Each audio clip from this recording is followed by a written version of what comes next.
Allah. Assalamu alaikum wa rahmatullahi wa barakatuh. Good morning, everyone. We are welcoming you all in our second day of SIMEC 2024.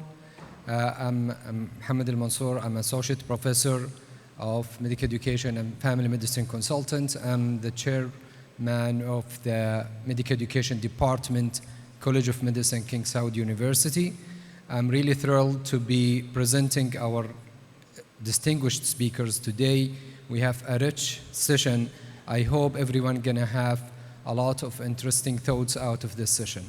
So my presentation for the first speaker, we are really honored here in Saudi Arabia, in SIMEC in particular, to welcome Professor Emeritus John Gilbert.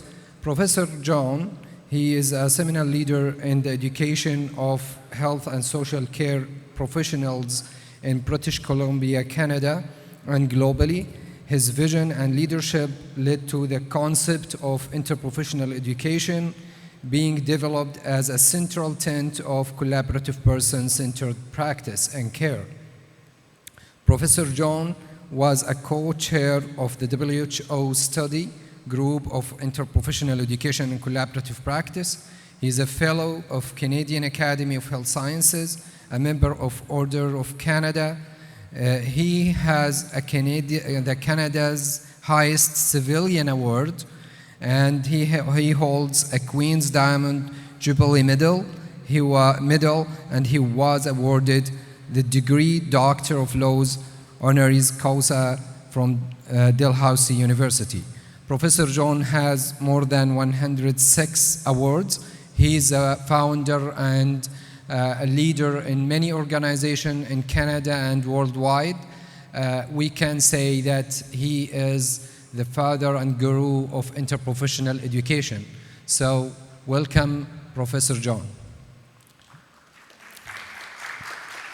Professor John will talk about, his talk will be for around 27 minutes, as he promised, and it will be about interprofessional education for collaborative practice background, theory, and context. Floor is yours.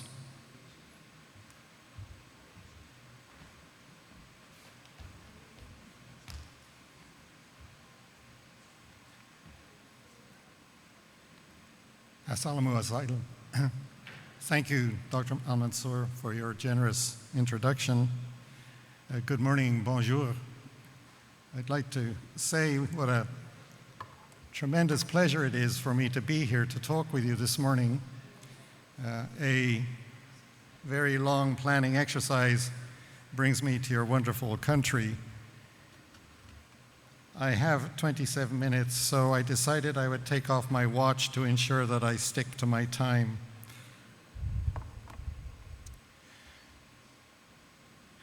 I'd like to keep with my title today by talking briefly about the background to IPECP, talk about theories that have been and are being used in which to base curriculum and practice, and by placing the work of IPECP in the context of the definition of interprofessional education. Now, in the very brief time that I have available, I'm going to find it very difficult to relate the 50 years of my life that I've spent talking, writing, and listening to issues around IPECP. It has been a long journey. Next, please. Of course, you know the complex history of IPECP did not begin yesterday. Indeed, I'm inclined to believe that throughout history, when a member of Homo sapiens was taken ill, that two or more individuals spent time trying to alleviate the pain and suffering of that individuals. History did not begin yesterday. the slow development of the alleviation of illness over the subsequent 3,000 years, I suppose, really began to take its modern form in the 19th century and has been increasing its acceleration since the beginning of the 20th century. It was with the increasing complexity of illness, and I take illness in its very broadest sense, and its effect on medicine, that would seem to have been the impetus for the great Flexner Report of 1912, about which I have written, and the reference is up on the screen. Flexner's major recommendation to close the barbershop schools. The barbershop schools were actually where men got their hair cut and they had these colored poles, and they also did surgery. He said, close all of those places down, do not allow them to give medical degrees. Place the education of physicians, medical research, and the funding of medical education and research within universities. And it's those recommendations that possibly underpin the ways in which health and social care professions have evolved since that time. Development has in many ways been antithetical to collaborative practice in care. Because McCreary's ideal is written in his 1964 paper and has been followed over the subsequent 60 years, it's been rather difficult, in fact, I would say very difficult, to achieve the given ways in which the increasing number of health and social care professions and occupations, because we have to remember that there are health occupations and social care occupations which are not necessarily regulated, that these have actually built syllabuses, schedules, logistics, regulation, accreditation, scopes of practice, which get severely in the way of learning together. Could I have the next slide, please? Nevertheless, over the 100 years of their development, clearly regulated professions have given much thought to working through the complexities of interprofessional education for collaborative practice and care, and ways in which it might be possible to move past just saying the word interprofessional. Incidentally, there is no hyphen in interprofessional as we use it, but getting past the word and doing the work. I would just say that my worry is that there is far too much hand-waving which claims to be interprofessional, whereas in fact it's simply the use of a word in a very blasé way. Educating for the Health Team, which was published in 1972 by the National Academy of Science in the United States, 8 years after McCreary's seminal paper, that report was a major step in setting out the many issues, barriers, limitations, that confronted a change from traditional approaches to education and practice to approaches that reflected an enormous increase in the knowledge about how to educate the next generation of health and social care professionals, the work that really did touch on many of the issues raised by Jack McCreary. By 1988, the notion of learning together to work together reached the attention of the WHO, the World Health Organization. And the publication of Learning Together to Work Together, that is the title of the WHO report, represented further strengthening of the work from the National Academy, which had been published earlier, as I mentioned. The title of the WHO report became, I think, a rallying cry for the work of people like John Horder in the United Kingdom a preeminent family physician who established the Center for Interprofessional Education in the United Kingdom. And I think the establishment of the center really set IPECP on a path that it follows today. It was a very, very significant step, as we heard a little of yesterday. And then, of course, came To Err is Human. And we all remember the end of that, which is To Forgive is Divine. But To Err is Human was a huge, huge wake-up call. Published in the Institute of Medicine in 1999, and then the Lancet Commission, the report on medical education for the 21st century in December 2020, contributed to that enormous wake-up call which we were hearing, and made, I think the Lancet Commission made a huge difference to the way in which we began to plan forward the education of health and social care professionals. Have this next slide, please. These major reports then set out clearly and unambiguously the many ways in which siloed education and practice made collaboration at any level very, very difficult to plan and even more difficult to achieve.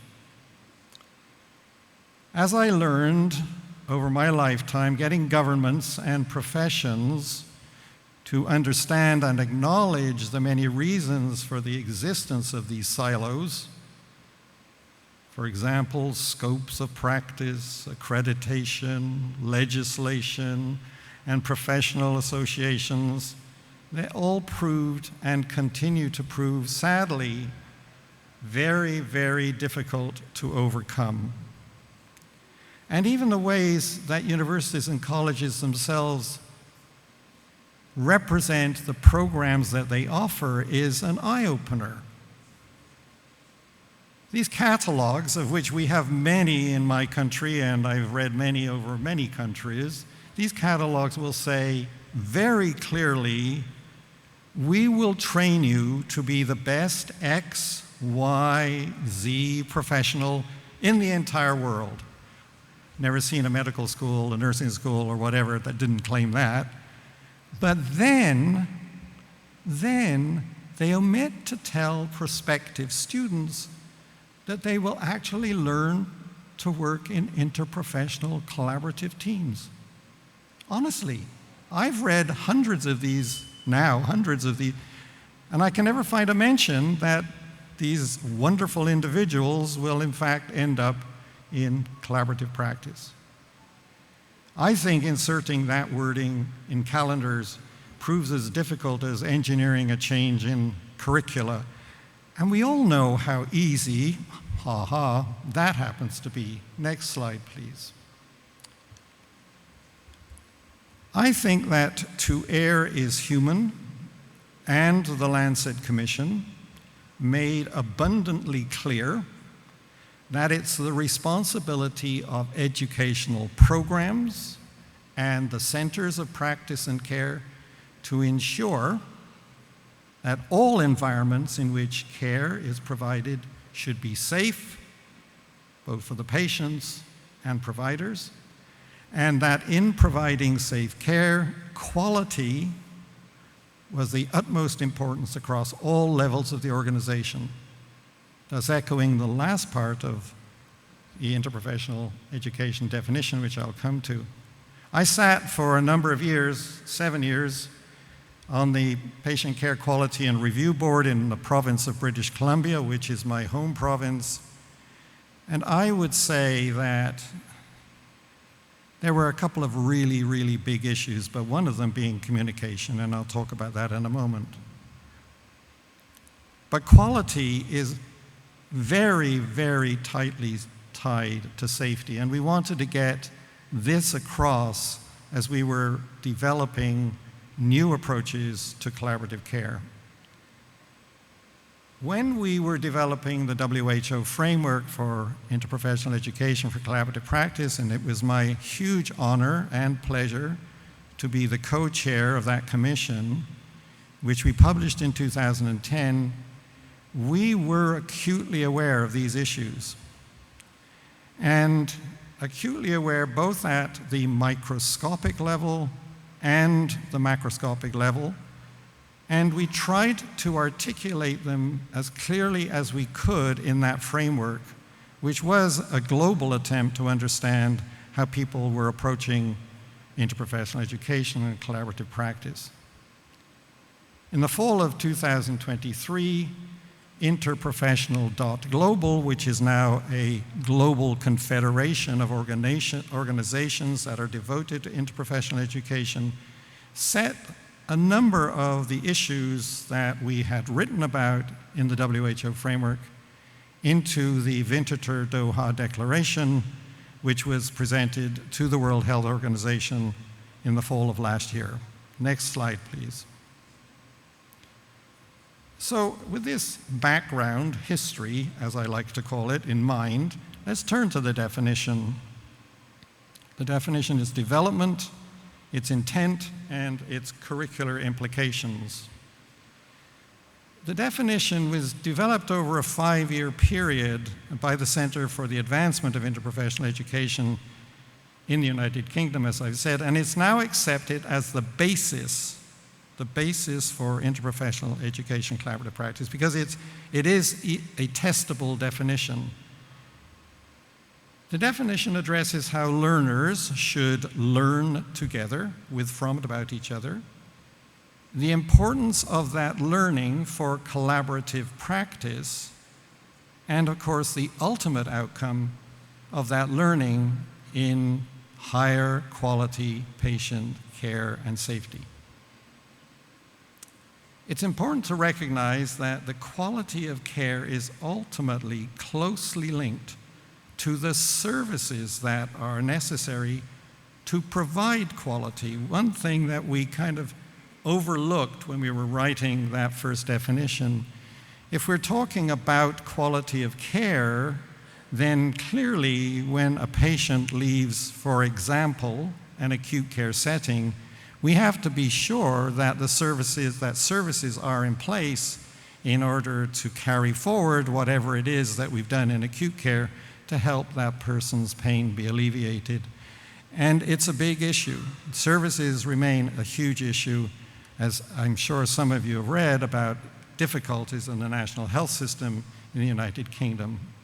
Now let me just say that the definition does not include directions on how to assess and evaluate the success of its education and practice. That work has been and continues to be done. It's the impetus for research and scholarship across many, many academic disciplines. And it's important to understand that IPECP is a continuum. It moves from classroom teaching to practice education, which is what we're generally now talking of as clinical training. It's practice education. And then, of course, learning the profession across the lifespan. Very difficult, very important implications of this definition. Next slide, please. Finding a suitable framework for teaching and learning has been and continues to be hugely, hugely important. How, or both in terms of how a theory can direct curricula, very, very interesting issue, through the learning process and the learning context in which curricula can be positioned. Two very, very important pieces of stuff that we have worked on, are working on, and will undoubtedly continue to work on.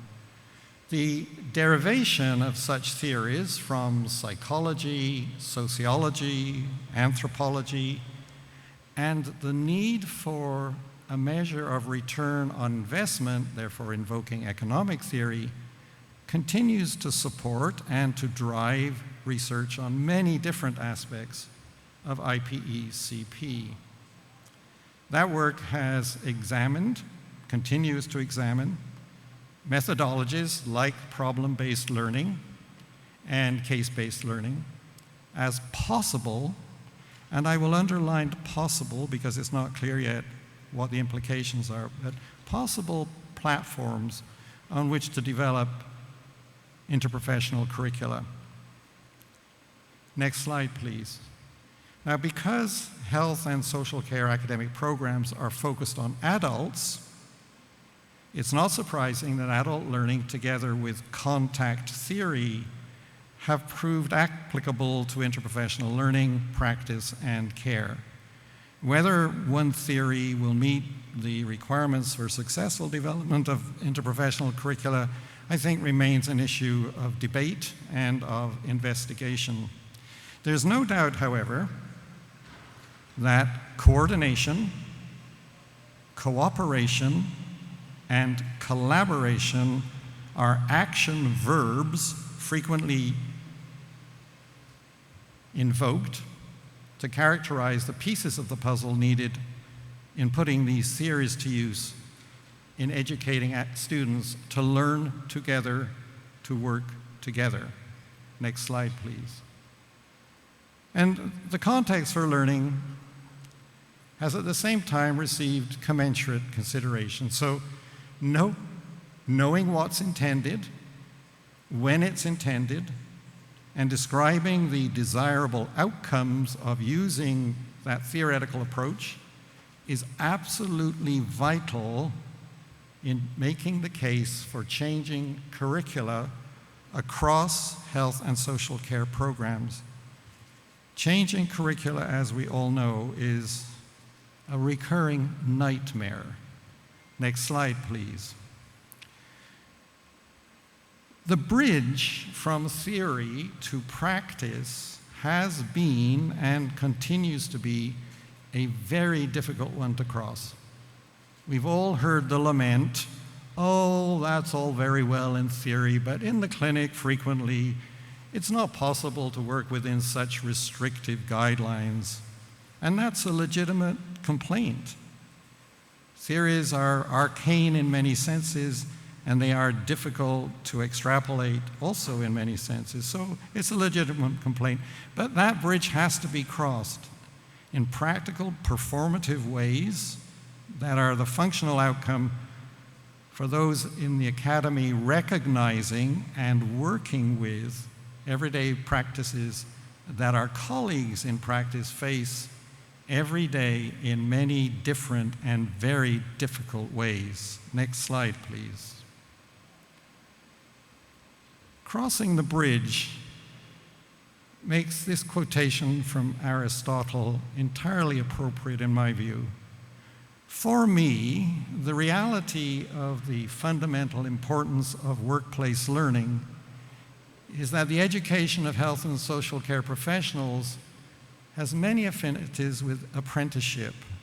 And we heard some words about that yesterday, which were very welcome to me because I often hear apprenticeship used as rather an unclean word. And I think it has many, many really good attributes that are very akin to what it is when we're doing practice training. A fundamental premise, I think, from which education from practice, in its very broadest sense, learning to use a saw, learning to use a violin, that's all apprenticeships. That's developed many great approaches to learning how to do something safely and appropriately. So let me then finally return to context. In context, we try to coordinate teaching and learning across the life of students who are working toward admission to practice where scopes of practice are endemic. Those working on research in IPECP have attempted to understand what mechanisms might be used to build on and integrate scopes of practice across professions. Scopes of practice, as I know you all know, are incredibly profession-specific, And even now, it's unclear how they might be used to facilitate collaboration. They are very thick walls around professional silos, but they need our continuing and continuous attention. However, I think we are beginning to see signs of professions coming together to facilitate collaborative dialogue on entities like competencies, the work that we've done in Canada, the work that's been done in the United Kingdom, the United States, and now in Europe. But there's a long, long way to go yet to get to building a true integrated interprofessional curriculum that acknowledges scopes of practice and the limits of accreditation, which, as you all know, is another huge issue. Next slide, please. We're all aware that breakdown in communication across professionals and care providers is a very big problem about which we heard a wonderful presentation yesterday. And in case you are still a little skeptical, I suggest you go back and read To Err is Human, which deals with this topic in great detail. For those number of years that I worked on the Patient Quality Review Board in British Columbia, we would hear complaints about our system. We got about 87,000 complaints about our healthcare system every year, but some of them were incredibly trivial. But the very important ones, which needed us to make a judgment about, inevitably boiled down to the breakdown in communication, which was referred to yesterday, between providers and those being provided for, and then the environment in general. However, that said, I think we now have good data showing that when teams have been trained in competencies that are specific to interprofessional education or interprofessional collaboration, they communicate more frequently, they communicate more effectively, and they communicate much more efficiently. With this improved communication, the data shows that adverse events, we don't call them medical errors, adverse events are significantly reduced, and the patient's perceived quality of care is improved. We have some lovely data from patients who say, when I got a team working with me, it just felt so different. And that's not a paraphrase, that's an actual quotation. We also know from many industries that integrated teams with superior communication are much better at problem solving. In health and social care, interprofessional collaborative teams with great communication skills have demonstrated superior discharge management, always a huge problem for us in my country, and certainly more reality-focused care plans. Next slide, please. So what do we do about this, Well, by returning to the three-part definition of IPECP, the Canadian Interprofessional Health Collaborative has been working since 2008 to articulate a framework in which we've attempted to describe a curriculum that focuses on the desired competencies necessary to provide true interprofessional care and the services needed to support it. It's a guide, it's a guide, it's a guide. It's not the gospel. It's a guide for the interprofessional education and collaborative practice that's primarily designed for educators, researchers, administrators of health organizations, and care and service partners. Its six, as you will see, 6 independent domains include many descriptors that apply to the persons participating in or receiving services. We are planning a supplementary guide to support the engagement of persons and their families in team collaboration. Teams and individuals should be able to integrate and apply these collaborative competencies within complex systems of many different contexts, like primary, tertiary adult care. And we already are developing data on this because we released this framework in early this year, and we'd already been collecting data on how it was looking in terms of certainly providing curriculum reform. We believe that this integration should be appropriate to the comfort and capacity and skill set of the people that we're directing it at. And comfort is very, very important, and we have talked in our organization a lot about that. This framework focuses on what learners and care service partners need to know and move to how they apply this knowledge, the skills and the behaviors which are envisioned here within the various world environments which they find themselves. It's not about ticking boxes of competencies. That's why it is focused on the individual. And that could take a lot more time to talk of. The application is at the individual and team level, and importantly, in my view, it also creates new understandings of collaboration. And again, we're working on developing a much better description of what we mean by that.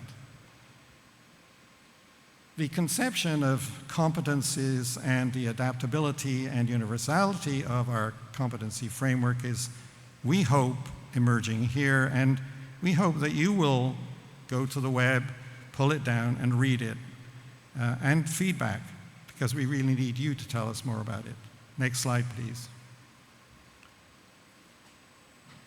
The CHC, over the years, then worked 2 very tough years to refresh the competency framework. And the group of our collaborative staff spent long hours deliberating on the language. Language is culture, culture is language. Very, very important for us to get the language right. And we're not convinced we have it right yet, but we're certainly working on it. And the language should include all the people in occupations that might be regulated, and to ensure that the patient's voice would be heard and developed throughout the process. The patient's voice has come to be an enormously important part of our activity in this area. This very brief journey through the background, theory, and context of IPECP will show, I hope, how far we've progressed on this highly complicated journey, how theories continue to be developed and tested to address the definition, and that some real advances have been made in placing IPECP in the context of our health and social care systems of education, learning, practice, and care. But let me reiterate, it's not possible to be interprofessional without first being professional. A great mistake made by a great many people. You have to be a professional before being interprofessional. IPECPC is not the same old with a different title. As we move to join our professional selves with our interprofessional selves, IPECP will require, in my view, from each of us, a new way of thinking and a new way of being. I thank you for your attention, all my relations.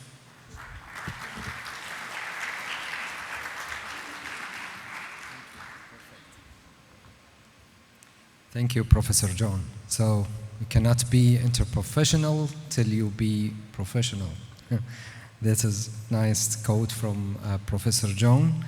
My pleasure to introduce our next speaker, Professor Hamza Abdelghani.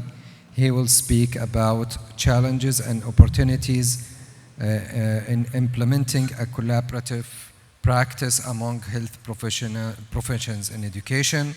Professor Hamza is really well known for most of us here in the SIMEC because he is a founder for our medical education system assessment in many years. Professor Hamza, he's a medical education professor and family medicine professor. He is a head of assessment and evaluation center in Department of Medical Education, King Saud University College of Medicine. He holds Arab Board in Family Medicine and Fellow of Royal College of General Practitioners in London, UK. He has a Master of Medical Education from Dundee in Scotland, and he is an educationist for many years, influencing many agencies, national and international. He was founding and co-founding many society. One of them is SIMEC, is the Saudi Society for Medical Education, and he's part of this conference for many years. He has also been participating with the National Center of Academic Accreditation and Assessment in Saudi Arabia. He is holding many participation among our medical colleges. So without further ado, welcome Professor Hamza to the stage. Gonna have 20 minutes, and please, for the audience, please keep your questions and comments. We will have the panel discussion at the end. Thank you.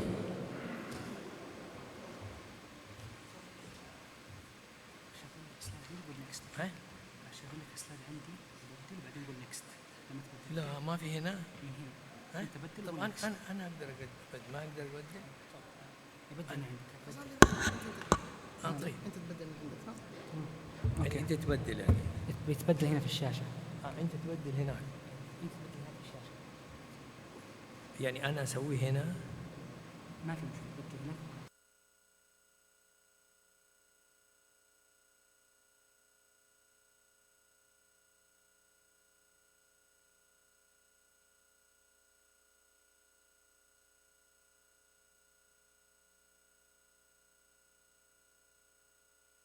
الحمد لله رب العالمين والصلاة والسلام على رسوله الكريم سيدنا ونبينا محمد وعلى آله وصحبه وسلم أجمعين.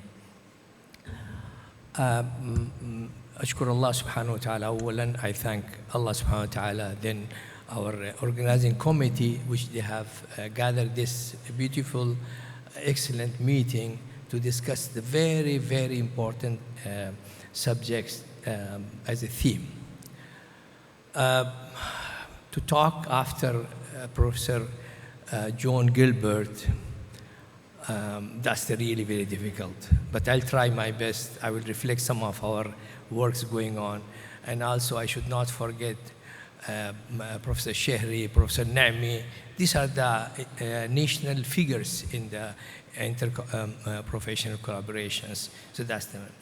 Before I start, I'll just comment on my picture.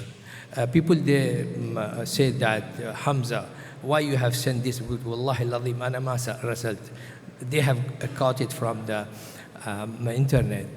And my wife said, Wallah, very nice. Why you have sent this? Looks nice. I said, I'm still nice. It's not the picture. So let us start with,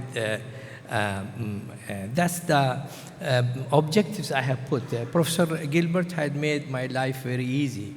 And I can say that very few things which I just can skip also and when I'm talking. But really I'm going to go for some terminology which already discussed with Professor, and then some key challenge which was real my task and the opportunities. And then very few words, one or two slides with I can say that the book which was edited by the Professor Nami and colleagues, so that's I have mainly depend on. A few slides I have borrowed from Professor Nami also, so that, and he agreed to share with that. I will tell you that which slide it is. So before I really start, I can say that my interest, interprofessional education and the collaborative practice was really brought by Professor Nami when he put us in the group and we were working for that. The second, I was given a topic in professional course. We have professionalism course, undergraduate, the second year. And that course have one topic, interprofessional education and practice. And that was usually done by Professor Nami. And when he left us and gone to the other institutions, so it was given to me. And that I started, oh, really, we are also doing that, practicing. So that was the very brief story to start with. Now, so Professor has defined this, I have put this really, that we need two, at least two, that really, but you should reflect. And I'll tell you why I'm telling that should reflect that we are really doing that. It's not only that, even the practice is again two. So here, they also have included that even patient and carer and so that has to be entered in. But when I look, it is not necessary that whole team which is going to work with that. But I'll give you one example from our real practice. This is the next picture that oh, I forgot. Someone has asked me that you change here and you say next. So there is a lot of next. Please, can you go for the pictures? Yeah. Then I will again say next. Thank you very much. So if you look at the left side picture, our colleague, Dr. Muhammad Imran, he's sitting, and this is the family medicine clinic. And then there is a lady who is sitting in front of Dr. Imran, that's the patient. And then you can see at the very extreme left, there is again lady with the computers. So that's the nurse. So we are really doctors, patients, and nurse. So we are practicing. It's not only that. I remember just before 10 or 12 years ago when they changed our filing system to the electronic, and had a lot of difficulties in that. Sometimes I prescribe the medications, and this patient goes to the pharmacy and say, Prof, he could not reach, there is no medication written. So always I used to get help from our sister and used to say that, can you check that I have requested these things? Can you check, can you that? So that we are really collaborating with each other and helping each other in practice. Now, if you coming to teaching, when we started our professionalism course, and in that we have interprofessional education topic. So we used to get few students from pharmacy, and we just present the whole things, what's going on and so on, and then some of the scenario where there is a mistake in prescribing or there is some conflict also. So they used to discuss in their small group and come up with that. And usually we used to get about 6 to 10 students. And then next time we again have some difficulty and so. Last semester, we could not get anyone. So you can imagine that we started and they enjoyed that. But because of the logistic, they are coming from the other college, so it was difficult to really join them to learn together at the undergraduate level. As Professor Gilbert has very clearly said, that it should start from the classroom. So yes, we are starting from the classroom, but you look for that, how the logistics comes there. Next, please. Now, very nicely, it is said by Professor John that if you want to be interprofessional, you have to be before professional. So it is also and vice versa. So it is, and it says by, this is again the slide taken by Professor Nami, that we're talking about the teamwork and so on. So it's not just teaming that 4 or 5 people are discussing and doing something, but it is really more than that. So we are working together, everyone having their own responsibility, that I can decide over this and you can decide about that, and then we agreed why to really achieve more and more goal for the benefits of patients. So that's the whole idea behind that. Now, there is a lot of work and lot of evidence that the effective interprofessional education will lead to definitely effective collaborative practice. And these are the effective collaborative practice definitely is going to improve the health outcome. There's no doubt about that at all. But again, as Professor said, it is not new. I'm not going to go in details. That's the thing says. But even I was looking for some paper that even in 1940 and 1960 in UK and US, the things are going on. Now, the things started booming really post-pandemic of Corona. So COVID-19 really made the things more, that it has to be interprofessional, health professional, educating, learning environment, how can be. So that's again, using technology is the most important part, and simulation, and so as yesterday discussed with Professor Boker. And lifelong learning, as Professor, again, I'm reflecting on Professor John Gilbert, that is starting from the classroom and is going towards the lifelong learning and the faculty development and so on.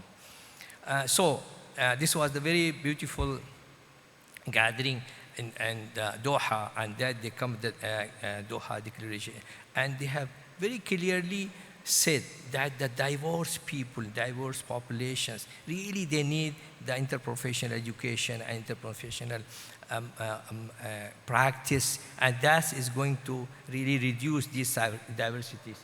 Can you, yeah.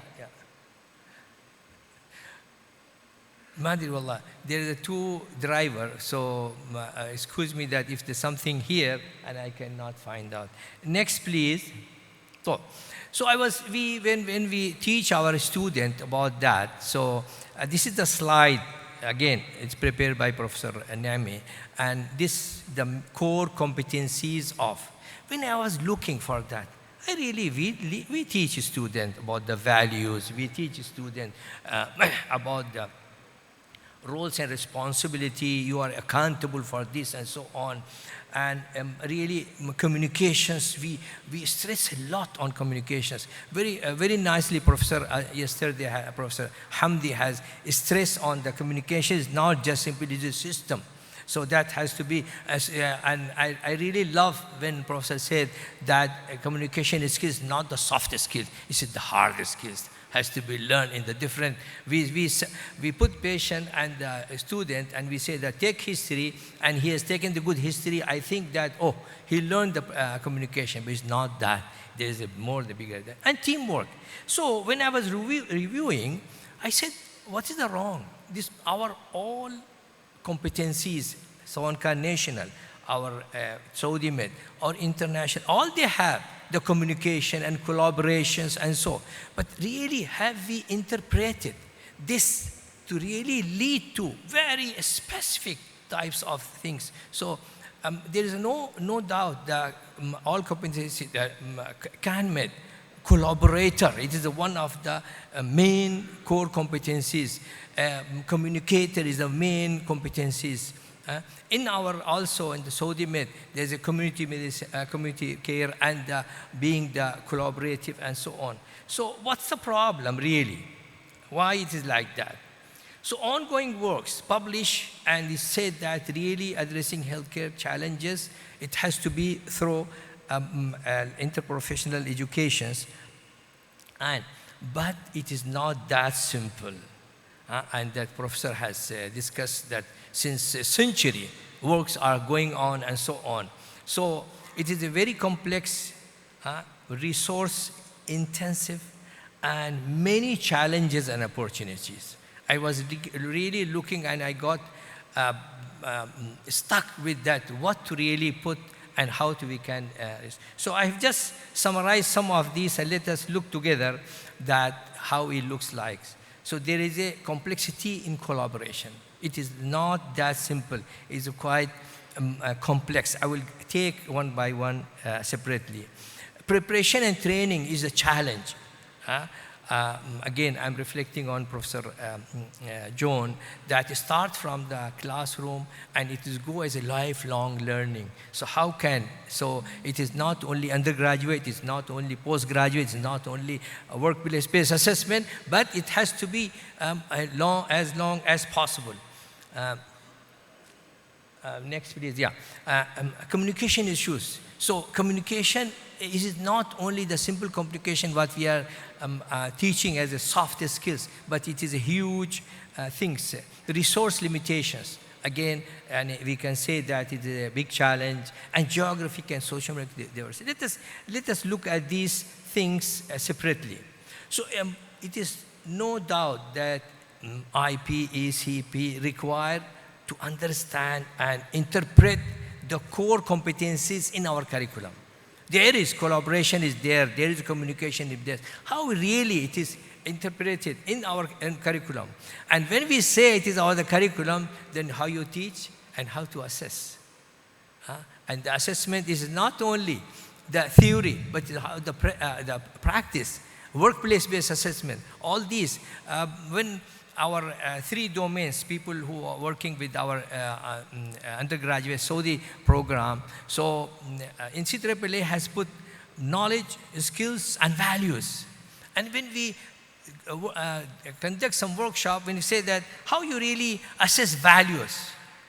I said, we have to assess value also. I said, yes, you have to assess value because one of your domain. So assessment is the one, and I can say that it is the main things that we are going to look for and so on. Also, effective team roles and communications. So in the effective team roles, we need the leaderships, and yesterday again, one of our colleagues that who nicely discussed the leadership and so on. So that's why I was thinking that the 4 domains of the inter-collaboration framework, that starting with the ethical issue, responsibility, and the communication and the teamwork. Leadership also should be one of the core domain in that who are going to really practice the interprofessional education as a tutors or as a practitioner. They have to be leader also for that. Diverse team interactions. So working with pharmacists, other colleagues, that's really it is. And specific professional scopes and patient experience. Also it goes into the complexity of the whole pictures. And shared responsibility. Who is responsible? There is a patient. Always I say that chronic diseases, and Professor gave the example of the COPD or any other diseases, it is not the responsibility of one. It's not the COPD just be seen only by the respirologist or the pulmonologist, or the diabetes could be managed with the endocrinologist and so on. No. And not the family medicine because he knows everything. It's not that. It has really, we need the team of that. So chronic diseases, I think, cannot be perfectly, can be managed, or you look for the outcome. And you say that when we go for the KPI of the chronic diseases, and for example, hemoglobin A1C. So that time we look for the hemoglobin A1C. And they say, oh, it is still not reaching that what we are expected because there is no interprofessional applications. Definitely, training and faculty development and so need. We cannot say one of our, and I will show that that home care. And I always say that is an excellent example for interprofessional teaching, learning, and assessment. But still, I see that it is not taken as an interprofessional practice. Communication issues, I know more after talking Professor Hamdi yesterday about the communications, how it has been done. So poor communication can lead to the inefficient error and so on. That's why we say the improved communications and it's really system should be as it was done before. Conflict management, it should be the part of under the core things and so on. Resource limitations, definitely a lot of things and here that there is a resource limitations and so on. And finally, geographic and socioeconomic disparities. So again, this is could be a challenge. But there are a lot of opportunity to apply that and we can gain. So no doubt that improve healthcare outcome, share and collaborative care. You cannot imagine for any chronic, especially there's any health, but any chronic diseases, you cannot imagine, next please, that can be done without interprofessional applications. Authentic learning experiences. I was just reading, I imagine that they are in Germany, in Sweden, and all other Scandinavian countries, they are using for a student to participate in interprofessional training wards. There is a specific wards for these chronic diseases and so, and they take their undergraduate students and then go there and work with that. Climate sensitive healthcare, it is definitely improved. If they work together, initially there will be some amount of conflict or something, but when they really work together, then that the literacy and value of the interprofessional things are improved. Research is the huge area where we can, there's a lot, I was just looking for the systematic review.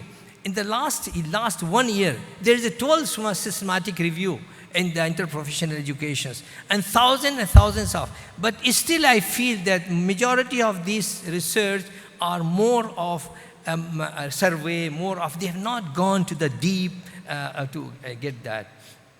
Global networking, that also, and finally, it is the systemic engineering applications can lead to that.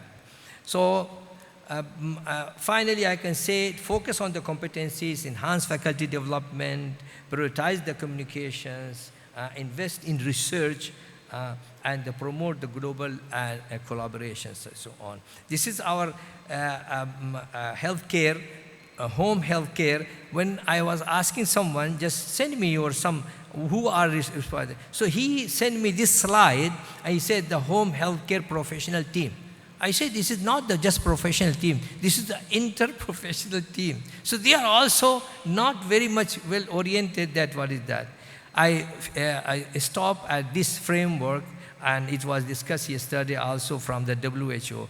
And finally, the BMC UK, just keeping the people, even beginner, in the team, and they are going to learn specifically and so on. These are certain references, and thank you very much. This is our holy book for interprofessional education, which Professor Naami has worked for it for a hard time with the groups. And thank you very much.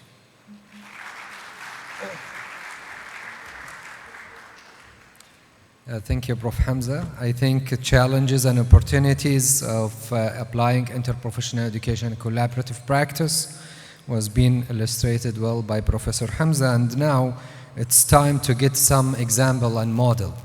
So Dr. Hassan al-Zahrani will take us through the interprofessional collaboration in health education endocrine surgery model. Dr. Hassan, he is an associate professor of surgery at King Khalid University College of Medicine. He's endocrine surgeon by training.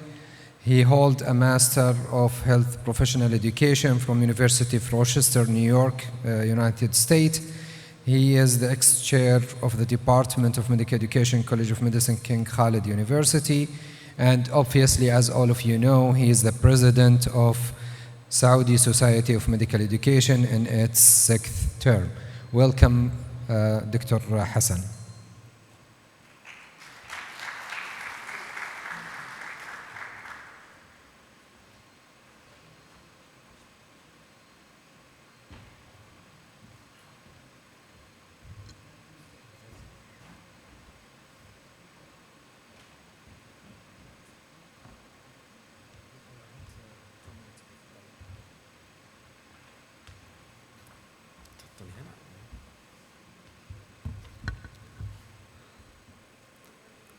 بسم الله الرحمن الرحيم الحمد لله وصلى الله وسلم وبارك على رسول الله وعلى آله وصحبه ومن والاه. It's an honor for me really to present in this session among the experts in this field, interprofessional education, Professor Gilbert, Professor Hamza, Professor Al-Na'mi, and in front of leaders in healthcare in our country, in presence of Professor Muhammad bin Yahya al-Shahri, the founder of the Saudi Society for Medical Education. It's really an honor. I am Hassan al-Zahrani, I'm endocrine surgeon by practice, and I'm happy today to present in front of you the example on how interprofession education and collaboration helps in endocrine surgery settings. And I think this example is good to be presented in front of leaders so they can buy into the concept of interprofession education collaboration in order to really, because we need their support, because one of the challenges that we face to implement is the logistics supports that need really the leaders to buy into the concept and helps us to proceed forward. So I will try to expedite my presentation, and I think it's easy for me now because the background, the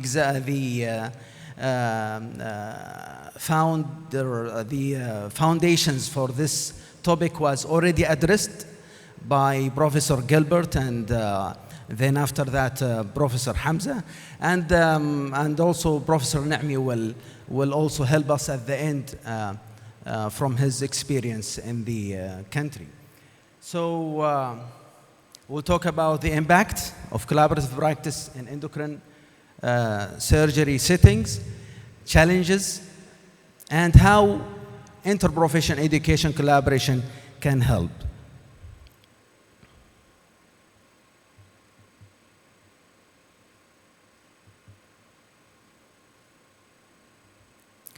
So in the traditional or monoprofessional approach in endocrine surgery setting, we receive patients with thyroid nodules. Those patients, they got evaluated in the office. We have to take history, do physical examination, and also we have to do imaging.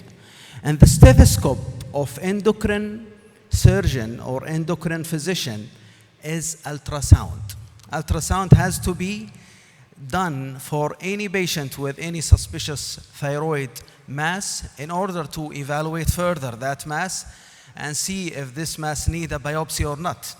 So ultrasound has to be done. Okay, this makes us sending the patients to the radiology department, and this may take 1 week, okay, to get the appointment to get the biopsy done.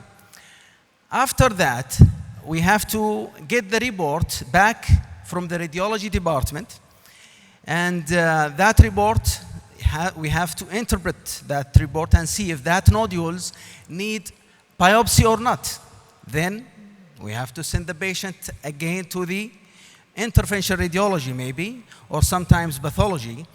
So the biopsy get done there, okay? And this will take another week. Then after that, the biopsy has to be sufficient, then interpreted by the pathology or cytopathologist, then sent back to the physician for final plan for this thyroid nodule. So you see, it's a very lengthy procedure, It takes maybe 1 month to address this issue.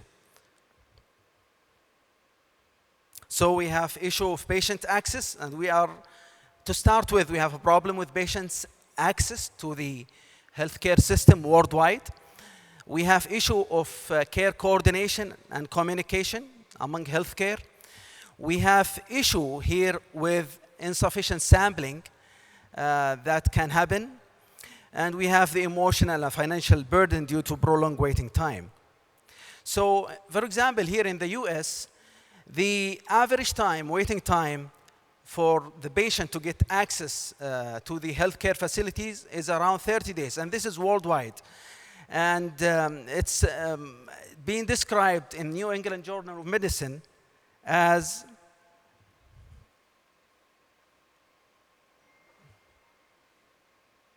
can you go next, please? Okay, go, please. Yeah, thank you. Okay, back. Yeah, thank you. As described in the New England Journal of Medicine as brilliant journey through healthcare system.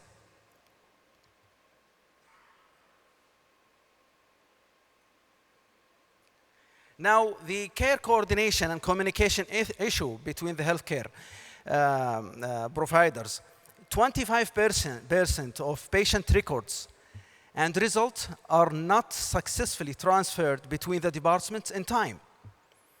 This communication also breakdown identified as a major factor contributing to adverse events, as stressed by Professor Gilbert. So it's really a big issue. With regard to sufficient sampling, because we send patients for fine needle aspiration, we have to make sure this aspiration, the sample we talk, is sufficient for cytopathologist assessment. We have around 13% in the literature in meta-analysis. It's 13% insufficient samples. So can you imagine this happens to one of your patients? It's really increasing the length of the procedure.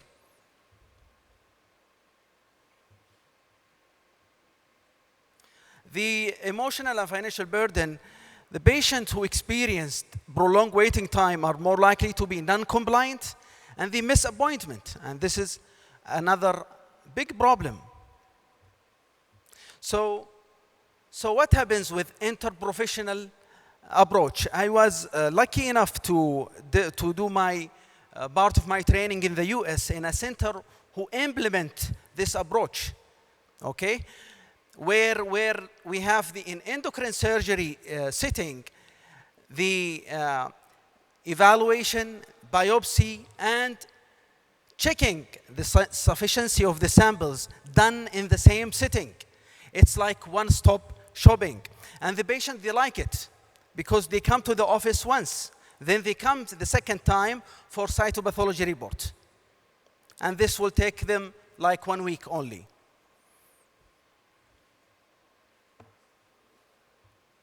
So it is a holistic approach.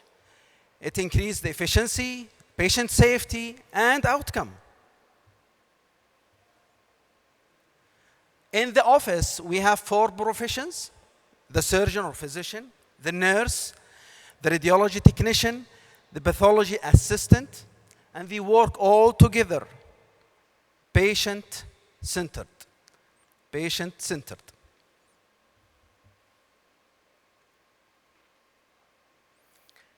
And you know that it's the essential component of patient-centered practice is interprofessional teamwork. Here is the setting, okay? This is the office, the procedure room. As you can see, the place where the patient is lying there, and there next to it there is the ultrasound machine and the sofa for sometimes for the patient relative. And as you can see here, there is a display monitors on the wall. They are very important because you need to share everything with the patient. You have to have your patient in the center of the care. So everything, during the ultrasound examination, the technician will do the image and will show them the nodules that they have and whether they are really need to be biopsied or not. And the ultrasound technician will do the procedure. The surgeon at this area will do the biopsy, and then the cytopathology technician will prepare the slide at the same sitting. When we are escorting the patient outside the procedure room, the cytopathology pathologist or pathology technician here will have already fixed the slides and told us already if that slide is sufficient with sufficient samples or not. So what are the challenges that we face in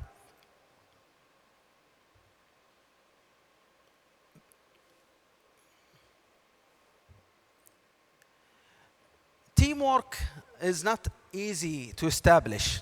It starts by forming, storming, where there is conflicts between the team members, then norming in order to perform. So it's really lengthy procedure. So the challenges here that I want to address is the professional socialization, hierarchy, stereotypes, and these three can be addressed during the training, undergraduate and postgraduate training, with implementing interprofessional education. And the logistical administrative support by getting the leaders buy into the concept, supporting and facilitating these changes that we need.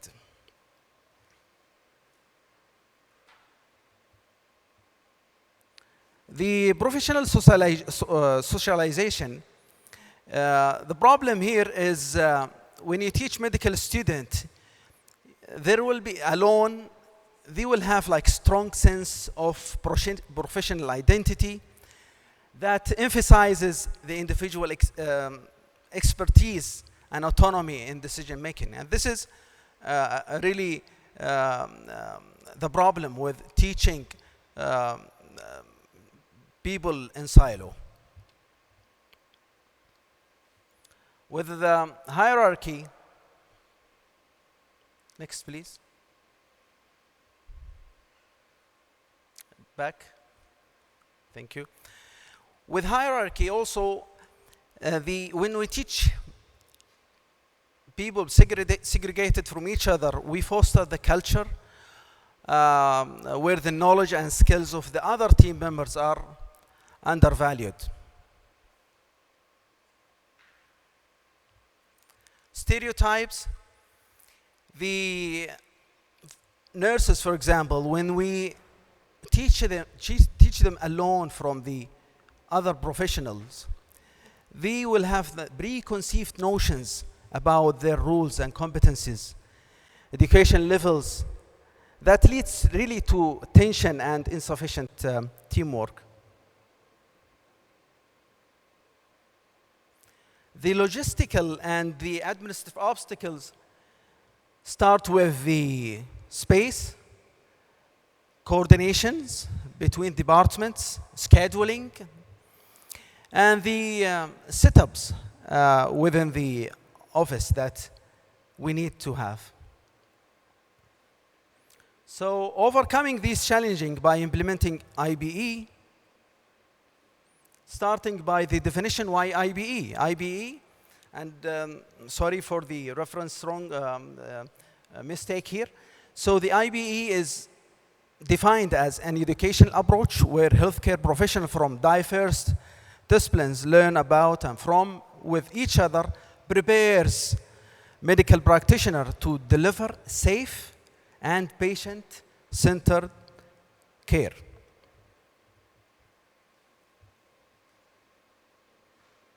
Again, it aims to dissolve barriers, cultivate mutual respect, and build cohesive healthcare teams through shared learning experience.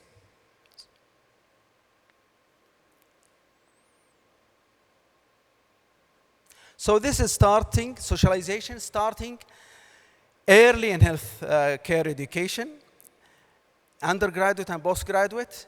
The change from segregated educational model to involve diverse specialists in joint simulation, case studies, encourage early exposure to and appreciation of the roles of various healthcare professionals. And we have multiple frameworks. We have and they are all emphasizing on practicing interprofessional education, but implicitly. So it's embedded there.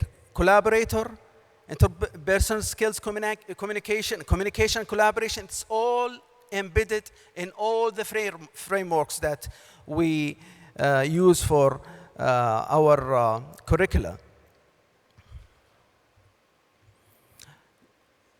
In Jahiziyya last year, the interprofessional collaboration was explicitly mentioned in one of their key learning objectives. And this is actually a good way to get people really know about it and buy into it. In Saudi Commission also, it's implicitly there in their accreditation standards as ETR 0, which is essential requirement. One of the ways to overcome barriers is to have a mentorship programs. Pairing, for example, surgery resident or fellow with senior healthcare professionals from different disciplines can further promote interprofessional collaboration. This can be really implemented in the training program and during the residency training program and surgery fellowship programs. Interprofessional rounds during training. This can reinforce teamwork and provide ongoing support for collaborative practice.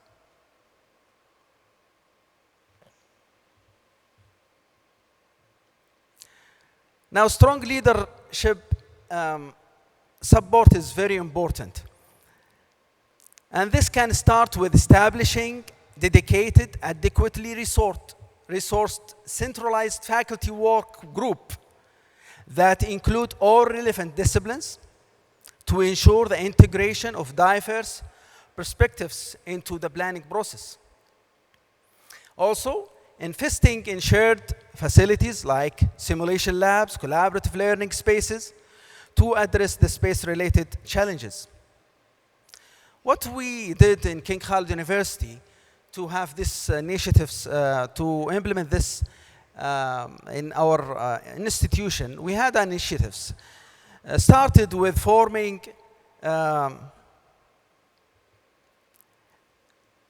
coordinating committee for Health Sciences College, headed by the Vice Rector for Academics Affairs.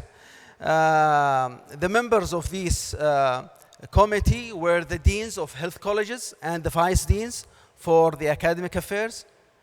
Also recruiting experts in interprofessional education, and we were actually glad to have Professor Al-Na'mi shifted to King Khalid University to help us implement these initiatives.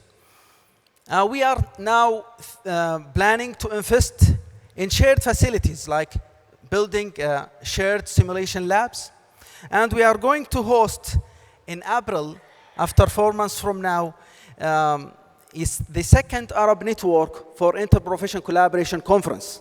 And everyone in this hall and also online is invited to this event. So the drive-home message here, IBC significantly enhance patients' outcome as discussed in the endocrine surgery setting here.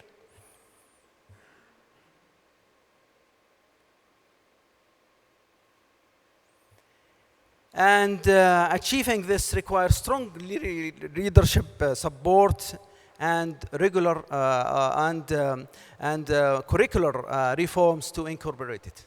Thank you very much.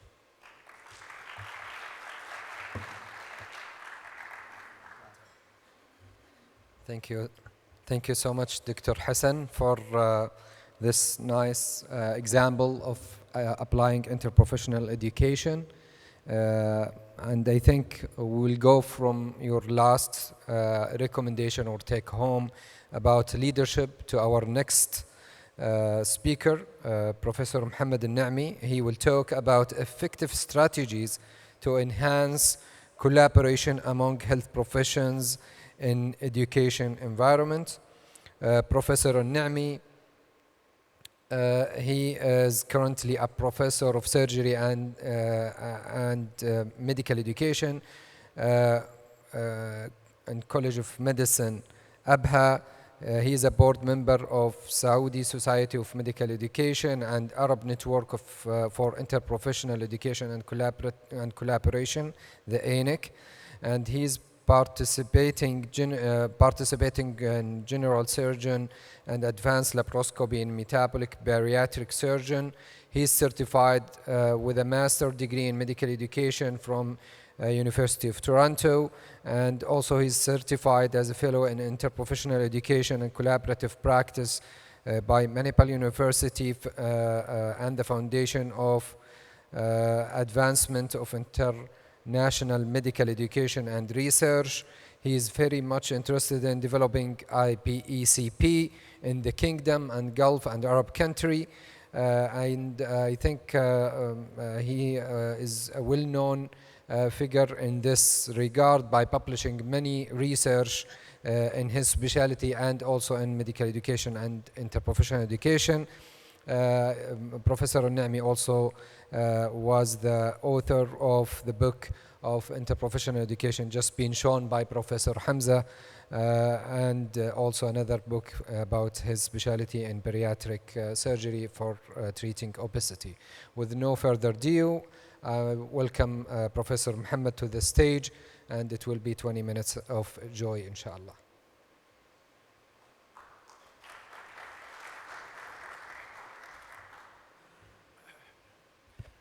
Assalamu alaikum wa rahmatullahi wa barakatuh. Good morning, everyone. I'm really glad to participate in this marvelous conference. And really, we thank the organizing committee and the Jazan University for their reception and hospitality. The topic, as you have seen, it's effective strategies to enhance collaboration among health professions, in educational environment. Actually, this title was imposed on me, and accordingly, I had to navigate through the literature to abide by this title. So our objectives today, respected audience, will be introduced to IPE and collaborative practice, learning in IPE and collaborative practice curricula and their assessment, teaching IPE and CP and its evaluation, how to teach in them. And we will discuss some of the challenges that have been already highlighted by some of our colleagues, and to summarize at the end. So,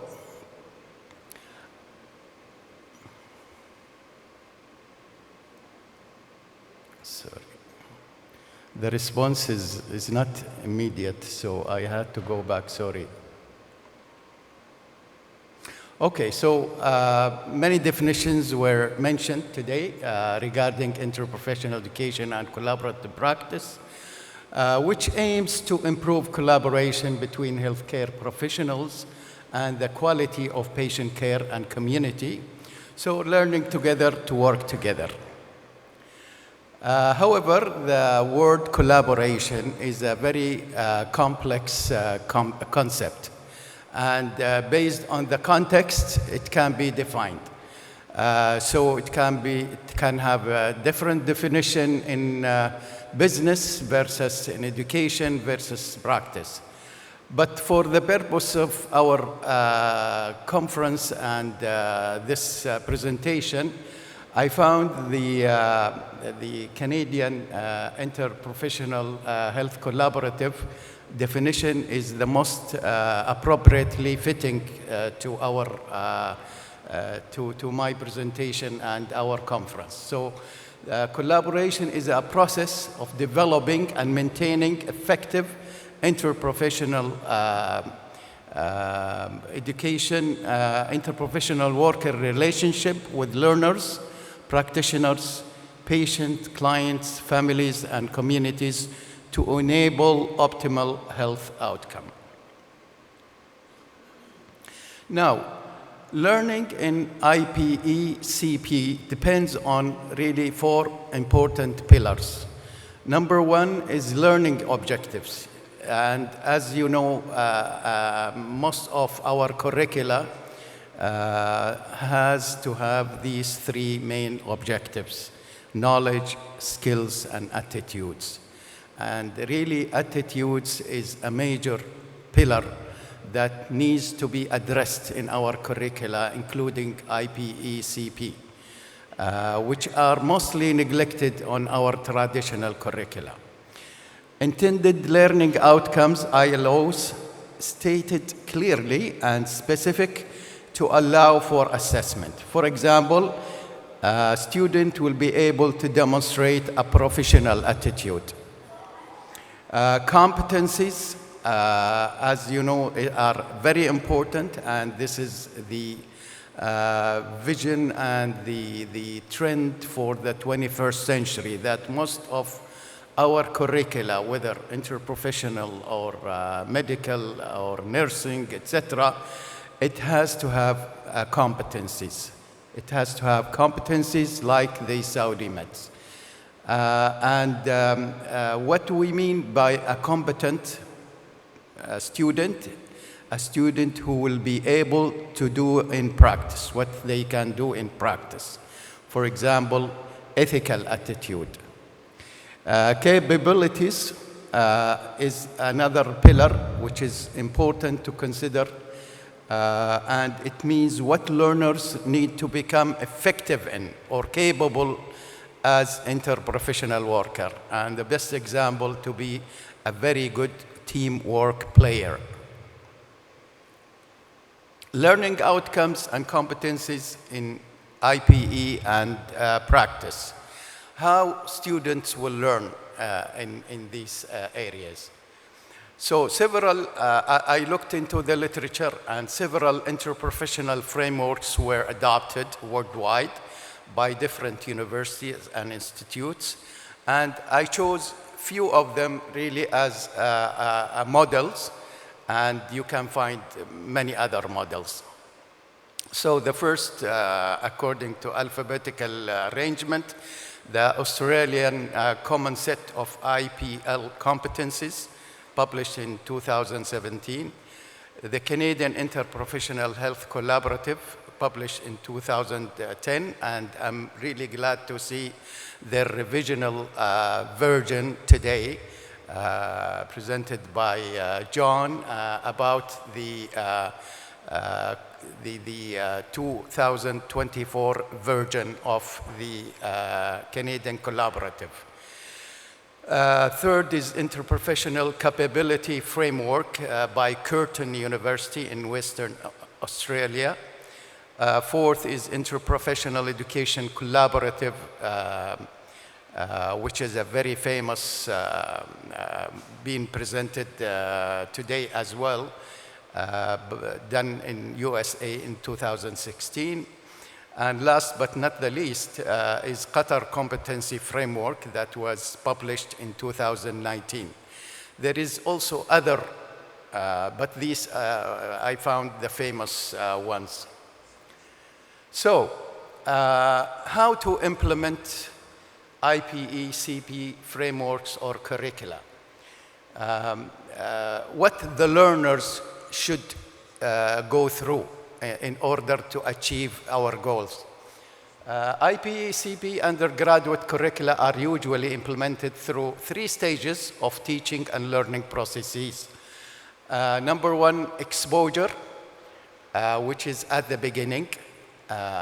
Then immersion, which is an intermediate level of exposure or involvement. And at the end is the mastery or the advanced level. And I will talk about each one of them in more detail. So let us discuss the IPE and CP exposure or beginning phase, what they do, the students. So students from different health and social professions are introduced to IPE and CP principles early in their first and second year. And usually it is done in classrooms or online, depending on available space and facilities, and number of students, of course. Teaching and learning methods may be conducted through e-learning, video-assisted learning. So a video will be presented, and then discussion will go around this video presentation. Interactive lecturing, it could be also briefly done for a smaller group, not a very large group. BBL, CBL, and TBL. How we assess them at this level, the early level, are usually written assessment, including MCQs, short essay questions, modified essay questions, and patient management problems. The second phase that the students from different health and social professions are engaged in, IPE, CPE, in their pre-practice years, or they call it pre-clinical years. What they do usually, it's occur in simulation spaces, simulation labs, emphasizing communication and teamwork applications. So these are the two main pillars, really, that they should know after having knowledge and theory. Teaching and learning methods may be conducted through simulated learning, video-assisted learning, use of standardized patients, small group BBL, CBL, and TBL. Assessing them is a higher level of assessment, including practical peer or self-assessment. So the student will evaluate him or herself. The colleagues will also add on their feedback on their performance. They have to present portfolios where they have been exposed to IPE, CP. Maybe we can give them written OSPI, OSCE, and direct observation examinations. So that's the immersion level or the intermediate level. The advanced level, students from different health and social professions are engaged in IPE, CP in their practice or final years. Usually occur in wards where patients are admitted and they share in their admission processing and management plan for them. In clinics also, they can participate and community settings. For example, primary health care centers, vaccination areas, and also in health occasions and campaigns. Teaching and learning methods can be conducted through ward rounds, patient admission and assessment, management and planning, case conferences, student-led clinics, simulation-enhanced IPE, CP, and community tasks with supervision. Because really, if they are sent to the community without supervision, the outcome, most of the literature says it's poor outcome. But with the supervision, it's better outcome. How we assess them at this level, which is the advanced or mastery level, mostly they are assessed by formative assessment, not summative. But I found some centers, they also add summative to them. Formative assessment include portfolios, logbooks, reflections, and 360-degree feedback about their performance. Summatives, it could include also written, direct observation, OSCEs, and oral examinations, like postgraduate. Now, we we would like to know how we should introduce IPE-CP to the faculty and how we develop our faculty.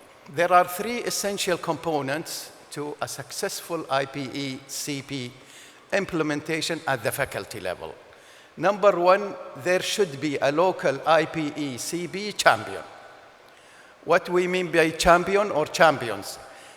Those who are qualified, those who are knowledgeable and experienced IPE-CP. Number two, a leadership committee representing all health science colleges or sectors. Really, this leadership committee are the brain of the IPE-CP in the university or the health university. And this leadership committee should represent all the involved colleges and institutes. Number three, IPE-CP facilitators. As BBL facilitators, they have to be trained how to facilitate, and we'll come to that later. So our aim for our faculty is first to start, like students, faculty awareness and readiness to implement IPE-CP in their curricula through seminars and workshops in order really to give them some background and knowledge. Programs for improving faculty knowledge, skills, and attitude towards IPE-CP. Train facilitators to walk the talk. So it's similar to the BBL facilitator. So we need really to give them some sort of training before they go into CBL, BBL, etc. And establish a system for rewards, incentives, and promotion, really. Because whenever you want faculty to be involved in a new involvement, etc., really you need to give them reward for that. You need to give them incentives for that. Days off, or for example, points in their promotion, etc. How we do about faculty involvement in IPE-CP? The process involves the faculty to share in developing IPE-CP initiatives.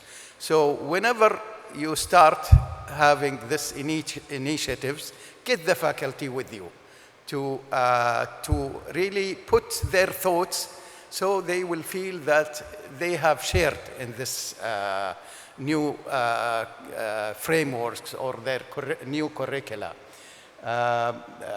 And these should be based on competency or outcome-based curricula or frameworks. Training of the trainer, as we had a course over the last 2 days, and for IPE faculty development, we can do that as well as team-based development approach.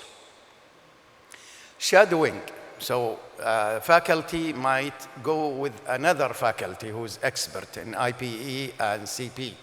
Observation, you can invite faculty to observe your performance in IPE-CP. Co or team teaching, so they will be involved as part of a team. And peer coaching, which is also a very effective way.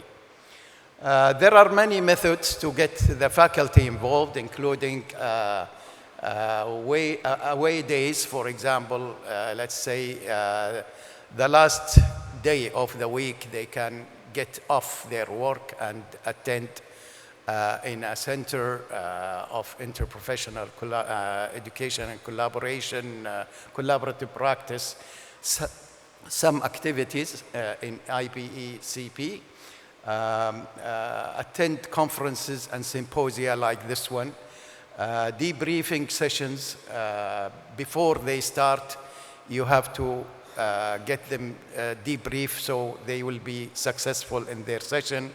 Workshops are effective. However, it has been shown to be effective for knowledge and skills, but not for attitude, and many other ways to get them involved. Last slide. How we evaluate them, usually through faculty reflections and feedback, surveys after intervention, self-assessment measures, outcome-based evaluation. These are some of the challenges that have been highlighted, including governmental and professional, including accreditation bodies. So the accreditation is very important, and it can act positively if they adopt IPE-CP in their accreditation standards. But if it's not involved there, the faculty, students might accuse you why you are giving us IPE-CP while it's not within the accreditation standards. So it is either way. Institutional, it depends on the structure, culture, etc. Students' concerns, especially intermediate and advanced. When you want to implement from the early years, so they will grow with it. Otherwise, if you start on the third year or fourth year IPE on them, you will end up having problems with the accreditation or the Ministry of Education, because they're going to go and complain there, and maybe they will abort your activity. Faculty issues, including absence of trust, fear of conflict, lack of commitment, avoidance of accountability, inattention to the results, resistance, etc. And these are challenges, really, but it can be managed by tactful ways. So in summary, we have defined the concept of collaboration, discussed learning and teaching in IPE-CP, discuss some of these challenges. This is the last slide. We are inviting you really to share in our next conference in interprofessional education, Second Arab Network for Interprofessional Collaborative Conference, Strategies for Effective Health, Interprofessional Education and Practice, Bridging the Gap and Measuring the Impact in Abha City, from 25 to 27 of April 2025. And this is the link. You can photocopy it, photograph it to submit your abstract. Thank you.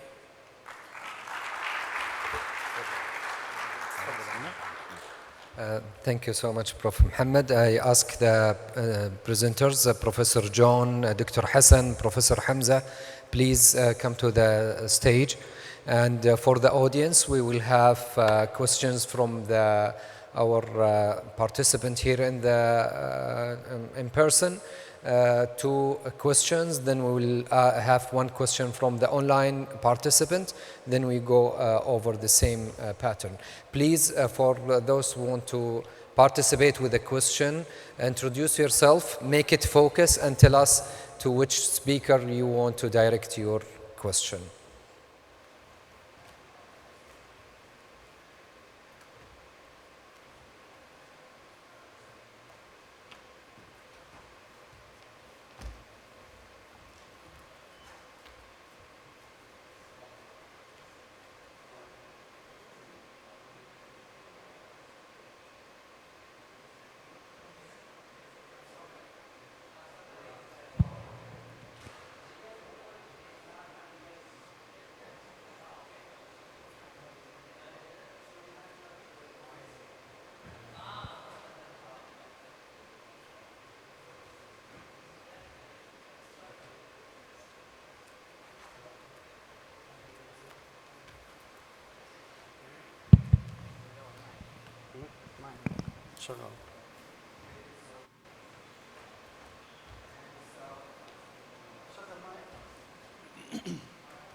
Professor Ali Al-Qahtani.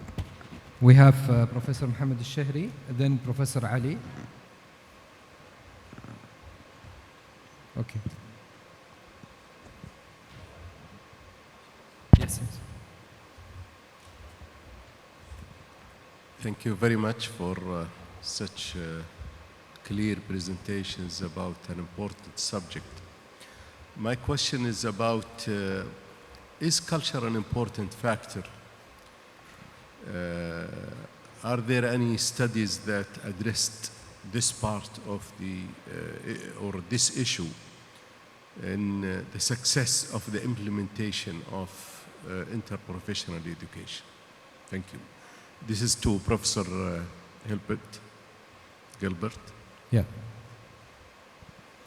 So the question is, just to summarize it, Professor Mohammed is asking, is there any successful stories and experience about implementing interprofessional education? Is that correct? Sorry, can you repeat it? My question is about the influence of culture. Are there differences? Okay.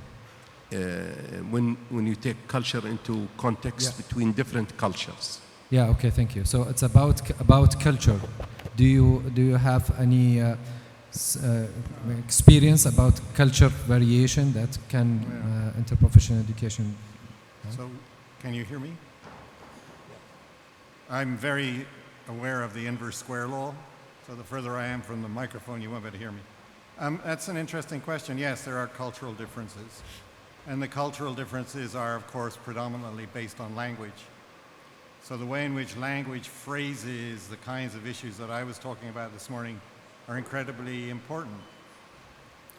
When we were doing the, I should preface by saying Canada is a bilingual country where English and French are the official languages. So when we were devising the framework, both the old one and the new one, which I showed you this morning, we had, of course, to translate all the time into French because we're a bilingual country. And what we discovered was that words that seem to have common usage, at least in English, were not common in French. And then they could be quite complex health-related words. They might have been an adjective. Verbs were no problem. Adjectives are always a problem. Nouns are not really an issue. So we had to spend quite a lot of time thinking about that. And so we think, and our colleagues on the other side of the language border, oh gosh, I shouldn't say that, border, are comfortable with the way we've rehearsed it. Now, so what we said was, well, heavens, if we want this to be used in Spanish-speaking countries, we better speak to our Spanish colleagues in South America, where we have a big organization. So we are beginning to try to understand that if we are to have a kind of global competency framework, we'd better be well aware not only of language issues, but also cultural issues, right? So your question is about both of those things, I assume. So a cultural issue for my country in the English-speaking part might be relatively straightforward and we can get over without any difficulty. Take personal examination, for example. All right, so you want to do a history, you want to do an exam. Lots of cultural problems if you're going to base some kind of competency on it. So it's I think it's a very deep question, and it has a very far-reaching importance in any future development, and I'm sure there will be future development, of competency frameworks, because we have to be well aware of that. And we don't want, 16 different competency frameworks based on kind of cultural norms or linguistic norms. It's a very, very interesting, and I thank you for your question. Thank you, Professor John. Now, Professor Ali Al-Qahtani.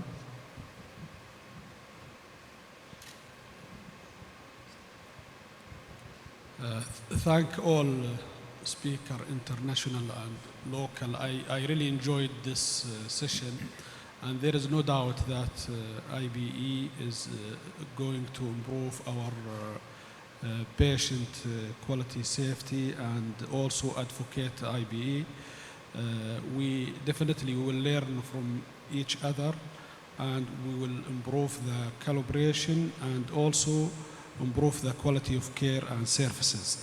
My question to Prof.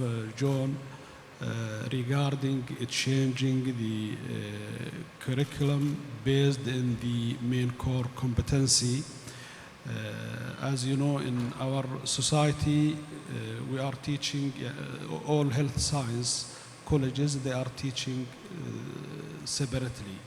Nursing, applied medical science, dental, College of Medicine.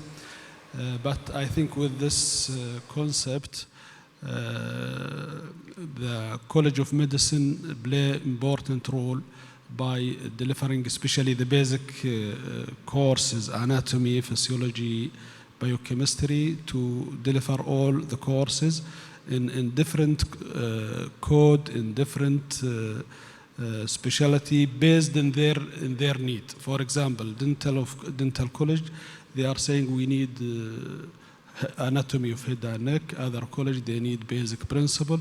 So what is the best process to implement this, especially in the first 2 years? Then after that, they can complete their own specialty. Thank you. Thank you, Dr. Ali. So do you get the question? Professor John, it's about how to implement IBE in the curriculum in different health sector colleges through the curriculum of the competencies. So it is sometimes it's difficult because it has different study plan in different college. So how can we make this feasible for different sectors? Is that your question, bro? Yeah. Yeah, well, you want to throw me what in baseball is called a curve ball, right? So I think that we get too engaged in the notion of curricula as it is envisaged on a college or university campus. That is a curricula which is dictated by, usually, accreditation and scopes of practice. So we know from our experience that getting any change in the curriculum of any of our programs at the University of British Columbia involves some negotiation around scopes of practice and the accreditation requirements that are put in place by the professional associations. Sorry, yep, it's that inverse square law again. But I think we got it wrong. I don't want a curriculum for, you know, the Department of X and the Department of Y and the Faculty of Z. I don't think that's where it's at. The real problem is getting people to imagine and develop a curriculum for practice. We know that our students have to go somewhere to learn to do what it is that they will have to do when they practice. You know, I'm just astonished that the kind of assumption is that when we put a student out in there, you know, to learn to be an X, Y, or Z, they will learn to be a physiotherapist because their curriculum requirements are in a book. But they're still very, very academic. I loved the pictures of the places where people are actually doing this. So I think we have to think very seriously about what is a practice curriculum that is truly interprofessional. And so you've heard me, Ali, because I've said this a zillion times. Think of COPD, think of diabetes, think of the biggies, where there are at least 5 or 6 health or social care professionals engaged in the care of that patient, and write a curriculum that brings those people together around the patient, where they learn with, from, and about each other with respect to that patient's care and whatever. I just don't think we're ever going to get over the hump of, oh gosh, we got to find a classroom. Oh gosh, now how are we going? Blah, blah, blah, blah. It won't work. I know it won't work because I've seen it not work, trying to do it myself. So the adventure, I think, of our new curriculum approach through the competency framework of CIC is we're trying to envisage that picture as curriculum, not another 10 pages of do this today, do this tomorrow, and by the way, it'll be summative. No, it won't be summative, it'll be formative. No, we better do both, blah, blah, blah, blah, blah, blah. So it's a very serious question. And if we want to take interprofessional education for person-centered collaborative practice and care any distance at all, it's got to be where the patient is, not where the head of some academic who's thinking, have I got a publication here for my next promotion? Sorry, I get a little hot under the collar about this one, but thanks for the question. It's a really good one. Thank you. Yeah, thank you. I think it's challenging, as you said, that it's to put it from the papers to the ground. It's really challenging everywhere. So now we can get one question from the online audience, then Professor Ahmed. Do we have question? Okay, good. So Professor Ahmed Al-Rumayyan. Yeah, thank you very much for all the speakers. Excellent, really, presentations. I came from a health sciences university, and one of the successful kind of way of doing actually this IPE is that we have put the IPE as a strategy in the university, because it's a health sciences university. So it has to have a goal, it has to have an action. And we did start actually putting it in the curriculum. And one of the challenges is that the drive for those students to get them into this IPE learning and teaching. And one of the challenges is, of course, the logistics is one of them. And also, we find it that you have to have a drive for this. And when we put it as a credit hour, we find it as this is one of the drive for those students to come together to learn this IPE. The other hat, and I am a pediatric neurologist, and I have a spasticity clinic. And I call it actually IPE-CP, which is cerebral palsy, unfortunately. It is collaborative also practice. My question is, and I did face it as a practice, is how do you sustain these collaborations? And I find it actually really challenging to sustain these collaborations between physicians, physiotherapists, occupational therapists, nutritionists. If you do it one day, the second day, the third day, yes, but how about the sustainabilities? My last comment is that the perception of the patients is very positive. And I think this is what I learned as an experience. The patients are coming to say, really, thank you very much for getting all these people together.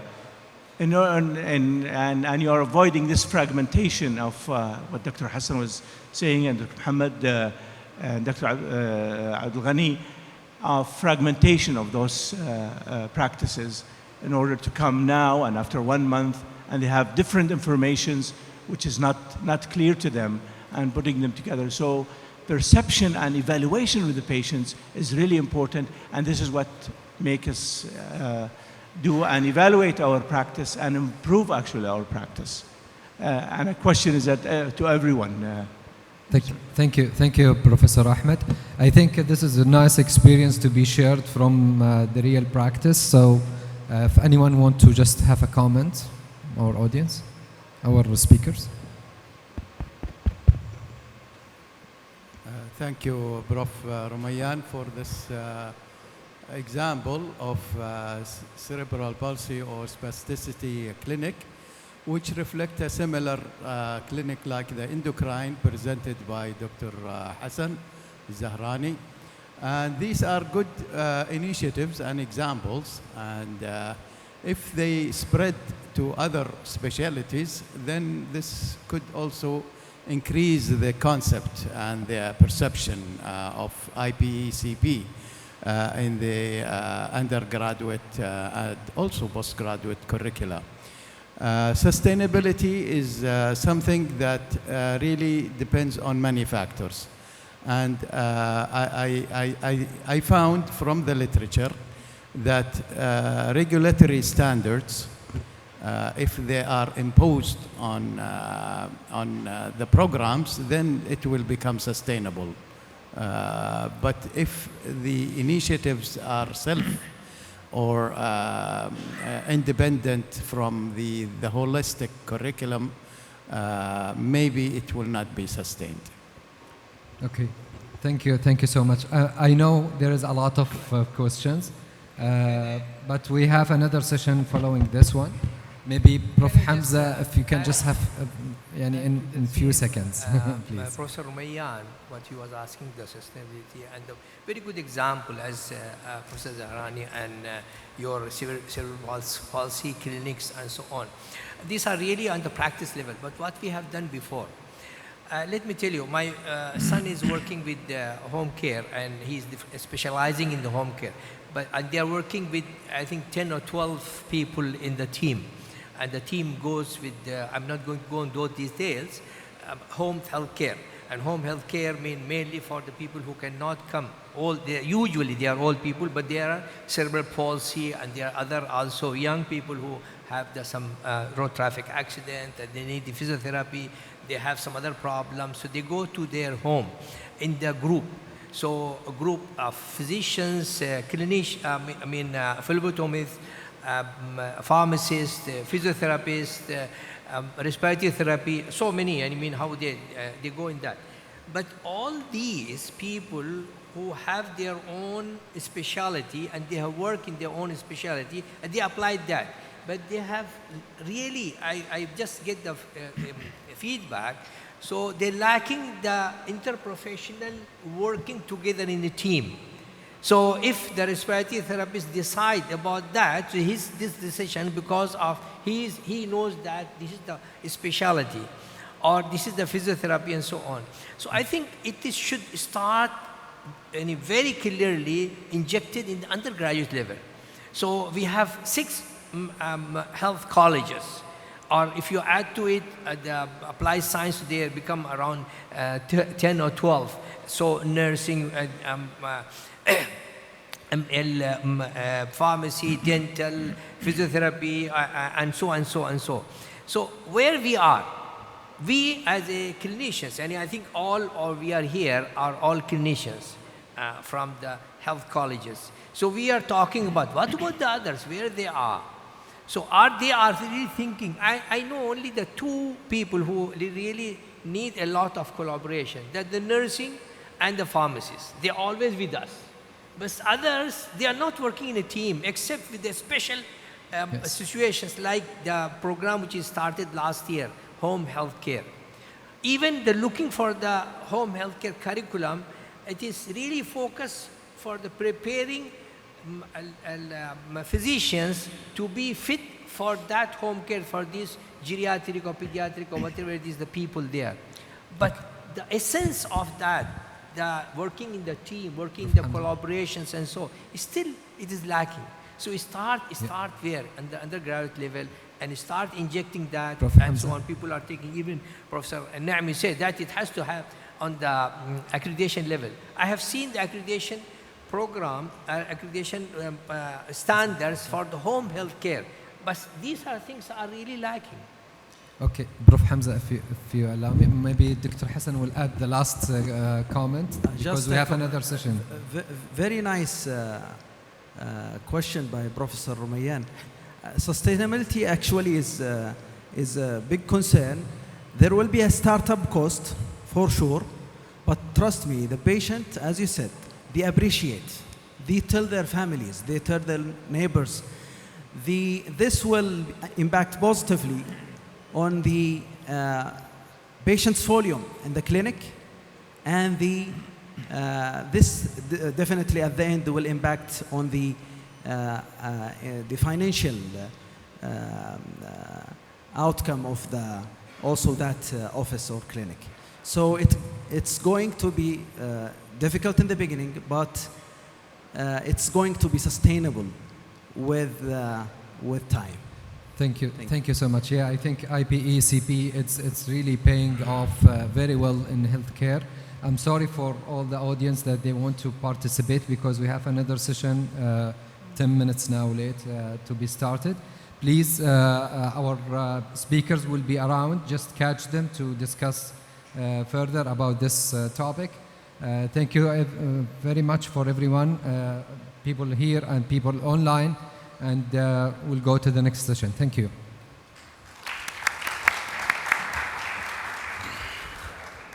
حافلنا الكريم ندعو الآن عميدة كلية الطب بالإنابة الدكتورة زينات خرد ووكيل كلية الدكتور عيسى عداوي لتكريم المتحدثين في الجلسة الحوارية الثالثة، وهم بروفيسور جون جيلبرت، الأستاذ الدكتور حمزة عبد الغني، دكتور حسن الزهراني، والأستاذ الدكتور محمد يحيى النعمي.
To the oral presentation session, the second session.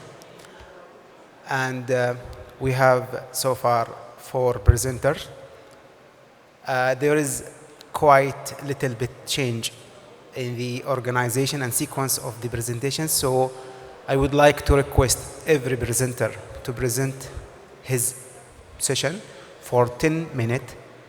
And then once he finished or she finished, please, he should come to sit here in the stage, and then we can have 5 minutes for question and answer. Okay? So far we have 4 presenters. So I would like to welcome Dr. Shazia Iqbal to present her session.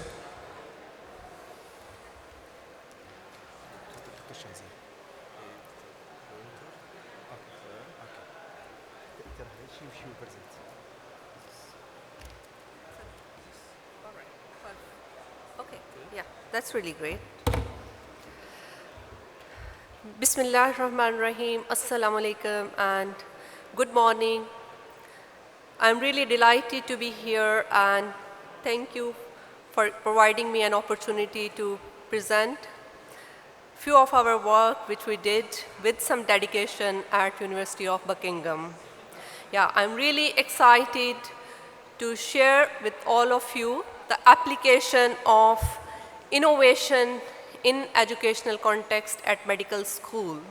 So what I'm going to talk about is about from classroom to cutting edge, especially how we applied artificial intelligence tools and mixed realities in medical education at our own school.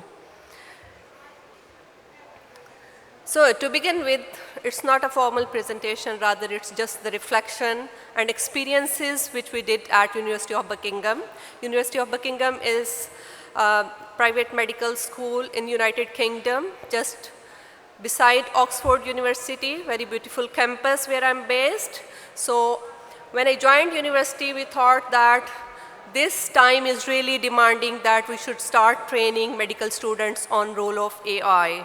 I'm sure that in yesterday's session you already enjoyed that how important it is to know about artificial intelligence and how important it is to train stakeholders, including students, faculty members, and everyone need to know what is artificial intelligence and what are different innovative methods to train, especially in clinical practices. So this was the module which we established with the name of Artificial Intelligence and Mixed Realities in Medical Education, and we thought that it will be very important to begin with elective course, like student selected module. In our university, we have curriculum, which is 4.5-year curriculum. That's why we are very much unique in the region, because most of the medical schools, they are running curriculum in 5 to 6 years. But as we have very condensed curriculum, we want to make it more autonomous, and our aim was that we should start working in enhancing student self-directed learning, including more autonomy for the students in safe environment with safe tools. So yeah, I was very much excited because I have passion about AI. That's my field. And how I started developing this passion during COVID time, when there was a lot of news coming that AI tools can help to detect early disease, and how, that was the question which really provoked my thoughts that yes, AI is something very important. And then we published a systematic review on AI in healthcare system. And that was the beginning when I started thinking that yes, this area is something very important to be explored. So we developed that module, and we found that elective courses are the best to begin, and that is one of the lessons for today for healthcare educators, that when you want to start something, very soft start is with something which provides you flexibility.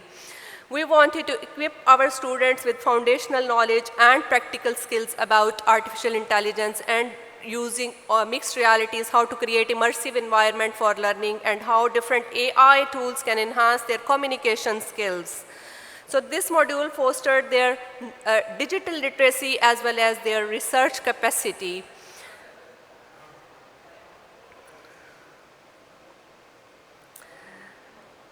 We wanted to include something which was very practical.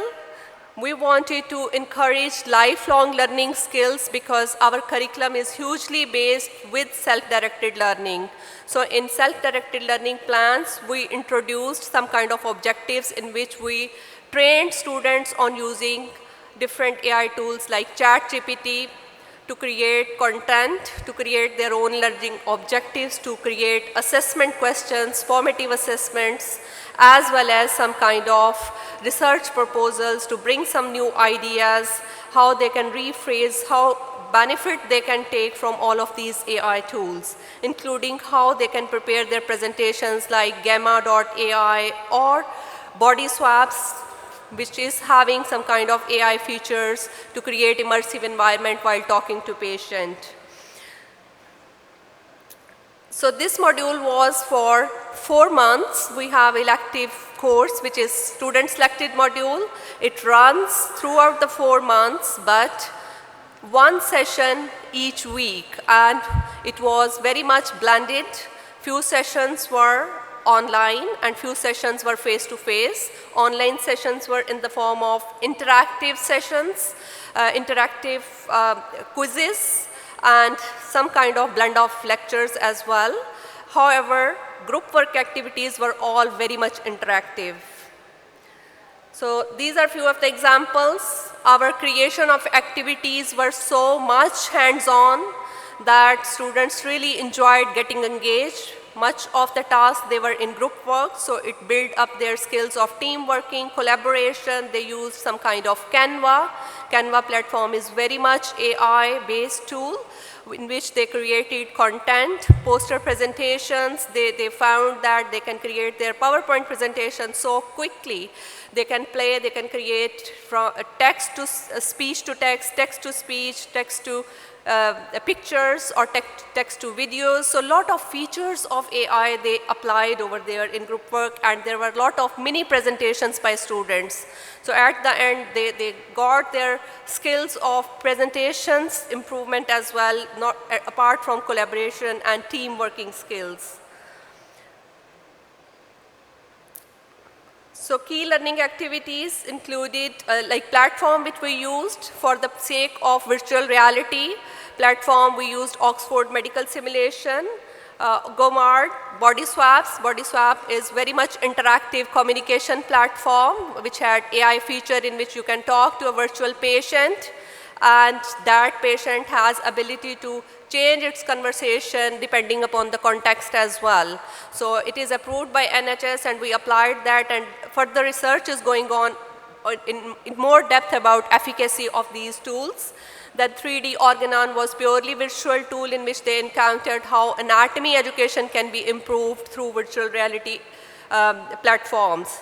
So apart from that, they more explored about AI-driven diagnostic skills, how radiology is working, how oncology, dermatology are using different kind of AI applications in healthcare systems. There were a lot of tasks given to them. So preparation was very important in that module before we apply. So that is second message for healthcare educators here, that once you are preparing any module, try to make it as much as interactive. Your duty is just to give very clear instruction to students so that they work in group by themselves and at the end perform something. So it was performance based. It was very active engagement of the students. We started with 40 students in the beginning of the module, and this module is getting so much popularity that now it is the top most competitive module. Students struggle to get enter in this module because it was really very much innovative, engaging way, and it is much needed these days. At the end, we expected from students that, yes, they have to present their posters, and in this poster, they will go for systematic review. They presented their approach was to apply PRISMA framework for systematic review, and their poster presentation was the outcome and has great impact on their research skills, which we wanted that how they can apply their research skills by using different kind of tools like ChatGPT, help them to create a lot of different ideas for AI-based poster presentations. And these were their mini presentations during each group work activity. In each group work activity, we enforced them that at the end of the 2-hour session, they have to present something before they leave. So it was not that hard work on the shoulder of tutor. It was not tutor-led at all. It was all student-centered. Students were just given few guidelines and pre-reading material before coming to session. They prepared that well, few recorded lectures they watched, and once they are in the session, they have to just work in group and perform at the end. Regarding mixed realities, we gave them an opportunity to work in group by going through different clinical scenarios, because Oxford Medical Simulation Platform provide lot of variety of clinical scenarios, starting from taking patient history, then going to examination, making their differential diagnosis, and then looking into different aspects of the care of the patients. So they applied that. This is poster presentation day. We kept it very much interesting in a way that winner of the poster will get something nice. So a lot of excitement was on that day, but I was pleased that at the end they understood the concept that how we do systematic review using PRISMA approach. So at the end, we took structured feedback, and the impact was great. There was positive response, especially they learned that how to apply theoretical knowledge of AI in practical experiences. They uplifted their knowledge and skills about using different AI tools, not only in educational context or content generation, but also in healthcare system generally. So students valued real-world insights into AI role and deeper appreciation of AI, especially in healthcare system diagnosis and patient care. So it is all my true reflection And I would say that take-home message for this presentation is that it is the time that we should start thinking that AI is something there. It will bloom. It is blooming so quickly that we have to keep pace with that, and we should start thinking how at our own institutions we can apply.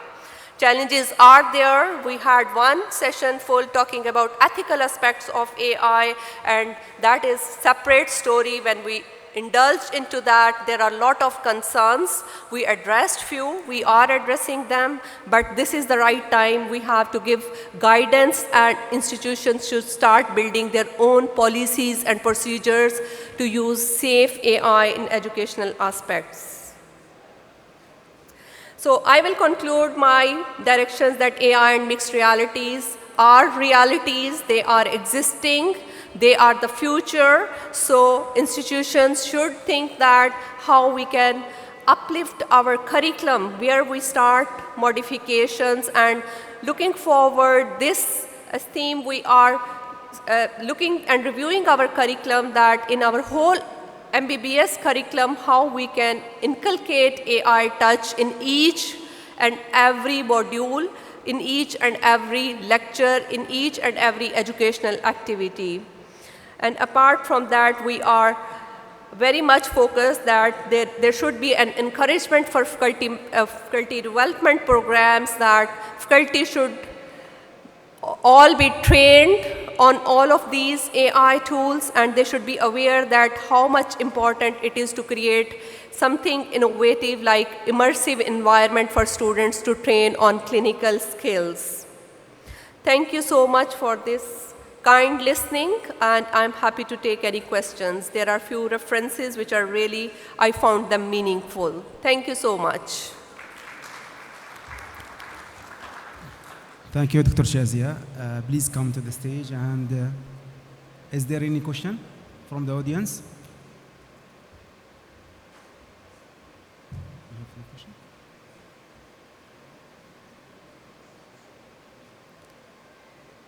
We have 5 minutes for question. So anyone would like to have question or to clarify about the experience? Okay, Dr. Muhammad Mansour.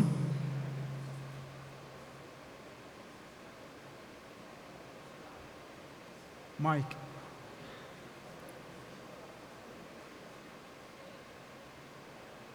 Dr. Muhammad Mansour, yes, you'd like to ask?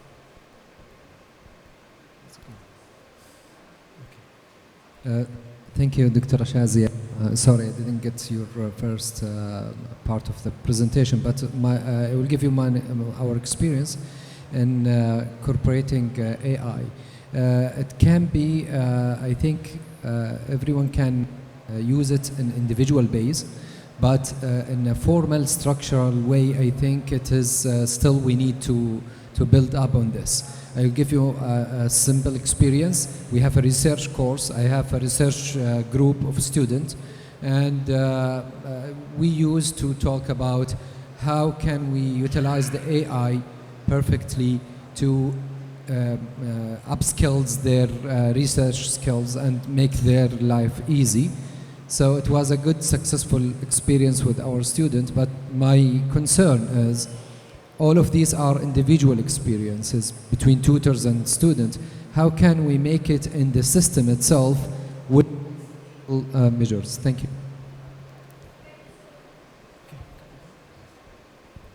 Thank you so much for a wonderful comment. Yeah, you're very right. Yes, for that we need some evidence. And that was the point when we started working on development of this module and started taking feedback with some kind of survey. We were thinking that how we can convert them into evidence-based research. So different dimensions and different research proposals have already been approved through IRB, and we are working on that to create some kind of evidences. But still, if we look into evidence which are current published data, there are much supporting evidences present at the moment which supports that yes, AI is really helpful in research and in different content creation, but apprehension is safe AI. So this is where we need to debate and we need to think and we need to create that evidence in our own institutions so that we feel more secure in our own region, because we need to see that if we are thinking to create autonomous curriculum, is it safe? What will be the entry point of the students? If we think that our students or our institutions, they are not much autonomous in curriculum, probably we cannot use that.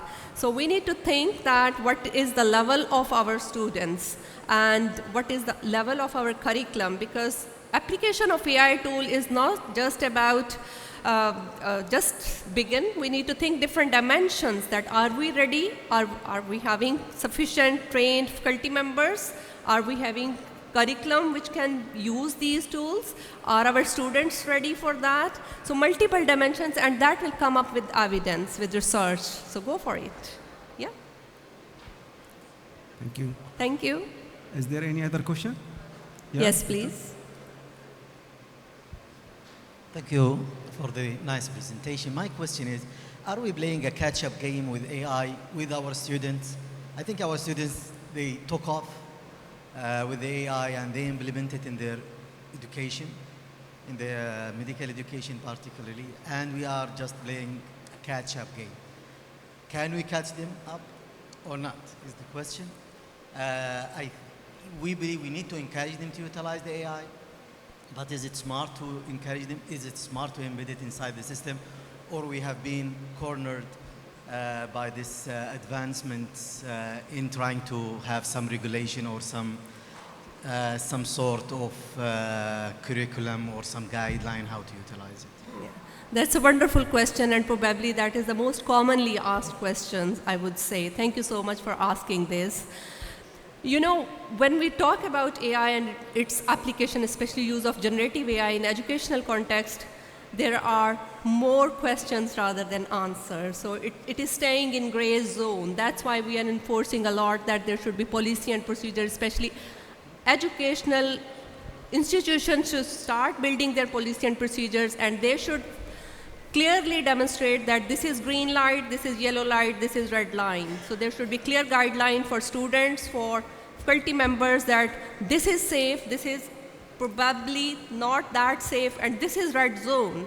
And when we say green light, yes, it is important at this stage that we start talking to students that they should play on that, because they should learn for which purpose we have to use. And to begin with, it is about generating ideas. Like, take AI as your assistant to help you, but don't rely all information it provides you. Especially when I was taking this module, students were creating some kind of content in which references were absolutely wrong. They were not existing at all. If you ask ChatGPT to create 4 or 5 references for me related to whatsoever content you have generated, probably they will be all wrong. They won't exist at all. No authors exist, no topic exists. No journal exists at all. So we have to tell them that you cannot rely on evidence-based kind of stuff on this. However, let's take an example. You want ChatGPT to write an instant email for you. It will generate email. It will generate reply to that email. If you want ChatGPT and upload some document that this is a huge document, I don't have time to go through that, and I want you to create a summary for me. It will create summary for you, and that's very useful. That's a green light for that. Apart from that, students want to generate something, research proposal. Yes, I may be thinking I will have 2, 3, 4 ideas, but if you ask ChatGPT to generate something like 10 ideas, it will give you ideas. So it will broaden your thinking Dr. and Shazi. abilities. Okay, thank you. Sorry. Yeah, it's okay. Thank you. It is a very interesting topic and really has insights. So we can catch Dr. Shazia to have a lot of discussion about AI and utilization. So let me introduce second presenter, Dr. Saad Nisfer Al-Qahtani from Najran University. So Dr. Saad, you are welcome.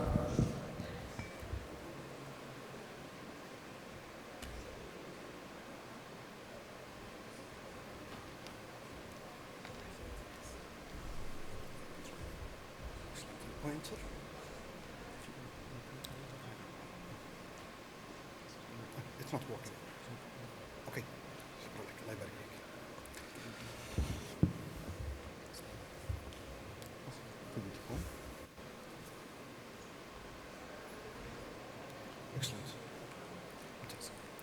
Assalamu alaikum wa rahmatullahi wa barakatuh.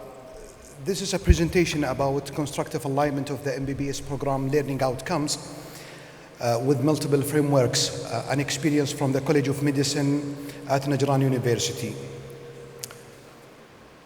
This is me, Saad bin Misfir. I'm Associated Professor of Pathology and Medical Education. And here are my contact details. My co-author, Professor Mohammed Hnef, and also Dr. Amir Majdoub from the College of Medicine, Najran University. By the end of this presentation, the following will be discussed. Number one, an overview of the MBBS program at Najran University.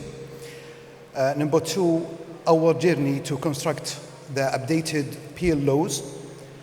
And finally, we will express some details about our experience in alignment of PL laws with different educational frameworks.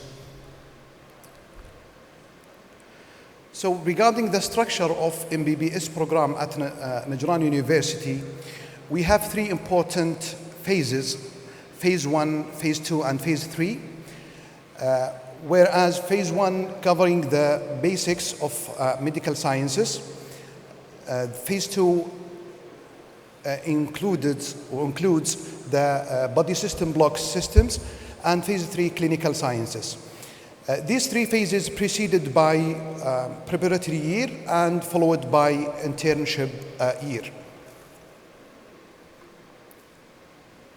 When it comes to the teaching learning modalities, we are applying different teaching learning strategies, most of them student-centered education and competency-based approaches.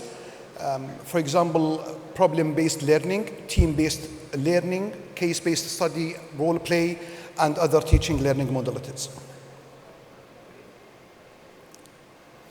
So our proposed approach to construct PL laws and get them successfully aligned with different frameworks, I think reaching the goal of well-aligned and effective PL laws, we suggest starting by alignment of the PL laws with graduate attributes and program objectives at the institutional levels in association with considering the learning domains of NQF. And the next step will be the alignment with Saudi Med PL laws. So the beginning, I think, the first step should be considering and recognize the different levels of alignment, and then followed by considering the different learning domains, including knowledge, skills, competencies, or values. Also in association with considering the cognitive levels, according to Bloom taxonomy, for example, and also appreciation of different educational levels. Also utilizing the scientific approaches like constructive alignment and also other important theories in learning like adult learning theory are important to be considered. So these are our journey in constructing the updated PL laws for the MBBS program at Najran University.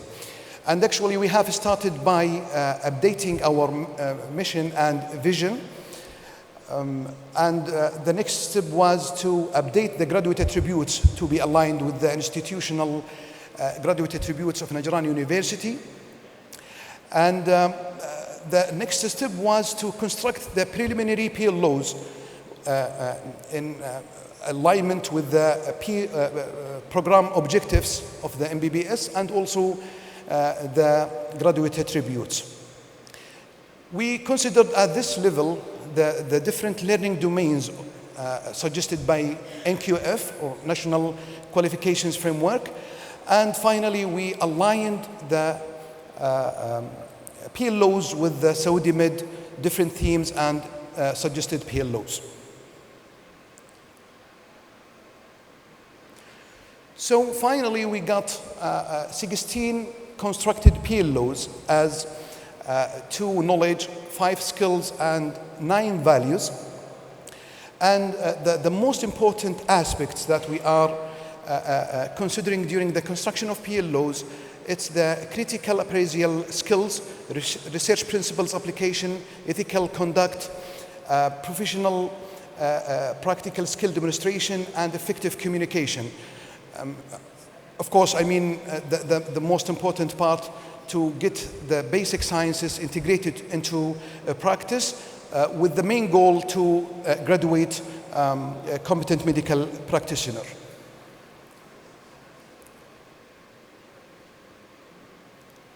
So when it comes to the knowledge, we were focusing mainly on how to integrate principles of medical sciences, clinical sciences, and behavioral sciences into the practice.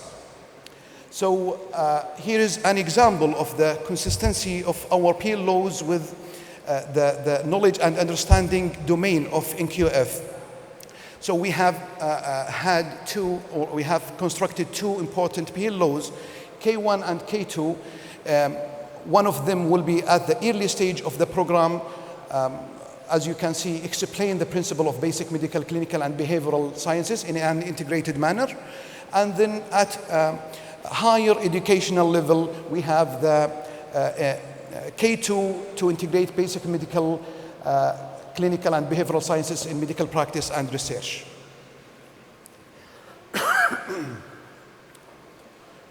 So when it comes to the skills, we considered important 5 aspects suggested by the NQF, including the health informatics, critical appraisal, practical skills, research principles, effective communications, and by the end we constructed 5 skills from S1 to S2. And here's another example for the consistency of the PLOs or our PLOs with the NQF. At the level of cognitive skills, we have S1, which says use critical appraisal and problem-solving approach in medical practice, research, and community service. From the perspective of practical and physical skills, we have S2 and S3 to cover the principal practical and clinical skills by S2, and also to cover the principles of skilled research by S3. When it comes to values, we considered we have about 9 values, and all of them covering the most important areas suggested by NQF and even different themes by Saudi Med, including professional development, professional conduct, evidence-based medicine, patient management, management plans, patient-centered care, regulatory compliance, health promotion, and professional development. So here, another example for the consistency of our PLOs with NQF at the level of values. And as you can see, the learning domain here is autonomy and responsibility, covered by V8 and V9. V8 regarding the continuous, or the ability of continuous self-professional development and self-reflection, while V9 about contribution in scholarly manner to the scientific literature related to health and medical research. So after that, we try to align what we have done also with the different themes suggested by Saudi Med, and also to align them according to the different PLOs suggested by the Saudi Med. So finally, as you can see here, we have another example for the alignment between Saudi Med and our PLOs. For example, PLO 4 suggested by Saudi Med says use clinical reasoning, decision-making, and problem-solving skills in medical practice. And we have our own PLO, which is S1, says use critical appraisal and problem-solving approach in medical practice, research, and community service. PLO 5 regarding the treatment of life-threatening medical conditions, and we have V3 covering the same learning outcomes, but we have added medical and surgical conditions. Okay, so at this stage we have aligned our PLOs with Saudi Med and NQF and also considering the graduate attributes and program objectives at the institutional level. And after that, recently, as you know, Jahiziyya project by ETEC released the KLOs, and they are focusing mainly on knowledge, skills, and behaviors. And we have aligned our PLOs easily with the KLOs. And here's another example, the KLO 1 suggested by Jahiziyya to demonstrate an in-depth understanding of core sciences related to the structure and function of human body in health and diseases, and that covered by our K1 and K2. For example, K1 here, the principle of basic medical, clinical, and behavioral sciences in an integrated manner. So now we have fifth additional level of alignment, and in conclusion, we have 16 PLOs constructed as 2 knowledge outcomes, 5 skills, and 9 values. PLOs were aligned with NQF framework and also with Saudi Med. The successful construction of PLOs in alignment with the NQF and Saudi Med has facilitated the additional alignment with KLOs. Although there are important positive impacts for different or multiple alignments levels, however, we have some concern regarding the potential quality impact, increased complexity of alignment, higher resource demand, possible confusion, and also it's kind of time consuming. So this is maybe an important call for having one national framework which will include the different alignments between different educational frameworks. Thank you so much. I want to declare that I have used Napkin AI to create my visuals in this presentation. Thank you so much. Thank you, Dr. Saad. Please come to the stage. Is there any question for Dr. Saad about alignment of the program learning outcome with different frameworks?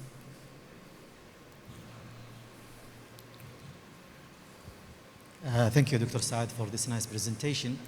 My question about, if we look to the Saudi Medical School curriculums, they are Saudi Med based curriculum, and now with the release of Jahiziyya, do you think about Jahiziyya is an alignment between the Saudi Med and Jahiziyya, or we need to reform our curriculum from the start based on Jahiziyya?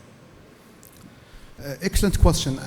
Actually, I mean, considering the different infrastructure and differences between different institutions in Saudi Arabia, I think we need to make one unified national framework for alignments. And instead of having this type of PLOs or suggested PLOs, we need to have more broad themes for the learning outcomes, instead of having specific by, for example, action verbs, or by using specific cognitive levels. So I think having one unified national framework for all the different schools in Saudi Arabia, with, having in consideration that we need to appreciate the differences between different curricula, different also infrastructures, and so on. Okay.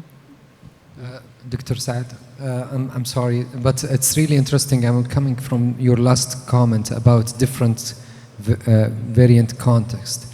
My question for you, Najran University is in the border region, and there is a lot of issue about the military cases that came to through trauma to the hospitals in Najran in the last period of time. So what I'm thinking is now, how does this community and context issues, health issues, reflected to your curriculum? So Did you have something to be in military medicine, trauma, specific for military trauma, being taught to the student or not? Thank you. Actually, I didn't hear you very well, but I mean, I think you commented regarding the special circumstances happening there in Najran during the last. Yeah, how does this reflect to the PLOs in your program? I think the efforts of ETCT, هيئة الاعتماد التقييم الأكاديمي, when it comes to assist the different programs in different areas, started to push us to change our mind about the way we are teaching our students at Najran University. So, I mean, until maybe 3 or 4 years back, we had 2 different curricula for male and female.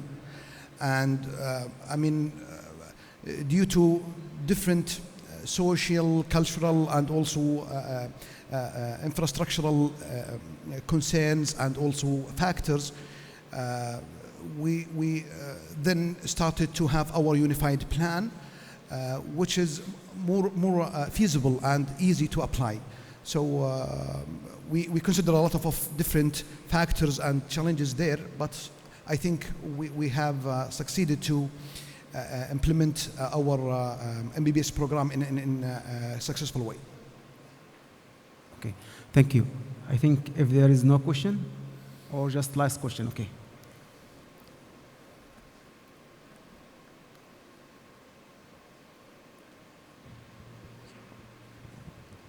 Thank you, Dr. Saad. If you allow me to add that the situation that mentioned was transient, and all the cases were covered in medical and surgical cases, so that it is within our curriculum. Thank you. Okay, thank you.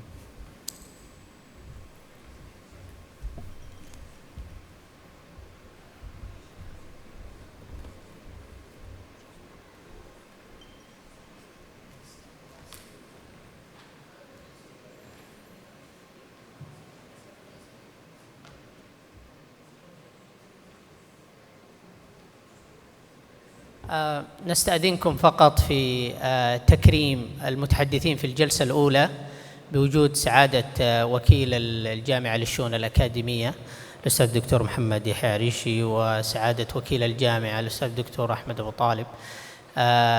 تكريم المتحدثين في الجلسة الأولى الأستاذ الدكتور محمد، تفضل محمد عريشي، وتفضل بروف أحمد.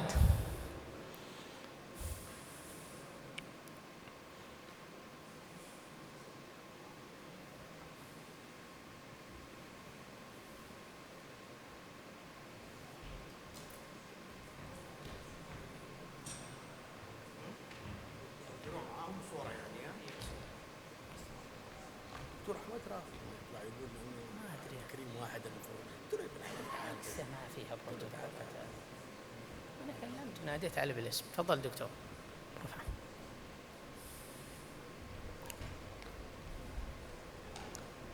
الدكتورة زينات بنت أحمد خليل، تفضل.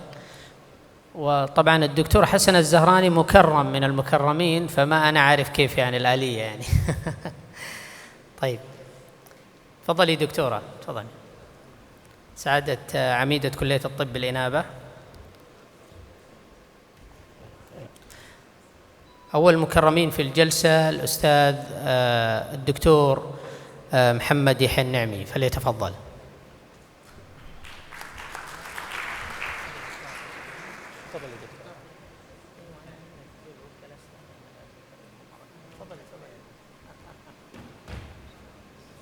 تفضل بروف.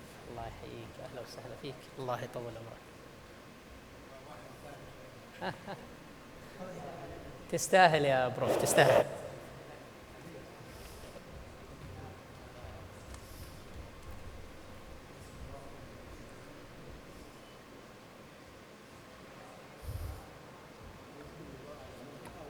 شكرا. المتحدث الآخر هو سعادة رئيس الجمعية السعودية للتعليم الطبي شريك المؤتمر الدكتور حسن بن علي الزهراني.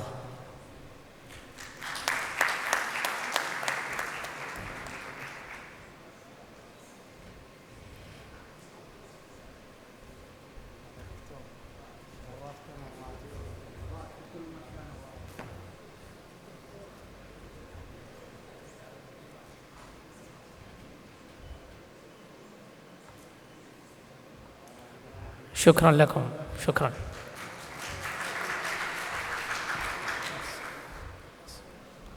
نعود الآن لاستكمال فقرات المؤتمر. تمام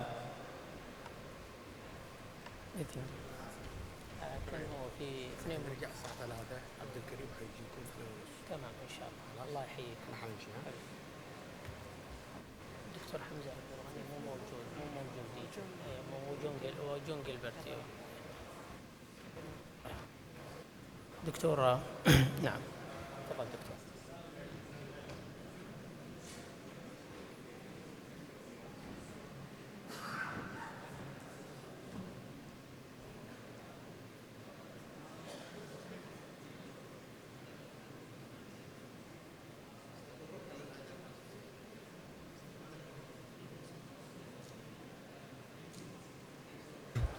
So let us continue as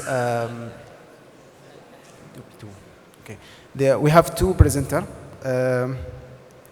So I would like to welcome Prof. Omar Al-Faki to present his topic about interprofessional education in master health professions education, systematic review and meta-analysis. So we have to welcome him.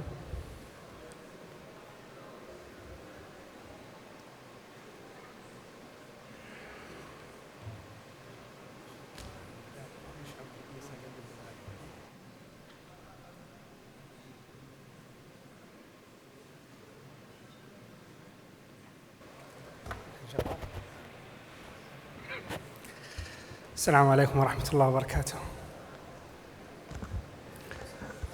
I am Dr. Yahya Al-Urgubi. I'm an associate professor of dermatology and currently I'm serving as the chairman of Department of Medical Education at King Khalid University.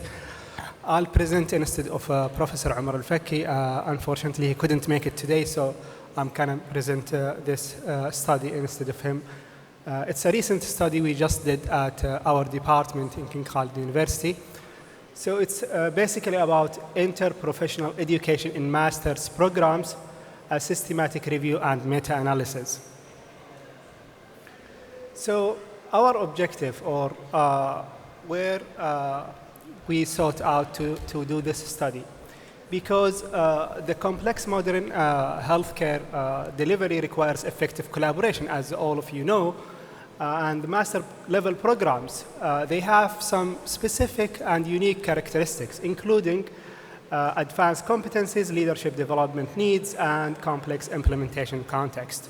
So this was the initial goal or the initial initiative for our study.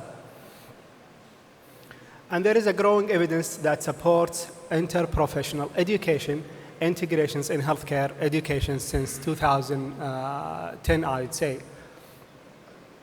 Our methods, so we did, our research strategy was based on PRISMA guidelines and criteria, and we did our databases through Midline, ERIC, and Web of Science, among others, and the period was from 2000 to 2022. The analysis, we used meta-analysis, random effects models, the effect size calculated using Cohen's d, and the confidence interval of 95 with heterogeneity assist also. And the quality assessment, we used the MER-SQI criteria and BAMA criteria.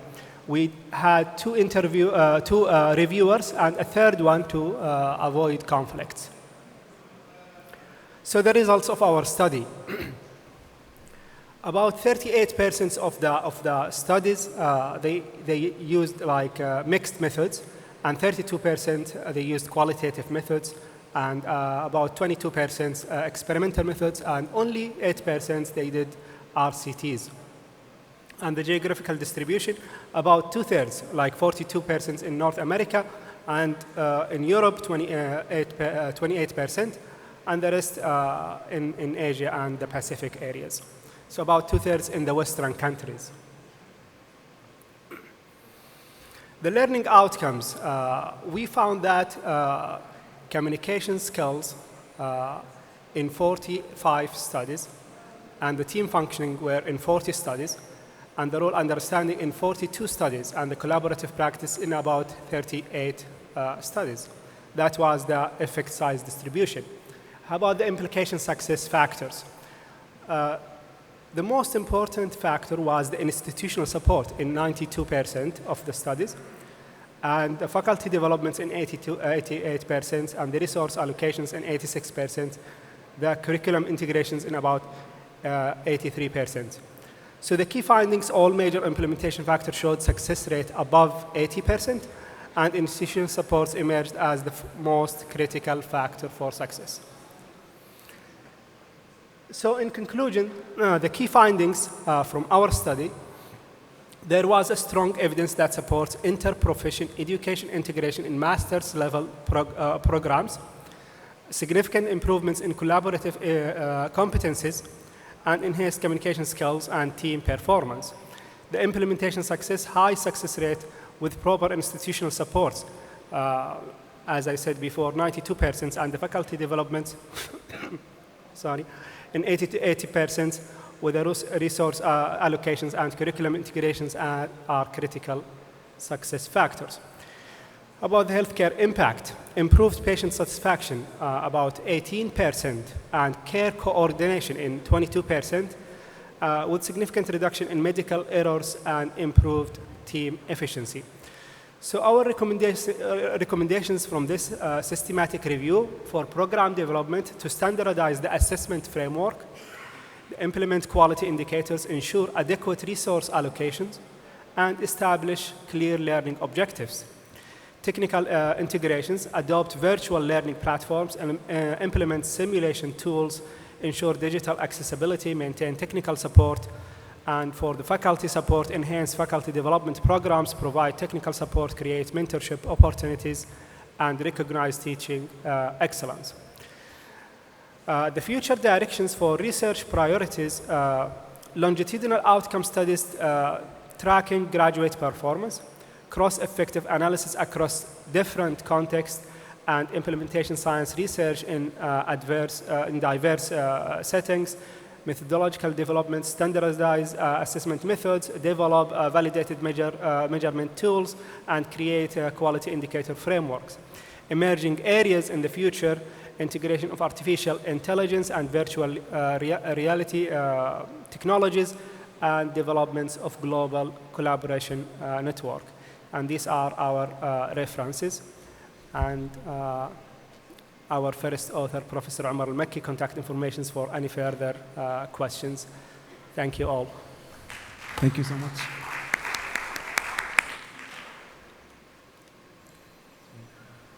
So is there any question from the audience about this study?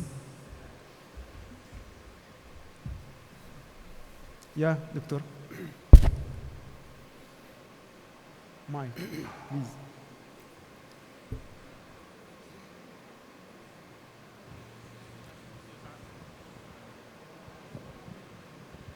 Assalamu alaikum. It's me, Nada Abdurrahman, an associate professor of internal medicine at Al-Ma'rifa University. My question is communication skills in your paper. Have you done how it have been studied, or it's just an assessment of them? This question.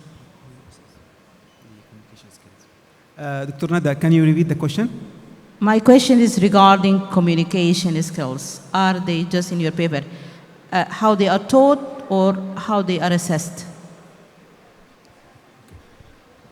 I'm not sure if I get this correct, but you're asking about the communication skills in the paper.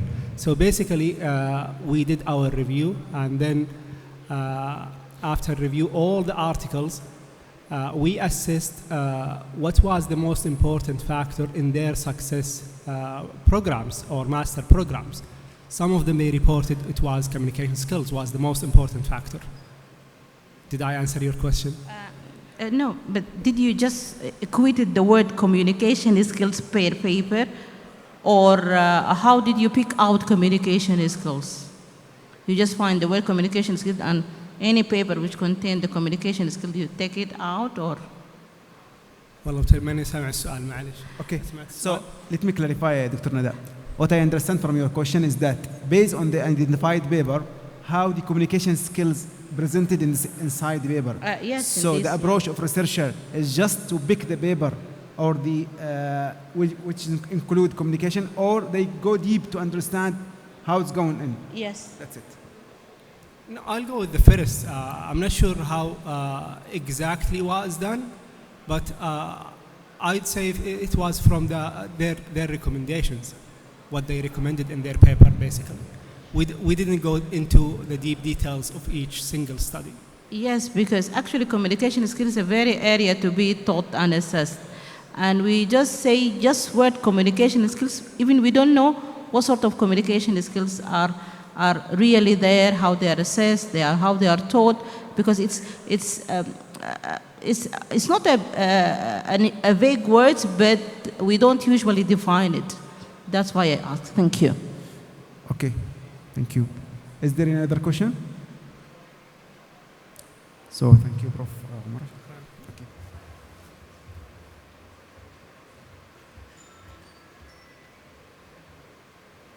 Now we have an online presenter, Dr. Noura.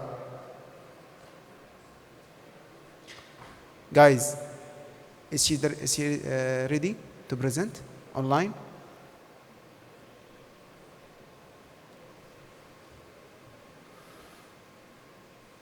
Okay.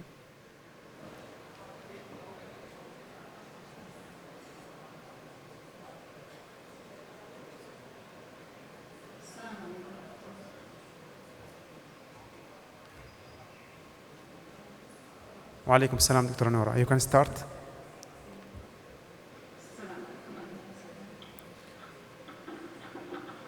Can you see my screen? Not yet. Please help us to let her share her screen. ID support. We need your help. Please.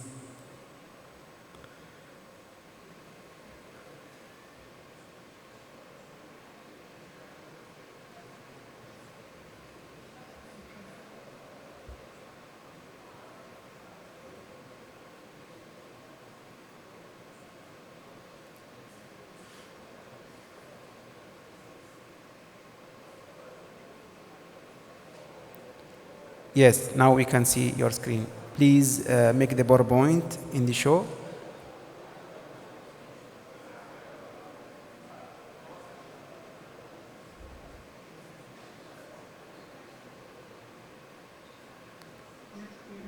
No, I don't know what happened.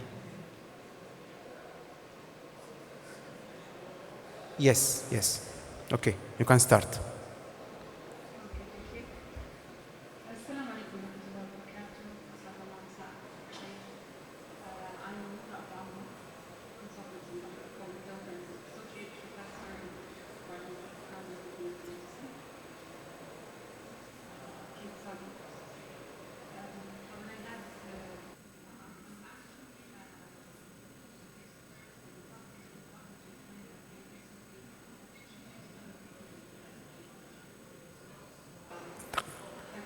Guys, Dr. Noura, hold on. We cannot hear her voice well. So, shall I?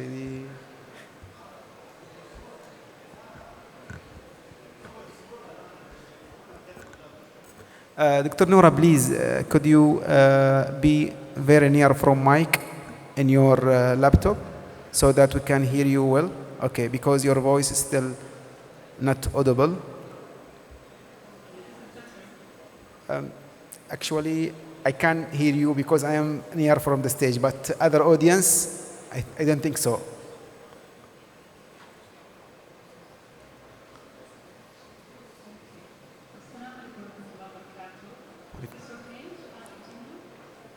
I think so. Okay, okay, okay.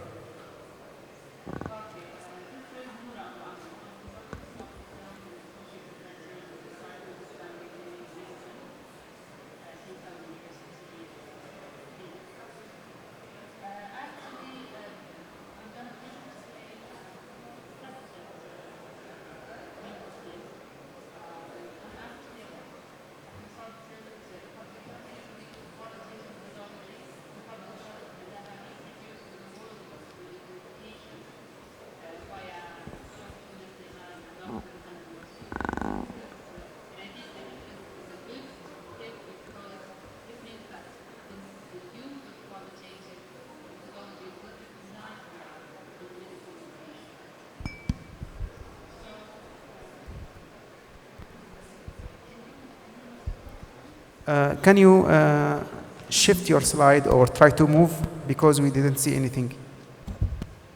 We see the first slide only.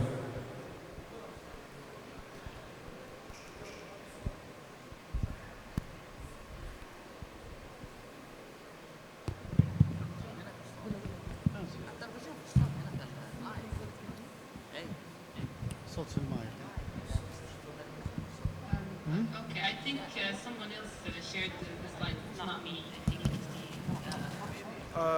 Can you move the slides? from your side.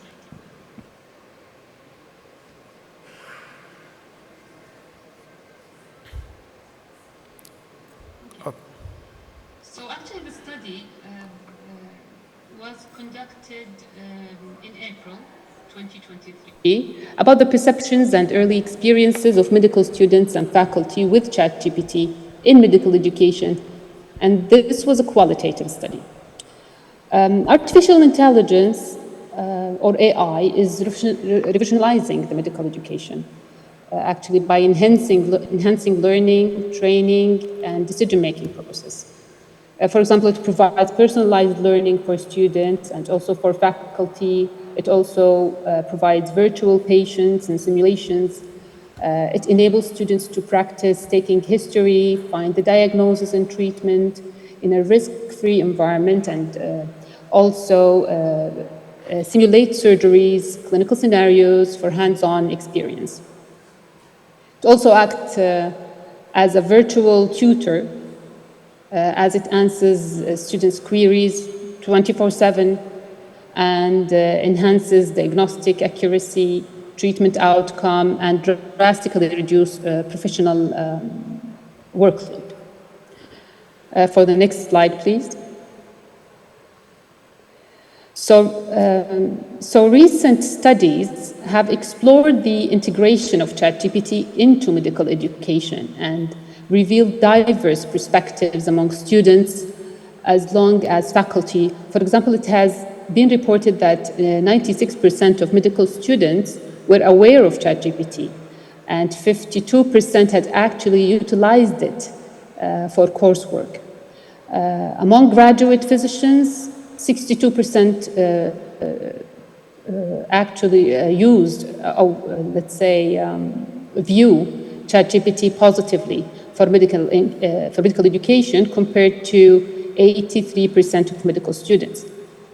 Here in Saudi Arabia, ChatGPT is widely applicable in healthcare and perceived positively by 76.7% of healthcare workers. And this was revealed in a recent study. The next slide, please. Yeah. So the literature showed limited understanding of faculty and students' perceptions of AI in medical education in Saudi Arabia. To meet the evolving needs of medical education, it is important to explore knowledge, benefits, concerns, and limitations of tools like ChatGPT from the experiences and perspective of faculty and students. Thus, the purpose of this study was to explore the perceptions of a newly introduced AI chatbot and its utilization in medical education from the perspective of faculty and medical education. Next slide, please.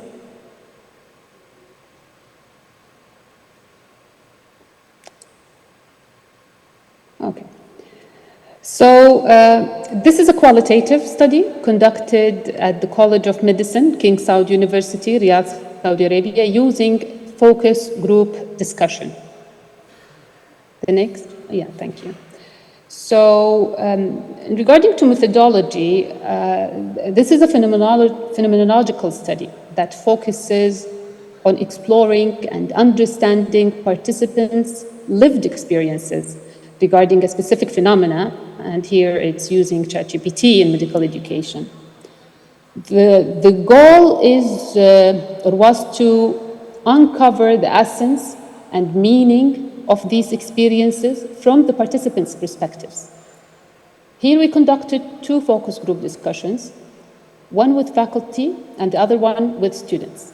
Each group constituted 6 participants. The discussion was conducted via Zoom, which we acknowledged at that time that it may limit detecting the unspoken views and cues of the participants. Next slide, please.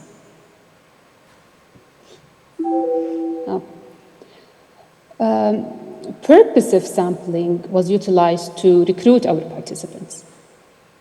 An announcement was sent to invite those who are familiar with or interested in ChatGPT to know more about their experience and perceptions. We ended up with 6 faculty from different departments and 6 students ranging between 2nd year and 5th year of medical students.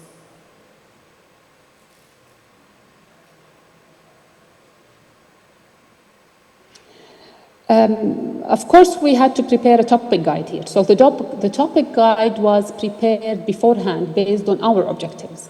And it covered questions about familiarity in using ChatGPT, along with perceived facilitators and limitations of using ChatGPT in medical education. We proposed open-ended questions to allow participants to express their own views around the topic.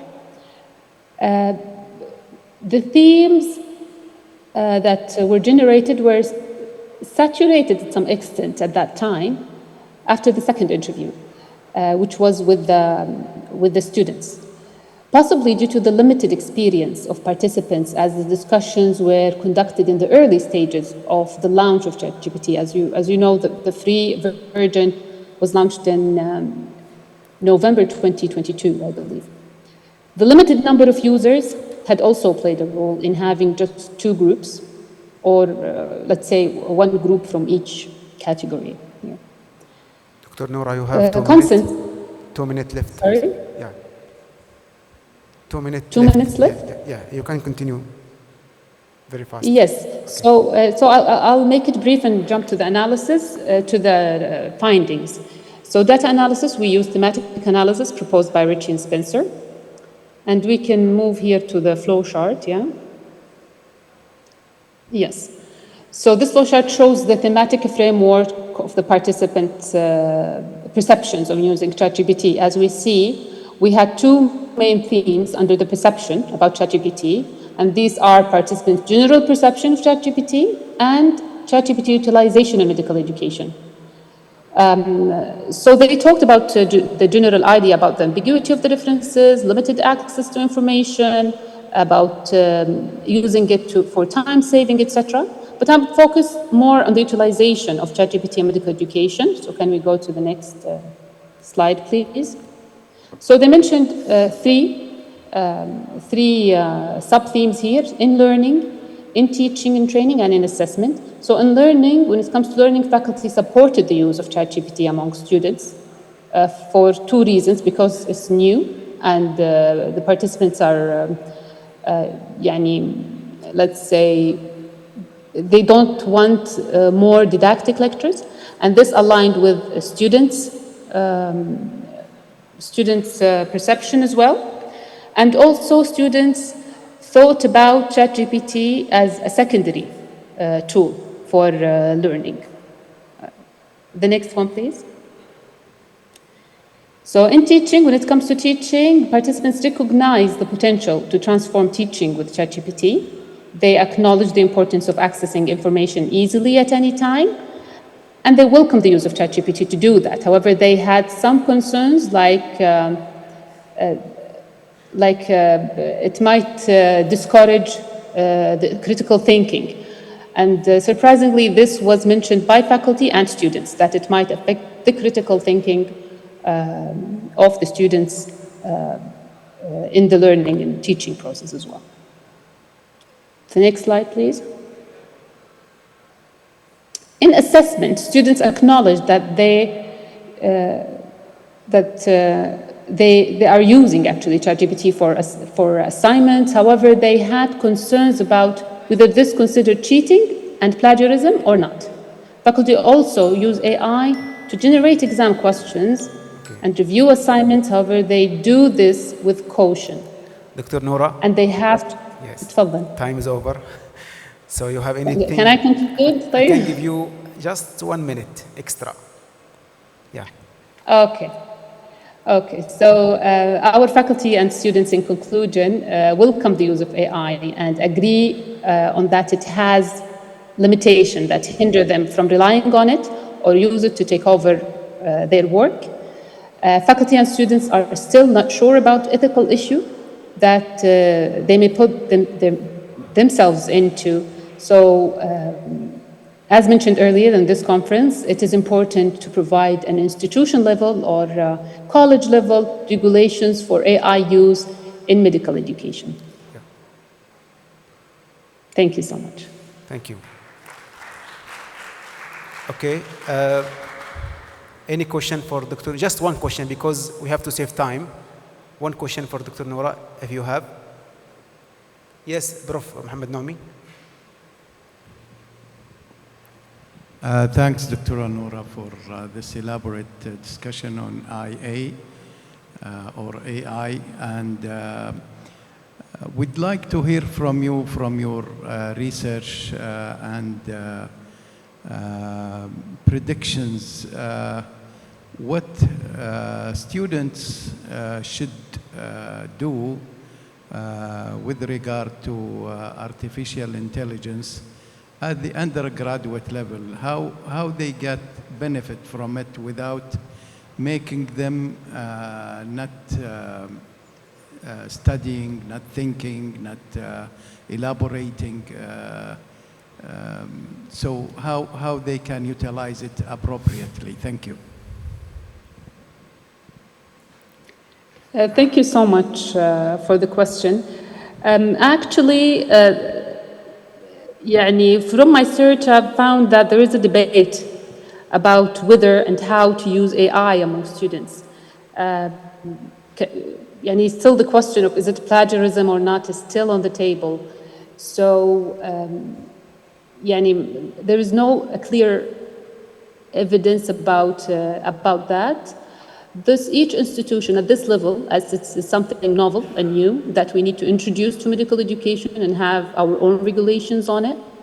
And this needs, of course, discussion among institutions. We can bring the faculty, bring the students, take their opinion about what regulation should we put, and of course, utilize the evidence to be able to answer that question. Sorry. Thank you all for being here. Sorry to disclose this session.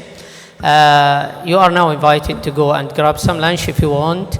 We will continue with Professor Sayyid Imran from yesterday's session is the 4th presentation. So we hope to get back here at 1 p.m. Thank you. So we have just one presenter from yesterday. So those who would like to go for lunch, okay. Otherwise, you can stay here. Okay. So the presentation is for Dr. Imran, Sayyid Imran Mahmoud, about Master in Health Professional Education Program, a timely need for the healthy proliferation in Saudi Arabia.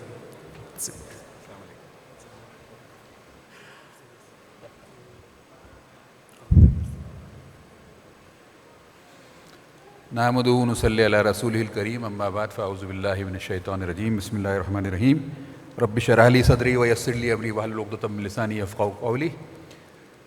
Thank you very much. on your part to stay here and delay your lunch, because this is the only time which has been given to this oral presentation. So I will be talking in the next 7 minutes about the Masters in Health Profession Education, a timely need for the healthy proliferation in Saudi Arabia. My name is Professor Sayyid Imran Mahmood, and I'm working in the Northern Border University, and I just worked there for 1.5 years and started a new master's program there.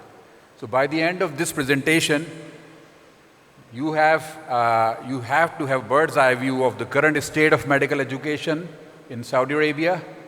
You have to review briefly the role of masters in medical education and decipher the future directions and sustainability of these type of programs. So what is the current state of medical education in Saudi Arabia? For this, we have to see what are the existing programs there, and those existing programs, we need to identify what are the gaps and what are the different problems and challenges we are facing in these programs. So the current state, as we have seen, according to someone, that Saudi Arabia is going through the transformation phase, and initially the first phase which we have, it is in fact the 5 medical schools following the traditional type of curriculum, and later on the second phase which has got exponential growth in the number of medical schools over the kingdom. So in fact, this second phase is basically giving you the idea of the key developments which have been taken place in the kingdom.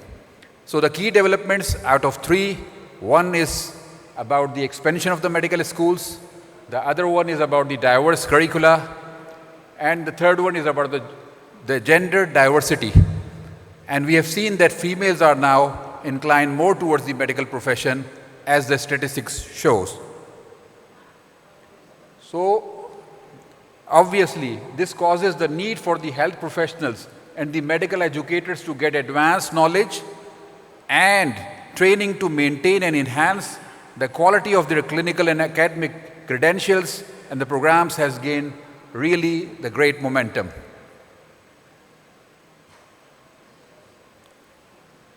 So we will go through a couple of global best practices in medical education.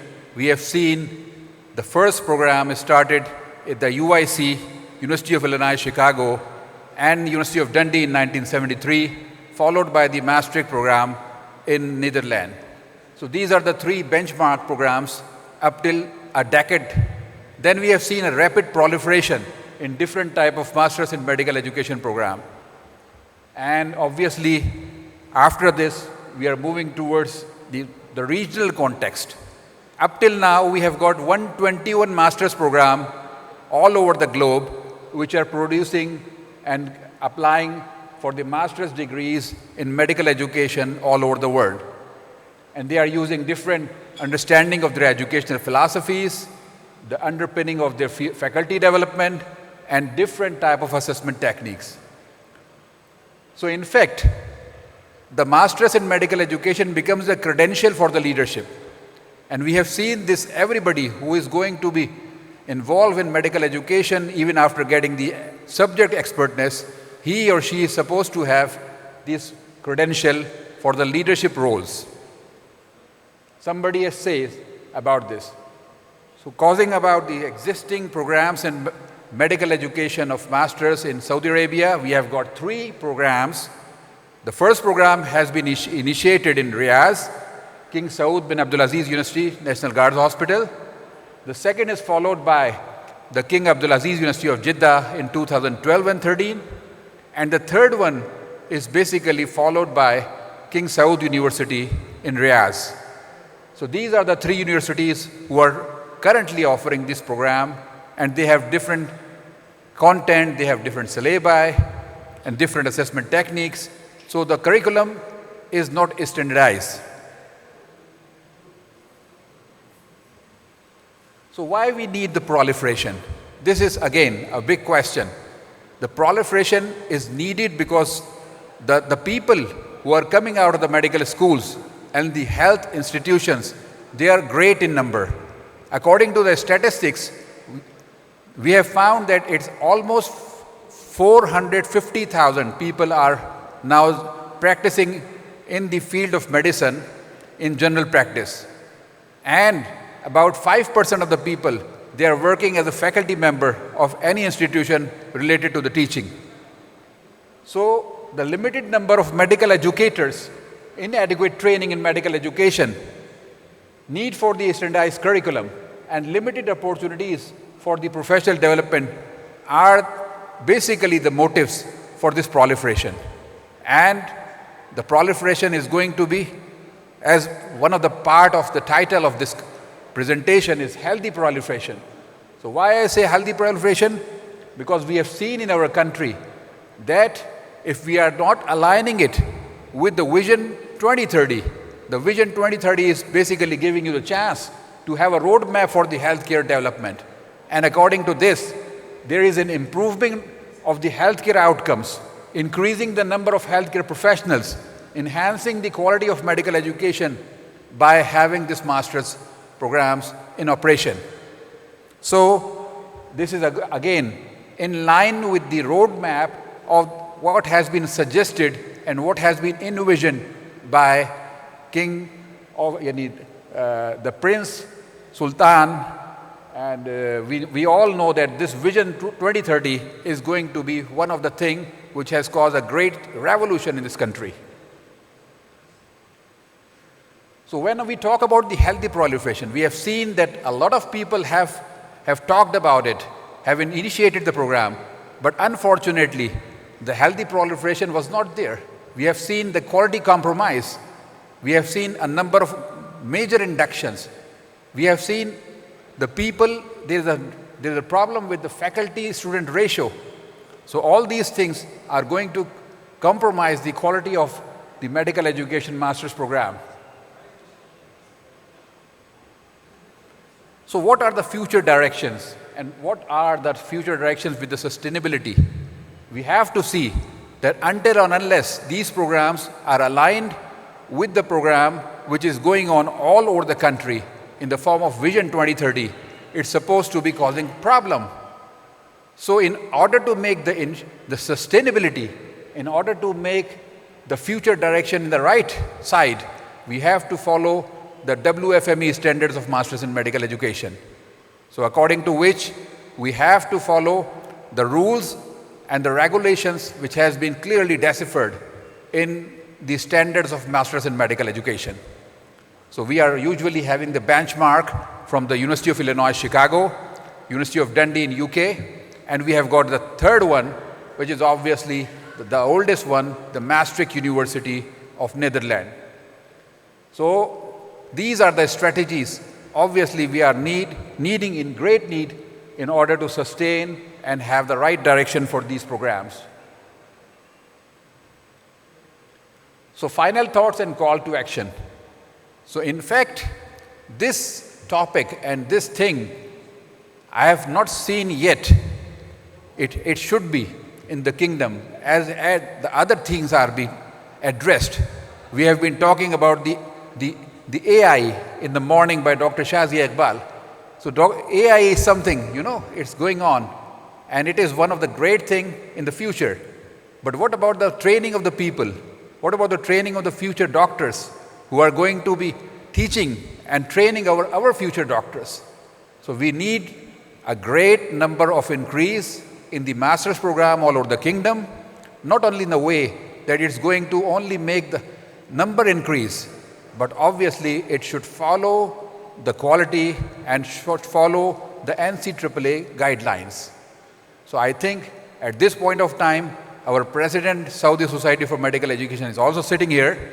I want to make it clear that there must be a role from the Saudi Society for Medical Education in the course of this master's degree of medical education. And up till now, we have not seen any clear initiative from the Saudi Society, and we are waiting for this. And one point in this particular talk is about you to convince that you are going to follow a pattern along with Dr. Khalid bin Abdul Rahman, who is again one of the pioneer of medical education in Saudi Arabia, to have a sustained, a quality improved program for the coming years, inshallah. So with this, I just want to acknowledge my people, the dean of my college, the vice dean, the vice president, the president, Professor Ahmed Al-Rami, who is the new president and who has been convinced on my argument to start the program at the Northern Border University just 4 months ago. So we are waiting that inshallah we are having more and more programs and we'll be having a standardization. So with this, thank you very much for listening, and any questions, I'm happy to take. Thank you so much, Prof. Imran. So, is there any question? Okay. Those who would like to ask Dr. Imran, they can catch him. Yeah. Yeah, already, Dr. Ahmed Rumayyan. Yes. And for others, it is a time for lunch. Okay? Okay, Doctor. Dr. Ahmed. Any question? Mike. Yeah, one question, Mike. I think. Guys. Just beside Dr. Shazia. I think this one.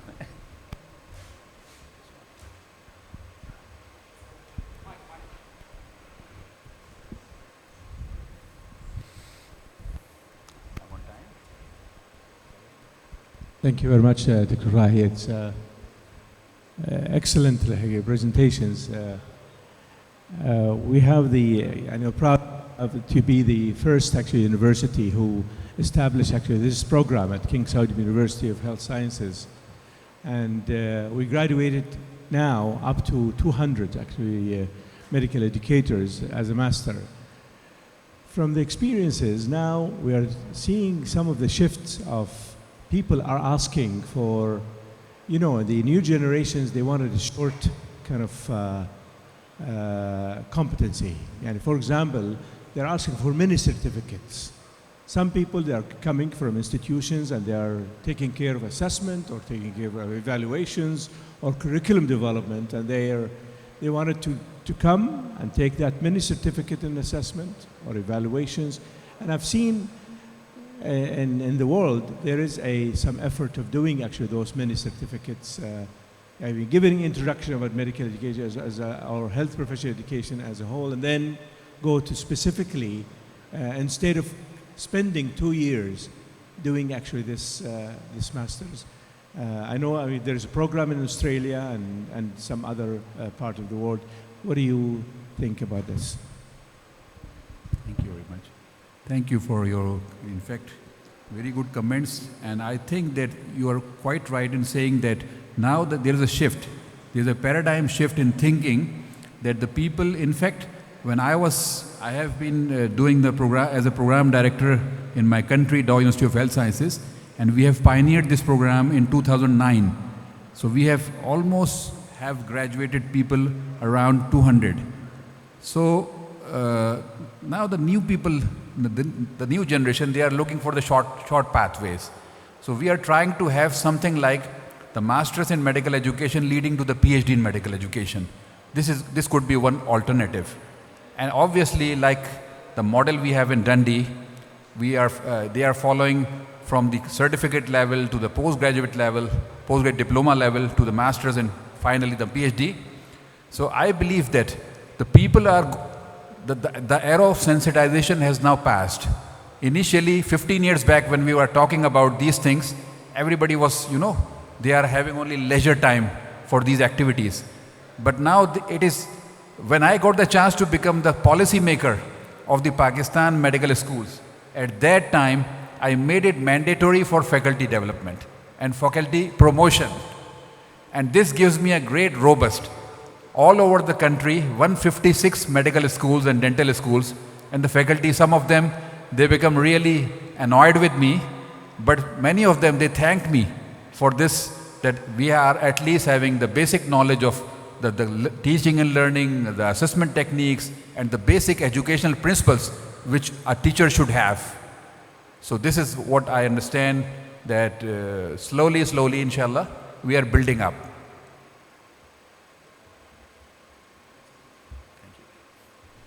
Thank you so much, Prof. Imran, and thank you, Dr. Ahmed Rumayyan. So I think we have 10 minutes from the next session. So anyone would like to go for a break or take lunch or break? Yeah. Okay, and we should come back at 1 p.m. to start the next session. Okay, thank you. Thank you very much.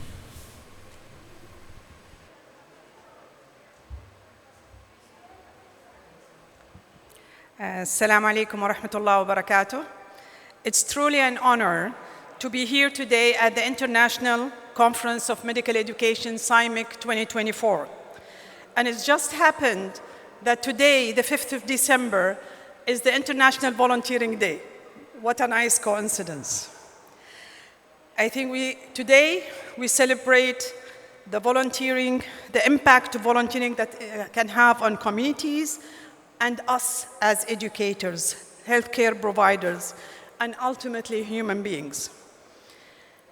In medicine, we understand that our duty extends beyond the hospital walls or the lecture halls.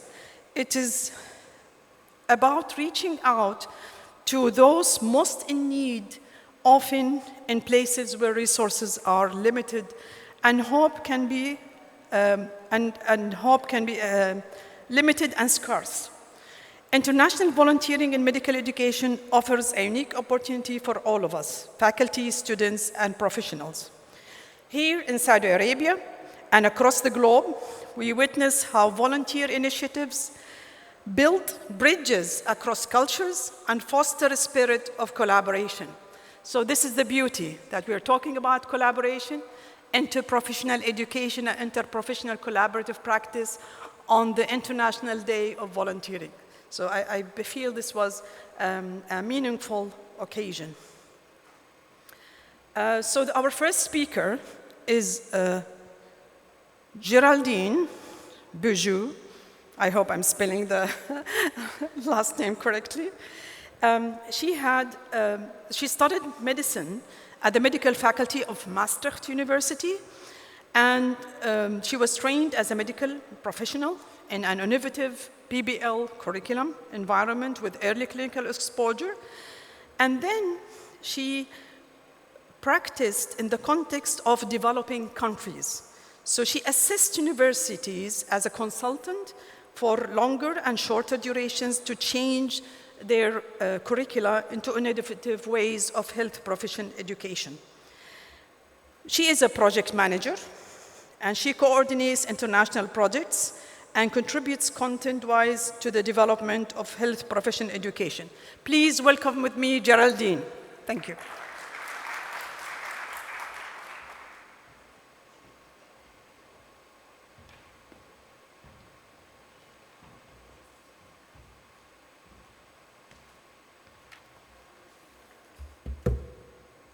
شكرا جزيلا دكتورة منى. Assalamu alaikum. I'm sorry that you had a very short lunch break. I hope you can keep it up with these low sugar levels, but at the same time, maybe it will keep you a little bit longer awake. Now, I have to thank you. Yes, shukran. I really have to thank you for the invitation to participate in the SIMEC. I'm enjoying myself very much, meeting so many friends and making new friends. And it is a big honor to be back in Jazan after so many years. So once more, shukran jazilan for the invitation. And I have some assistants in the room. And if all went well, they are now, yeah, I can see one, they are distributing some of those papers to you. So some of you in the audience will get a paper like this. Very simple paper. I would like you to help me today because I would love to receive some feedback from you about my presentation in order to improve it. Now, if you could take the time, and now that is a dual task, which is not always easy, but to listen to me at the same time, think about the feedback you could give me. A thing that you think went well, a thing that you think can be improved, and I will be very happy. In return, you get a leaflet from my university so that we share on equal base. Shukran. So let me start with my presentation now. And I changed a little bit the title, and maybe that was not supposed to do so, but I think it was important to add not only, to talk not only about feedback, but also about feed forward. And I'm going to explain to you what I mean with that. But first of all, you all know about feedback here in your beautiful country. I learned over the time so many things that you are working on already. Now I have to see how yeah. And I thought it's good to see where we are. And when I found on the map your country and my country, it looked like this. And I thought, back in the room, you can't even see where my country is.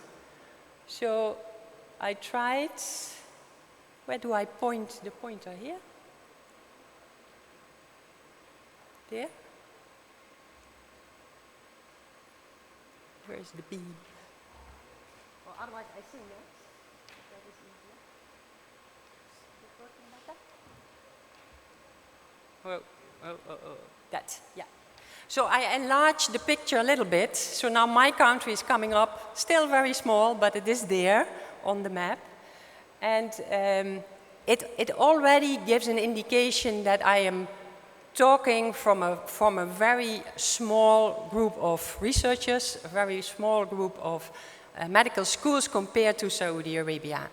So I do my best to make it still an interesting talk that is applicable in your very large kingdom. And as I said, I'm going to talk about feedback and feed forward.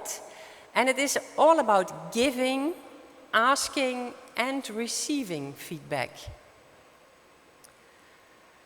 For this presentation, I took the definition as it is shown in this slide. So feedback in clinical education is specific information about the comparison between trainees' observed performance and the standard, given with the intent to improve the trainees' performance. To improve, not to prove, right? And it is a lot of text, but in the end, this could be a visualization of this text.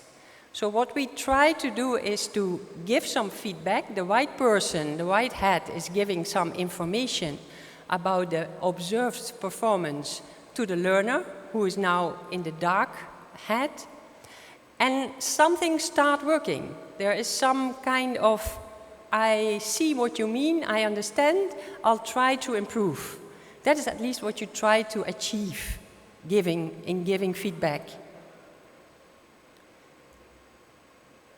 Now, just to continue about the theory, and we learned this morning that theory in essence doesn't differ from practice, but the practice does differ. So I go back to the theory and say, well, feedback we give because we want to identify the gap in learning and performance. And with that gap, then the student or the learner can reflect on that. And they can understand and monitor themselves how they are improving, how they are growing, how they are developing.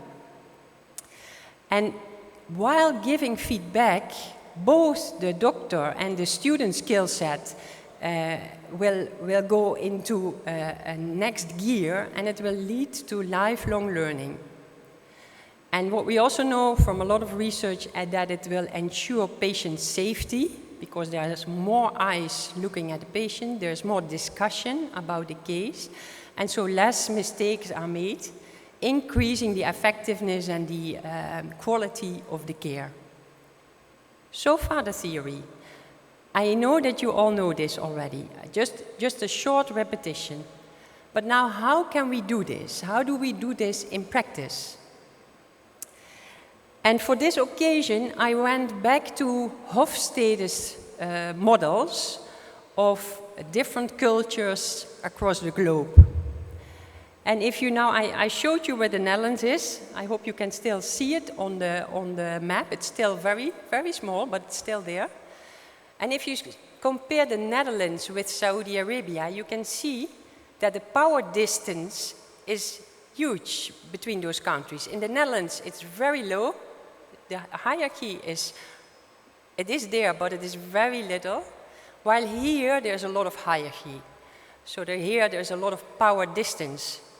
So that is very much different between our countries. And there's another very large difference. We in the Netherlands and more countries in Europe have a more individualistic style of being, of communicating. Our culture is more geared towards the individual. While here, of course, and you can see it all the time during this conference already, you gather, you talk, you meet, you ask first, how is your family doing, before you continue in business language. You eat together, you pray together, there is so much more collectivity. Huge difference with the Netherlands and Europe. Yet I'm taking a lot of information about giving feedback from European or Northern globe kind of research. So we need to apply it here. That requires a little change, otherwise it won't work. Now, I'm now showing you some research. It was a scooping review from one of our colleagues in Indonesia. And Indonesia, or Asia as a whole, has the same feature of high collectivism, low individualism, high power distance, or high hierarchy. So in that context, she tried to figure out what is now different in giving, in receiving, and in asking for feedback in such a culture. And she came up with 4 themes that were like distinctive, that were really different. To start with, she said what she found in the Asian published literature about feedback is that it's difficult to give feedback in a clinical setting because there is a high competition with patient care. To be honest, I feel that is also in our community the case. So I don't see that is specific for this cultural difference. But she also found that if the teachers or the supervisors were giving video-based feedback, that a learner was accepting this much easier than if it was straight face-to-face or in-the-face feedback. She also found cultural factors differ, and she said that the students in Asia, in this culture, are reluctant to ask for feedback.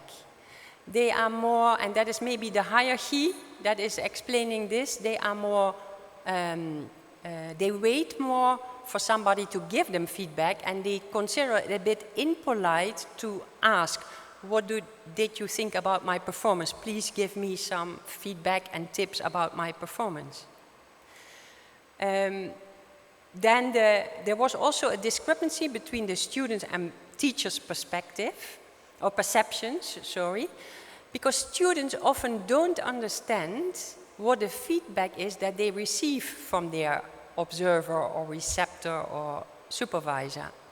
We had a short conversation, Dr. Muna, the other day, and she figured out that AI is giving more clear feedback to a learner than any human being can do. There is so much in between the people that is making the message unclear that apparently a computer can give it even better than we can do. So we have to work on how to explain our message clearly. And then she found, and we go back to the Asian culture, that the teachers are not always ready to give feedback. It is either because they are so busy, they think it is a nuisance, they think it doesn't help anyway, they think they have other things that are more demanding to do.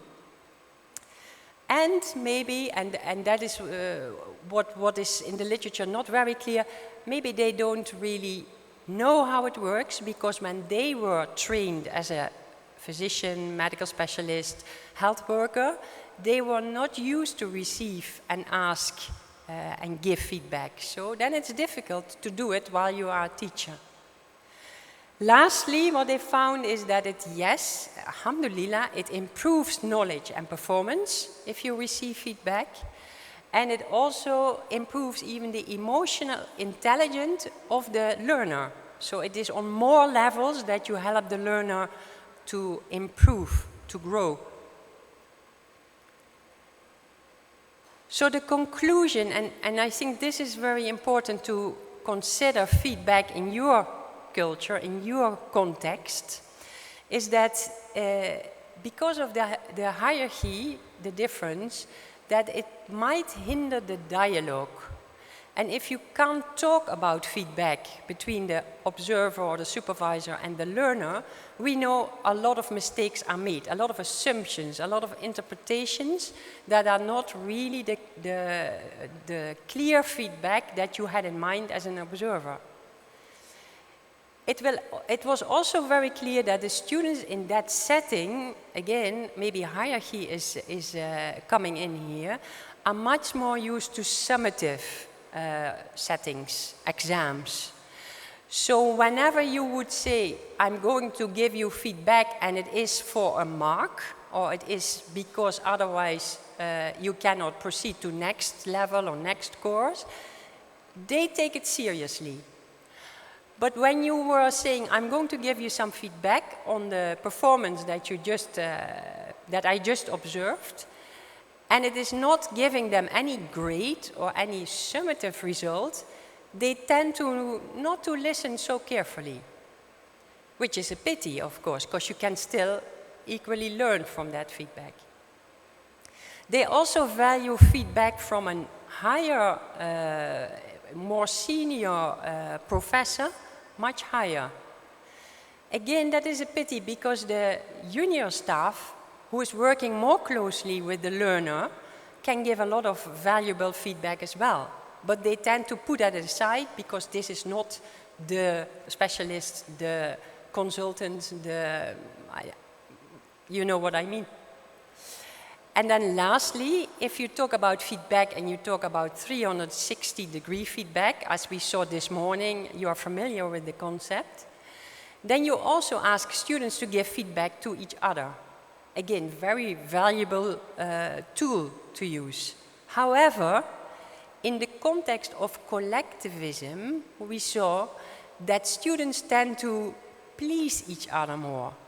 They want to always say something good and stick with that, because they want, as a group, to be a good group and not to leave somebody behind.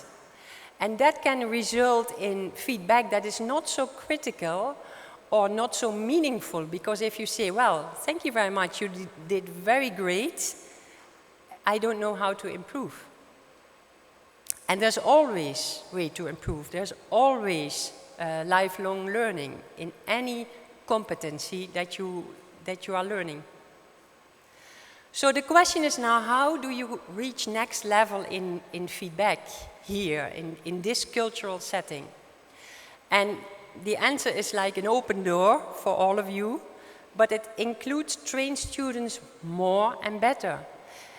Explain that they can ask for feedback and that you value that they ask for feedback. And that it is not impolite to say, please, doctor, can you look at how I use my stethoscope? Or can you give me feedback on my communication skills? Or whatever the reason for feedback is. But train students also how to give meaningful feedback to each other to start with. But later, when they are in practice, they are supposed to also give feedback to their colleagues, their fellow specialists. Learn at an early stage. We saw that this morning also in various presentations about interprofessional education, collaborative practice. You start early. Don't wait till the last year. It has to become a habit, a normal way of learning. Now, teachers need to be trained as well. They need to understand how you can still give meaningful feedback even if their clinic is very busy and they have other priorities. And we have to help them to get that dialogue going. Because apparently it's very difficult for students to start a dialogue, so as a teacher you can invite them to have a dialogue with you. Now, I'm not sure if you know this series, but it's really giving you some practical information about how to do things. I'm not going to talk about it in this session about feedback. We only have a short time there. But the tips are really practical. And in this case, you have on the right side the box of 4 bullets. I'm not sure if you can see it in the back. But it starts with ask the trainee what went well. I would even say 1 bullet before that is ask the trainee what he or she wants to be observed on specifically. Because if you observe a complete patient encounter with your learner, maybe the learner, the student, is a bit hesitant about a specific part of the physical examination. Now, if you give a lot of feedback about the communication, he or she will not really listen carefully because the question was, how do I do this physical examination part? So before you even go into the feedback, ask the learner, what do you want to learn? What is it that you want me to specifically look at? Then you ask at the end, after the performance was done, what do you think went well? And you can add. So first the learner says that, you add as a supervisor what you think all went well. Then you can ask first the trainee, what do you think that you could improve next time? Now often they say, I don't know, you are the specialist. But please invite them again. Continue asking questions before you give the answers and say, well, I think this and this part could be improved in that and that way. But I know you know all those things, so I continue. This I just wanted to share because those tips series, in which you saw on the last, in the previous slide here, the internet address, the website, it has a lot of nice practical things that you can use. So you don't have to invent everything. There is a lot already out there. It's just a matter of finding the right resources, as you know. I hope that this will be helpful for you as well.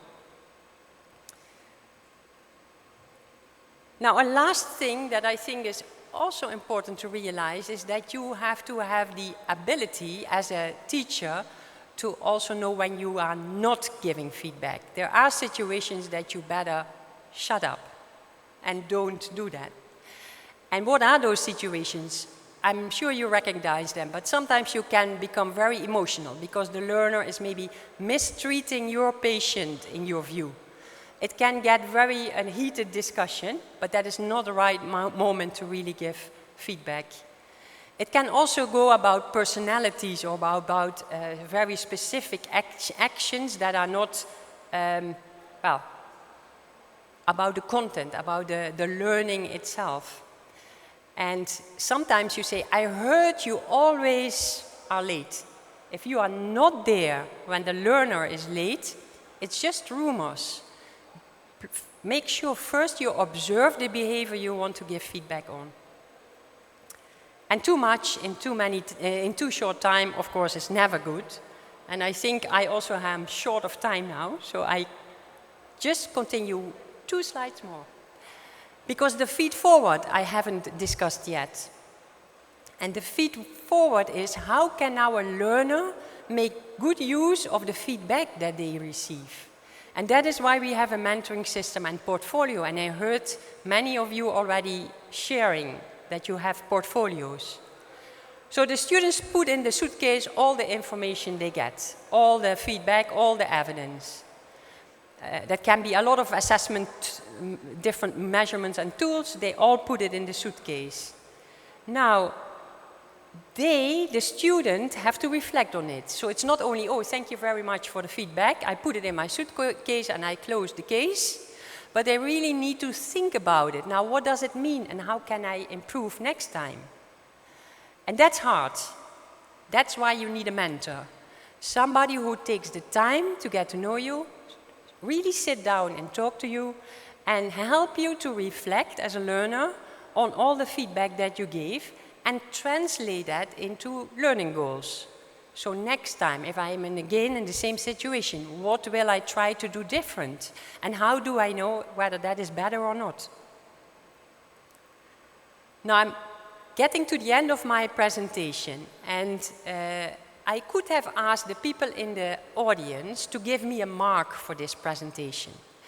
And it could be that a 0 is really poor, go home, we don't need you. A 100 would be stay till tonight because it's wonderful. And anything in between. Still, I would not know what to improve. Because if you give me a 60, maybe, how can I get a 70 then, or an 80? So it doesn't mean a lot to me. I could have given in the audience a checklist about this presentation. What is the structure, the content, and so on. And you just rate me and say, okay, I agree, this was very clear, the introduction was clear, yes, or not at all, or there was no introduction, and you give me that information. It helps. It will give me a little bit more information about how to improve next presentation about this topic, or in general, about presenting. But what I did is I gave you a form, some of you, to share with me at least one thing that you thought went okay. This is something, don't change, keep it like that. And another thing that you thought, well, you could have done better if you would have done this. And that kind of feedback is very valuable. And I hope even in clinical practice you can apply this. Give also the how can I improve? Because for a learner, that is really hard to figure out on their own. So when I go and sit down, I hope I can receive all your feedback forms, the ones that I have them shared in the audience. And next time I come back to Jazan and I do a better presentation. Shukran jazilan.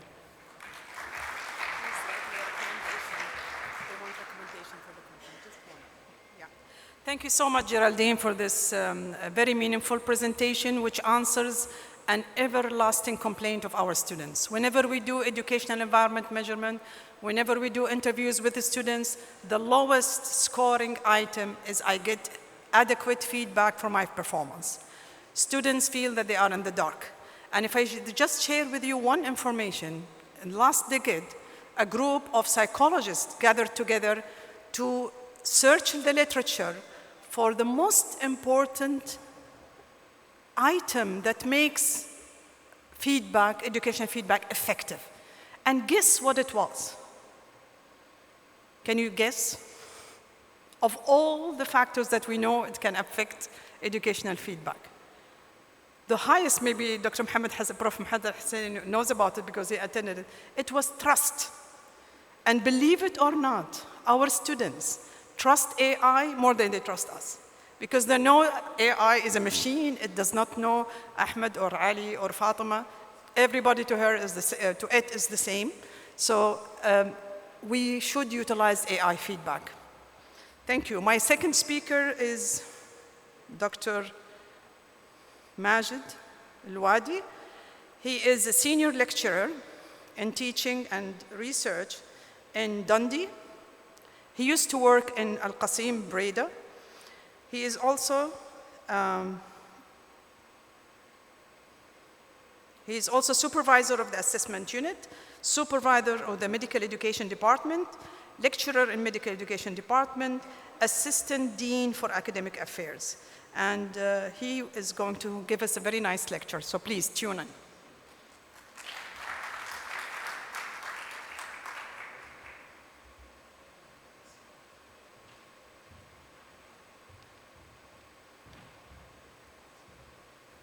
Thank you very much, Dr. Mona.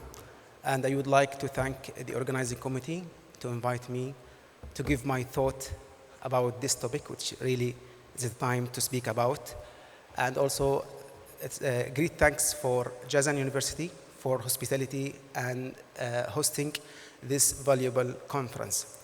So my talk, just to raise our insight and to give some closed window so that we need to open and to see what happened. Okay, so actually, we would like to balance the act in student assessment by optimizing subjectivity plus objectivity, considering the new emerging era of the generative artificial intelligence. So that we know that AI makes significant disruption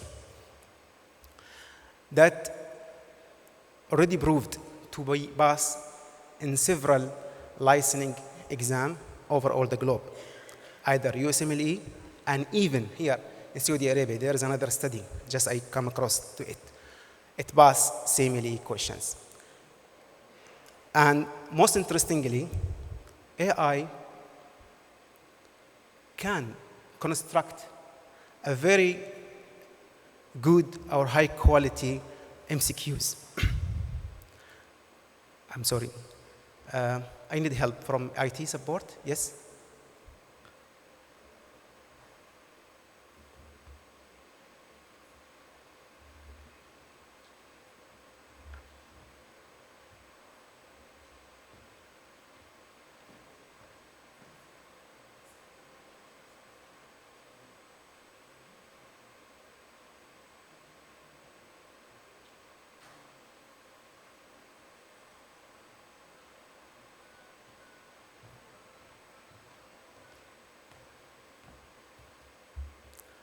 Sorry for that, because I did some update in slides.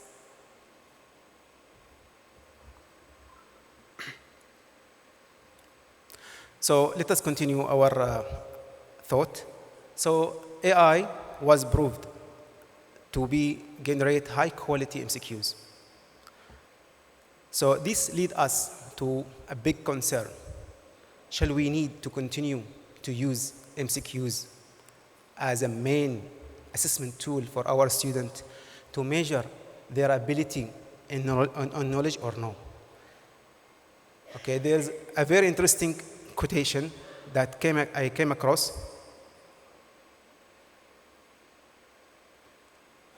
Yes, please share. Yes.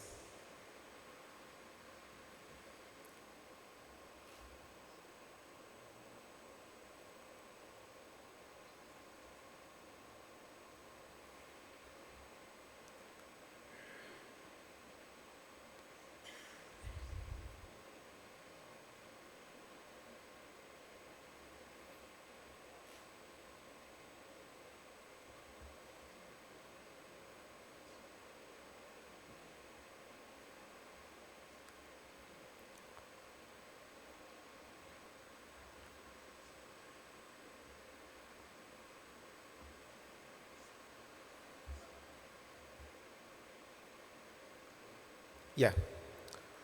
So the moral panic at the moment is that generative AI can pass our assessment, while it should be that we still setting assessment that AI can pass. So that means we still design assessment tool that can be easily passed by generative AI, assuming that we are measuring this construct, especially knowledge or sometimes skills.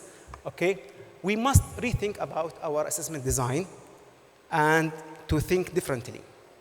So if we shed light about the main concepts or term in this presentation, so I would like to share, to shed some light and thought about assessment, objectivity, subjectivity, and artificial intelligence, and how we can balance between objectivity and subjectivity, and what insight or action that we should take to make our assessment as much as possible to measure the intended competencies or construct. So starting by the assessment, so far we know that our two major approach in the assessment is assessment of learning, that's as summative assessment. Yeah. The main purpose of this assessment is just to measure or to make sure that graduate or student catch up the intended learning outcome, or in bracket, assurance. While the second type of assessment is assessment for learning, that we introduce this type of assessment early for our students to help them to build their capability and to enable them to pass the final one or the summative assessment. Nowadays, there is a growing concept in the assessment called assessment as a learning. And actually, this concept is promote us to think about how we can balance our assessment task to stimulate students for critical thinking and also to make them able to plan their own self-regulated learning. So that is called build capability. This approach is just focused on the principle of designing assessment. So second concept about objectivity. Objectivity, as we know that, refers to making pure judgment or decision based on numerical data free from any bias, either personal bias or contextual bias, so that we quantify validity by increasing reliability and minimizing as much as we can the possible error. This is from psychometric consideration or psychometric framework. What happened?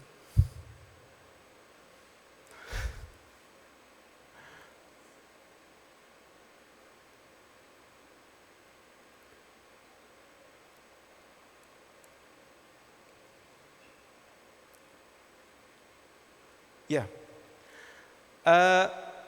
Each learning outcome, in fact, as a competence, should be measured numerically to establish and maintain what's called stakeholder trust. Either it is national bodies or even the quality assurance process and requirement, which actually is not true. Because as we see that attitude or values cannot be measured in numbers. It's our observation and our direct discussion with the student. So some students say that our life are bound to number by say that we get A+ or B+ or 85% or 95%, for example. So this system of numerical, although it is important to, as I say that for some stakeholder, but nowadays I think we have to think about the assessment design itself and the purpose of the assessment. So we know that from the perspective of objectivity and learning categorized into three major competencies: knowledge, skills, and attitude. Although any learning situation can include all of these together. So we deconstruct the learning into three parts just to meet the purpose of the objectivity. So we know that we are heavily rely on knowledge, assuming that students should have as much as they can in knowledge, and we assess this knowledge by either MCQ or essay question, for example, while for the skills, we assess them by OSCE, and attitude just for, we are focusing or numerically measured the attitude in terms of communication skills, and sometimes we ignore a lot of attitude that our students they already should have or have it. Subjectivity, on the other hand, refer to judgment influenced by personal opinion, experience, and contextual factor. This implies that one size cannot fit all, as subject perspectives consider individual differences, unique context, and overlapping competencies. So we have to be very careful when we evaluate any number in the assessment. So number in assessment should be considered different perspective, different view, and even some individual circumstances for students. And we have to consider what's called neurodivergence student, because nowadays what's called there is adult ADHD as well as dyslexia. So this lead us to rethink about the objectivity and subjectivity again. Already there are several papers published in this way. So again, taking into consideration, just I would like to share the current view of objectivity and subjectivity. We already practice it, some objectivity to some extent. But nowadays, with the emerging of generative AI, we have to rethink again on how much the objectivity and subjectivity should be balanced. This is what is called Z model. Okay? So taking into consideration from knowledge perspective, we maximize objectivity, and for the attitude, still we use some subjectivity, but we transfer this subjectivity into a number. We already have some expert judgment or pre and post assessment checks, as well as diverse assessment modality in order to measure as much as we can learning gaining or competency gaining from different perspectives.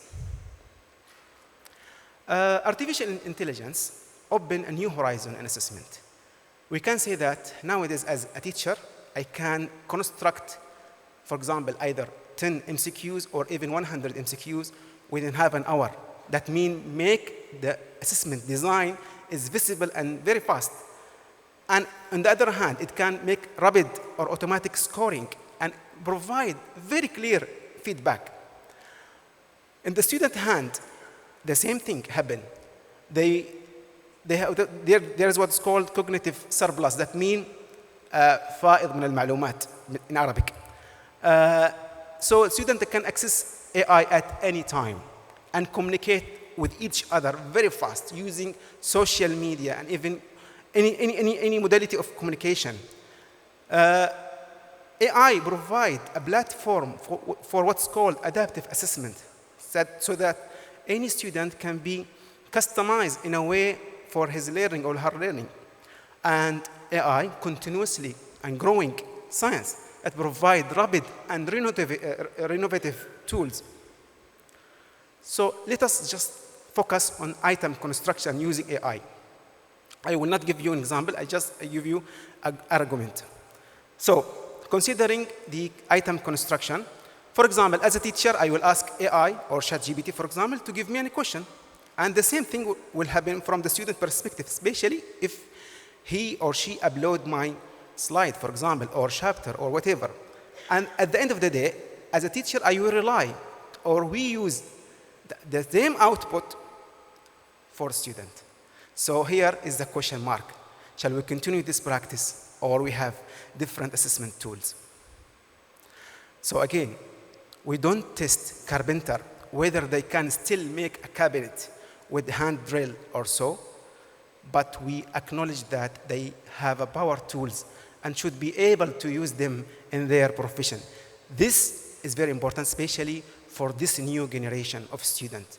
They are very smart, very rapid in learning. They can learn on the go. So don't underestimate the capability of our students. Now, thinking about the balance between objectivity and subjectivity.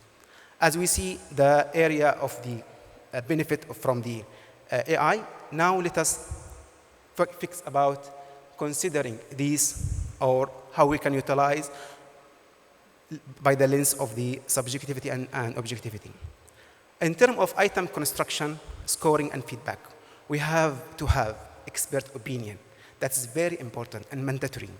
Test item review after AI generation should be taken as a serious step, because this will prevent what's called AI hallucination or sometimes overlapping between option of MCQs. We have to humanize the feedback rather than to be automatic generation, because as expert we need to have our own input. In terms of affordable assessment, we should introduce a reflection and critical thinking to our student, rather than just to assist them with the traditional method like MCQ or essay question. We need another. Let them write under our own observation rather than to have an assignment, because they will give or they will ask ChatGPT to write the assignment for themselves. Again, we need to benefit from AI. We can customize it, by the way. And I know that majority of the university here, they have Blackboard. And there is initiative in the Blackboard to customize what's called adaptive testing or adaptive modeling. This will help us to identify any student with special problems so that we can solve it. This is what's called holistic formative assessment. Of course, we have to embrace creativity in AI. We didn't make afraid about AI. No, AI should be part of our teaching and learning. Again, considering about a model of the subjectivity and objectivity in AI, let us to have a little bit increase of subjectivity, maybe even more. This is lead us to what's called a curved Z-angle model or 2 model. I'm sorry for the misalignment.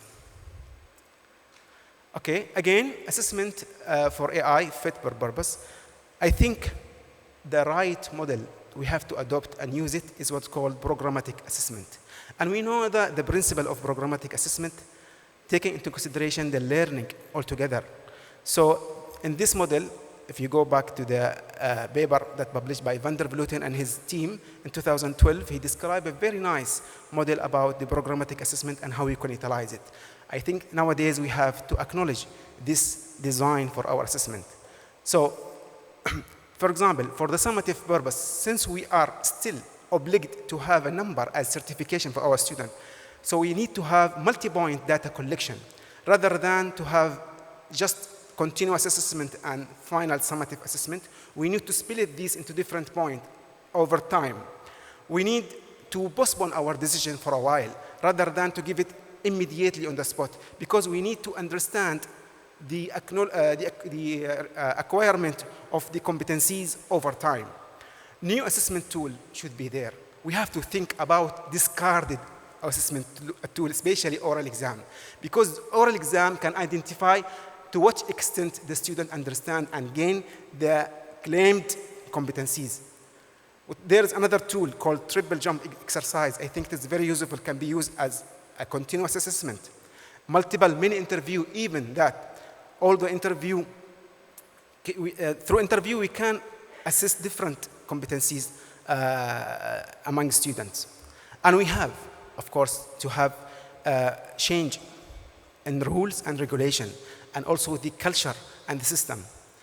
Taking into consideration the formative assessment, we need to embed a holistic formative assessment rather than just small pieces of quizzes online. No, we need to build it as continuous. Promote self-reflection and criticism, and introduce adaptive testing, and build spatial, entrustable professional activity for AI. Why this point? I know that nowadays even the patient become very smart. They ask ChatGPT, for example, for their diagnosis, so that we need to prepare our student under observation and guidance rather than to give them, to let them go alone without guidance. So we have to, we can customize. This is a new project or new research idea, how we can build entrustable professional activity for AI.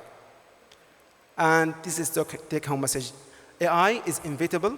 We need to accept change, and we need to be ready to achieve it or to have it.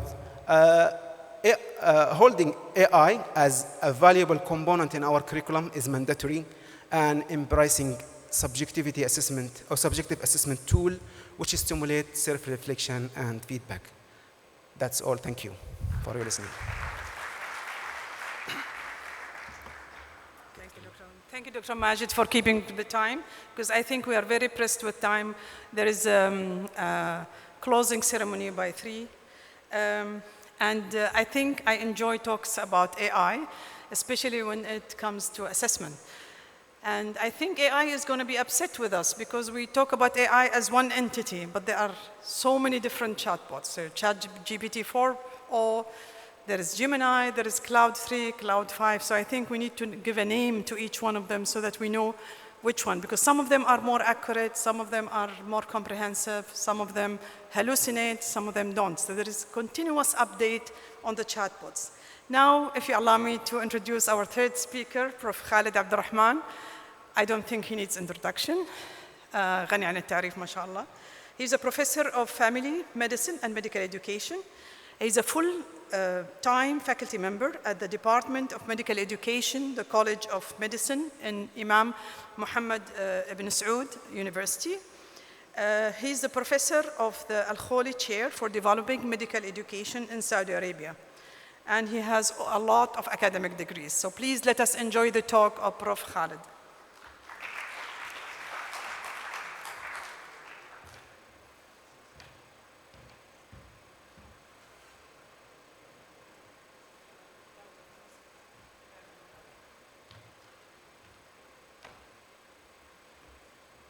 بسم الله الرحمن الرحيم. السلام عليكم ورحمة الله وبركاته. حياكم الله جميعا. خلوني أبدأ بحقيقة شكر جامعة جيزان على هذه الاستضافة المميزة صحيحة. أكرمونا صراحة بكرم الضيافة وحسن التنظيم. وأيضا أشكر الزملاء في كلية الطب واللجان الكثيرة حقيقة العاملة في تنظيم هذا المؤتمر، وخصوصا الطلاب، يعني شكر خاص لهم. أتمنى أن الجميع يعني يستمتع بهذا المؤتمر، وخصوصا ونحن في يمكن اقتربنا من النهاية. Let me share with you my definition of sustainability. I define sustainability as, sustainability means keeping the motivation to stay focused until the end of the SIMEC conference. So let me thank you people who stand in front of me up until this final session. You deserve really a good, خلينا أصفق لكم. This is a good sign. I remember when we held medical education meetings back in 2025 years, just a few people interesting to listen what is going on, what is the term medical education. And I may share with you a story, and I think Prof. Hamza also remember this. In 1995, in the grand rounds of my department, they asked me to talk about a topic interested for the department. I chose a topic titled, Time Has Come to Adopt BBL, not problem-based learning, just BBL. So people, they gathered because it's,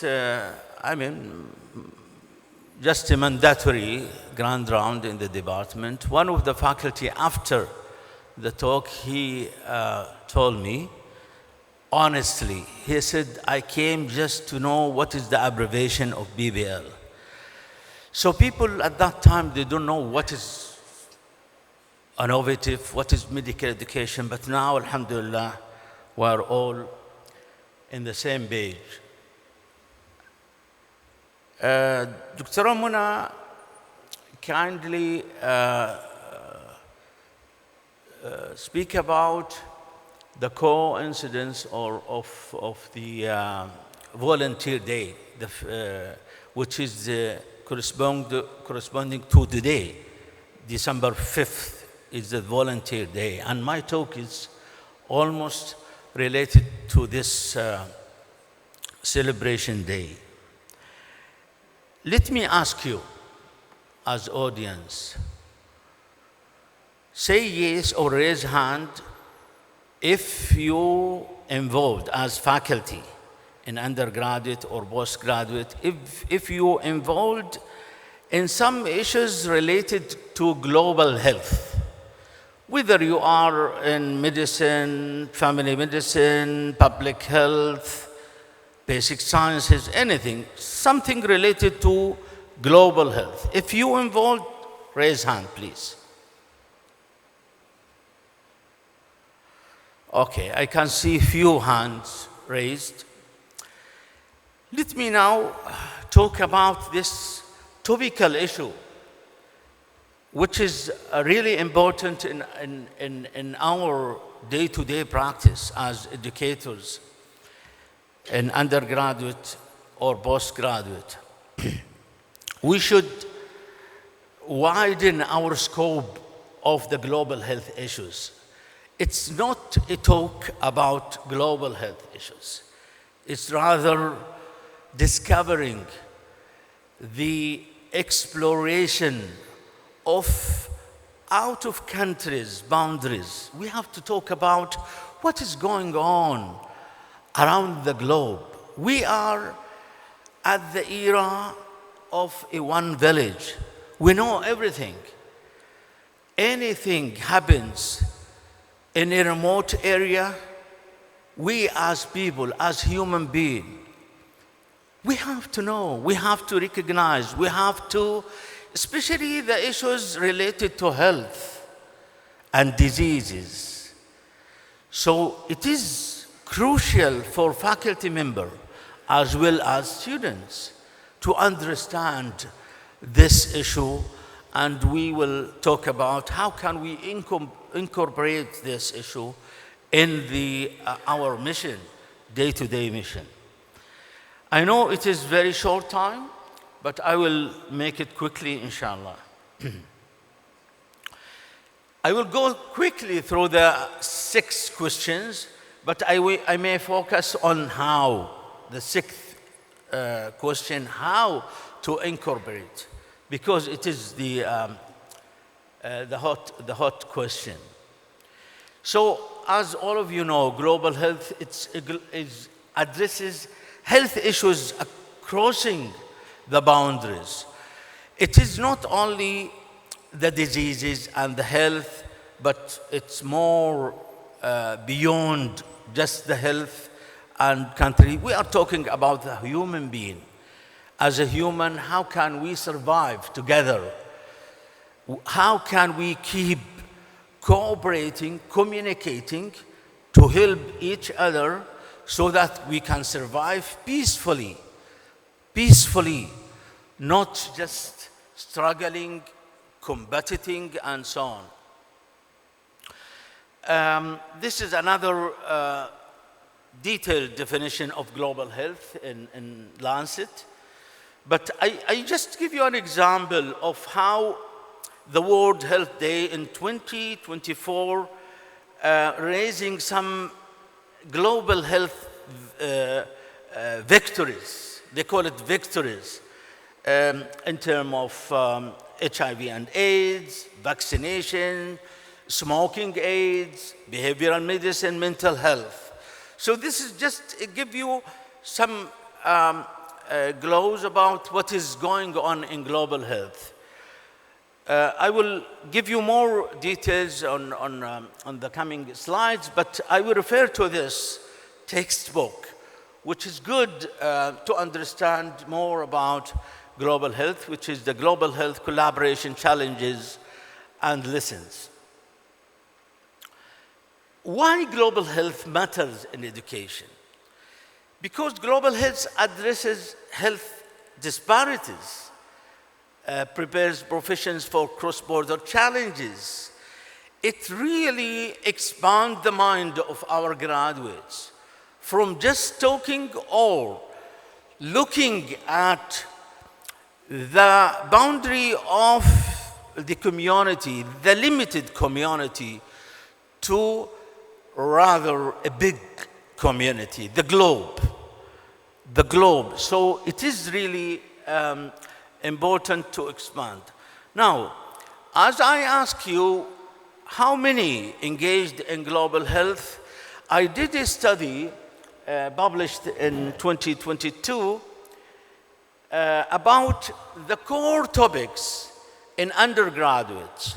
And we put some gold standard or standards in the international core topics, and we listed 15 core topics among, I think, 10 medical schools representing the whole globe. So this is table 1 showing the gold standard of core topics. As you can see, global health is not one of the topics at the time of our study. Why not there? I don't know. But maybe it is part of other topics, like probably the medical informatics, the healthcare systems, maybe evidence-based practice, patient safety, I don't know. But it is not there.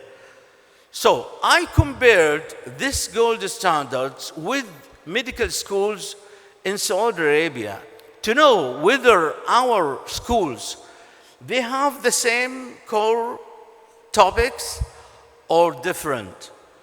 So let's go to table 2.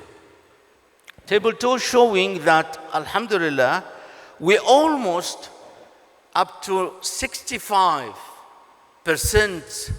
of our schools, they have core topics, almost similar. But some other topics still not there in all schools.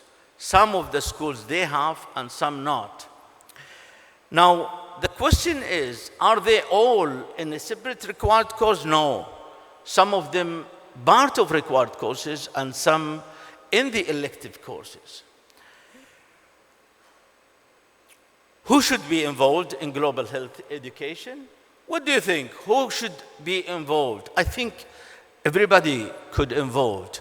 Not only the public health specialist in the Department of Public Health or Preventive Medicine or Family Medicine. No, all people, all faculty members, they should have some contribution.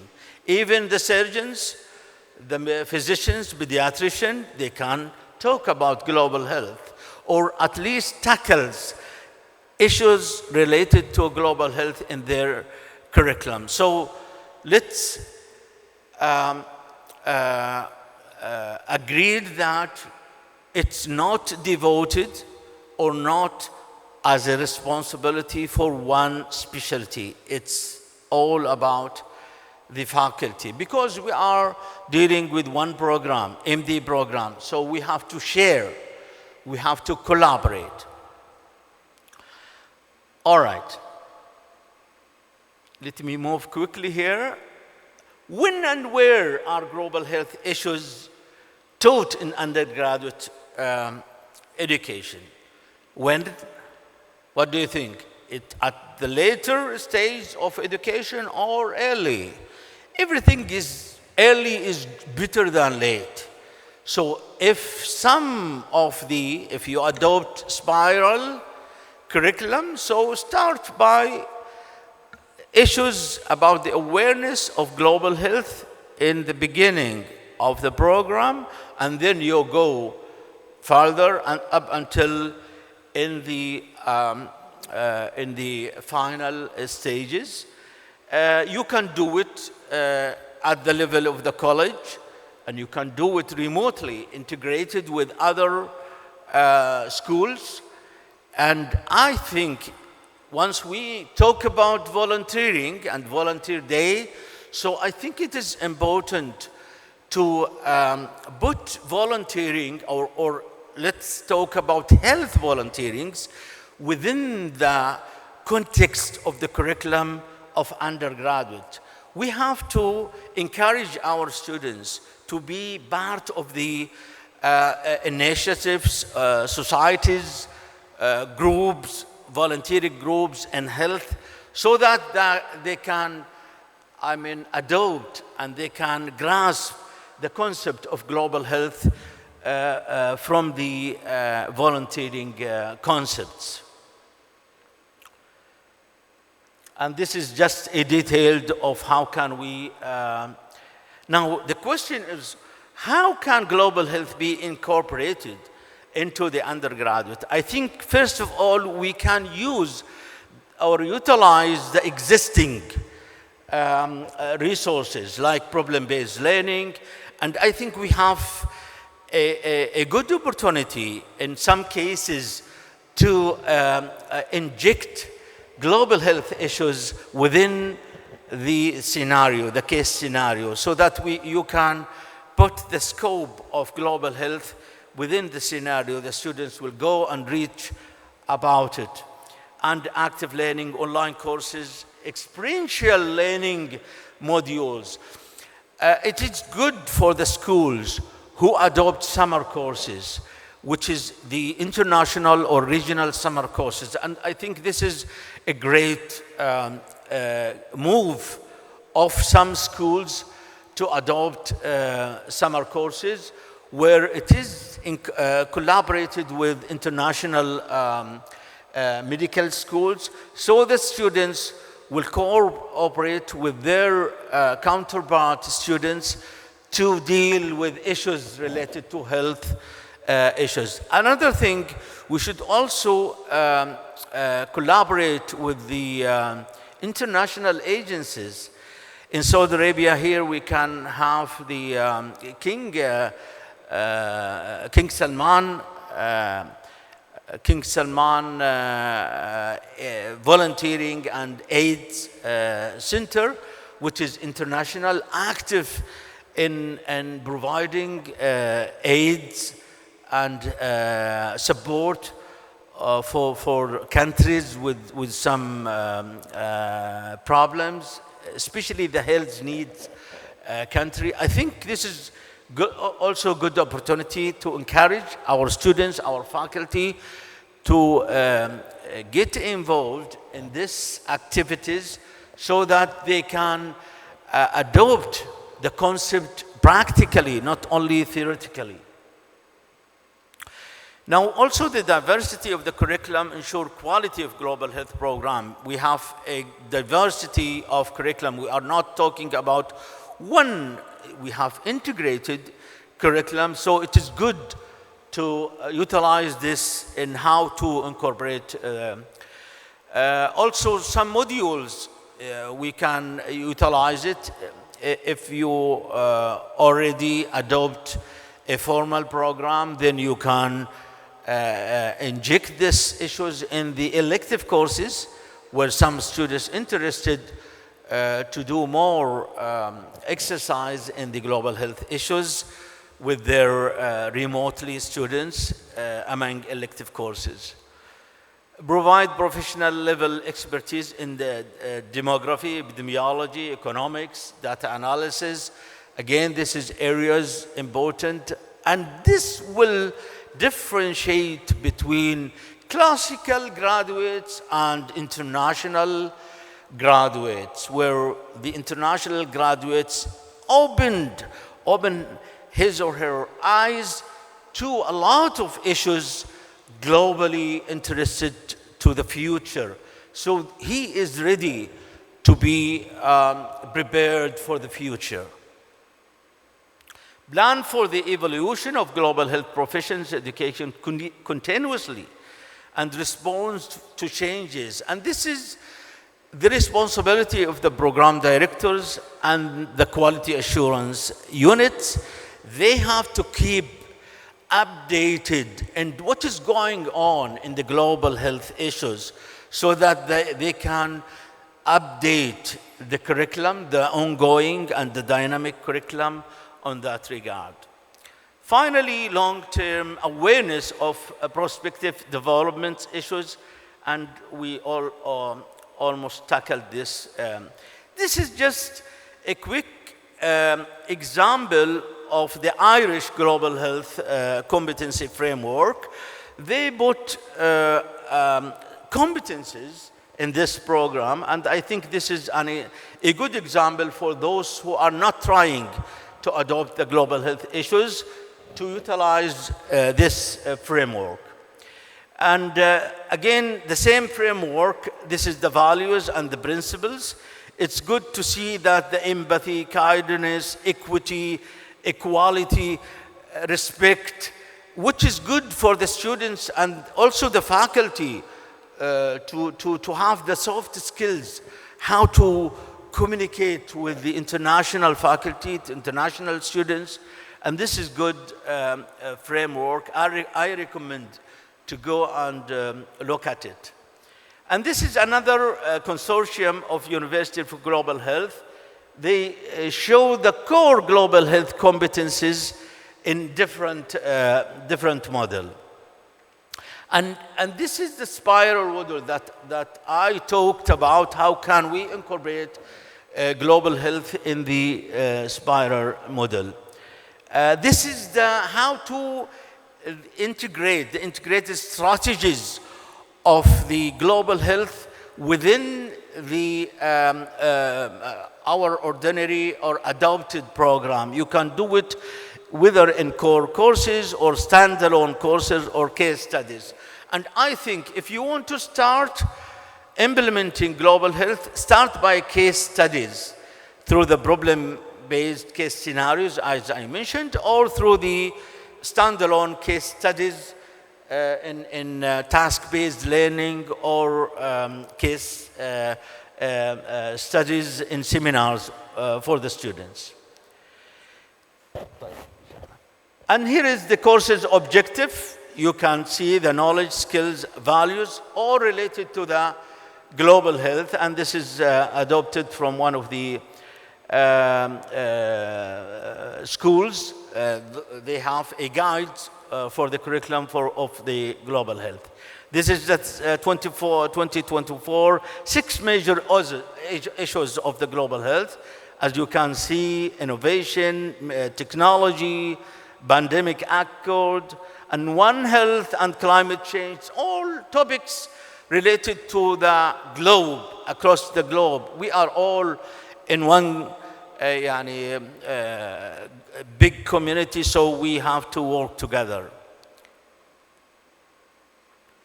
This is the interdisciplinary collaboration. I mentioned that you are all as faculty involved, so public health, medicine, nursing, social worker, even the law and policy. If you have a school of law or school of administration, they can involved in the public health issues.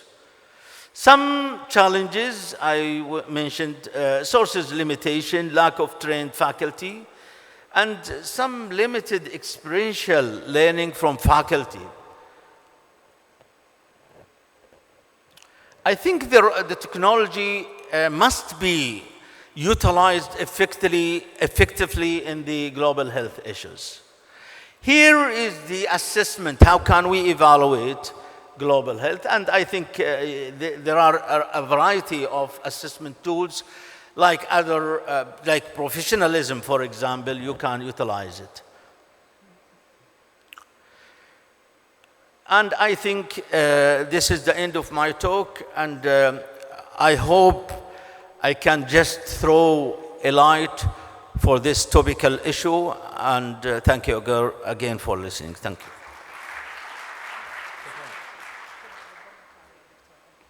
Thank you, Prof. Khalid, for this beautiful presentation. You have charged all of us. We are all getting this charge of global health issues. Okay, now with our last speakers, Prof. Mohammed Hassanein. He is the Senior Fellow, Advanced Higher Education in UK, advisor. He has many jobs. Just be patient. He's an advisor for the Vice President for Educational Affairs in King Abdulaziz University. He's an advisor at the Center of Teaching and Learning Development at King Abdulaziz University. He's the head of assessment unit in the College of Pharmacy in King Abdulaziz University. He's a professor of clinical biochemistry and medical education. He's a certified practitioner and reviewer with ETIC, and he's a consultant clinical biochemistry. Please welcome Prof. Mohammed Hassanein. Thank you.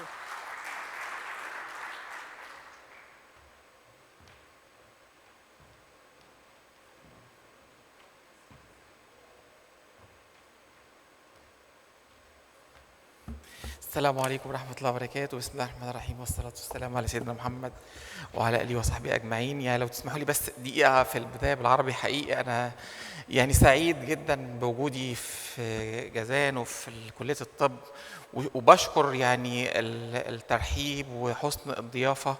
دي المرة الثانية ليا، وفي برضه حابب أهني لأن كانت المرة الأولى في 2010 في سايمك، فدي المرة الثانية ليا، فتهنئة تانية بما شاء الله التطور اللي شافته الجامعة وكلية الطب في طبعا فترة سنين لا بأس بها، بس حقيقي بحب أهني.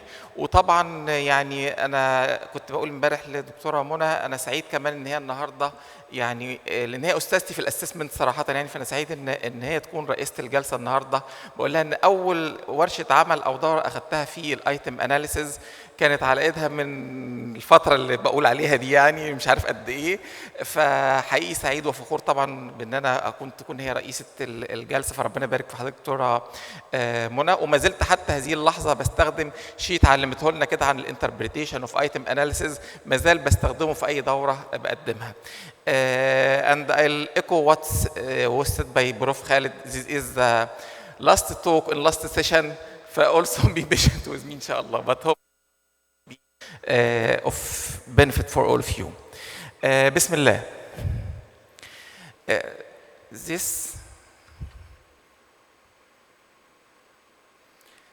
And I am happy that this session, which about the future of assessment, is the last one, because yesterday and today, many of our prestigious and reputable speakers spoke about assessment competences, interprofessional education practice, global health, and how to include global competences.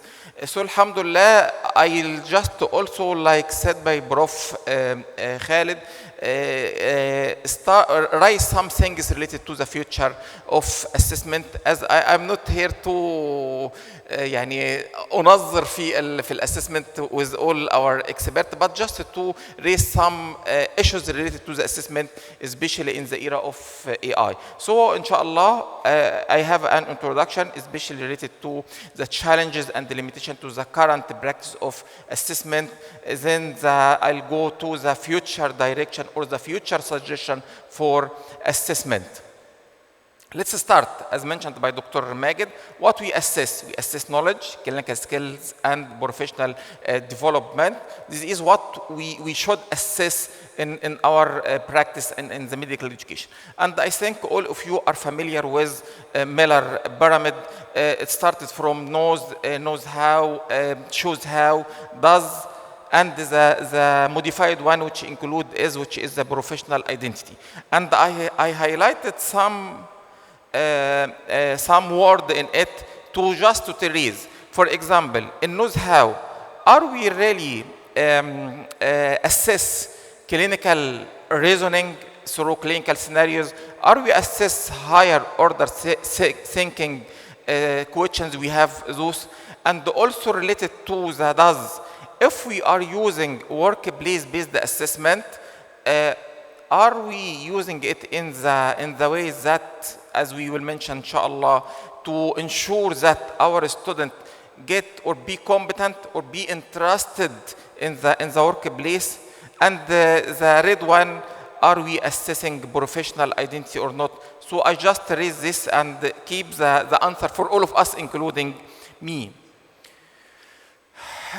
Our assessment, we need to respect this utility formula, and I think also you are familiar with it, that U, which is the utility, equal reliability multiplied by validity, educational impact, acceptability, and we need also to consider the cost, and the cost is not only money, it is time, it is effort, it is experience, and I always say that it is not a mathematical formula, but if any element of this formula is zero, the utility will be zero by the end.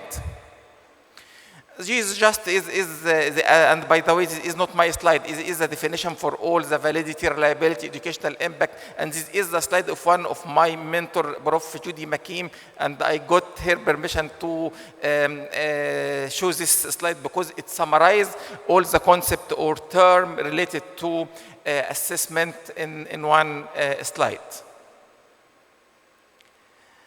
We need also to admit that our current assessment strategies and the process has some strengths. It is not all black, but we have some white area in our assessment, including we are using mainly MCQ, for example, but MCQs, as you know, is objective method for assessment, and all of us are familiar, and our students are familiar with MCQs and the other objective methods. And also it is easy to make item analysis for it, which reflect the quantitative method of assessment, and we can use it for the assessment of learning outcomes. So this is just a start. If we have some limitation of area of improvement, but we have some area to be considered. But we need, I think, and you agree with me, that we need to improve even the process of writing our current methods of assessment, and to consider some challenges and limitations, which alhamdulillah almost mentioned by all of our speakers. Starting by a narrow focus, I think we are mainly focused on the knowledge recall. I think most of our assessment has a shortage in about the higher cognitive skills, reasoning, and even the real world competences in the workplace. Lack of integrated assessment, especially in our new system-based curricula. So this is about assessment focus issues, about the quality issues, about authenticity of assessment. We are mainly depend in the shows how, for example, for the OSCE and the OSBI, which is good. I don't criticize them, but we need to move higher to the workplace-based assessment to be more authentic. And this is subjective bias, and I think Dr. Magid speak about the balance between subjectivity and objectivity, and how to make balance between them. Also, we have an issue related to feedback issues, and Dr. Aldini spoke about the feedback and its importance. Yes, we have a limited formative assessment, and which is reflected on the inadequate feedback to students in both written or the knowledge, and also in clinical. The last but not least is about modernization issues related to insufficient preparation for our student and faculty member to use technology, use AI, as mentioned by all of you. And the last is the limited technology integration in our assessment. So these are 4 categories that about limitation or challenge for the current assessment practice. So what is some direction or suggestion for the future?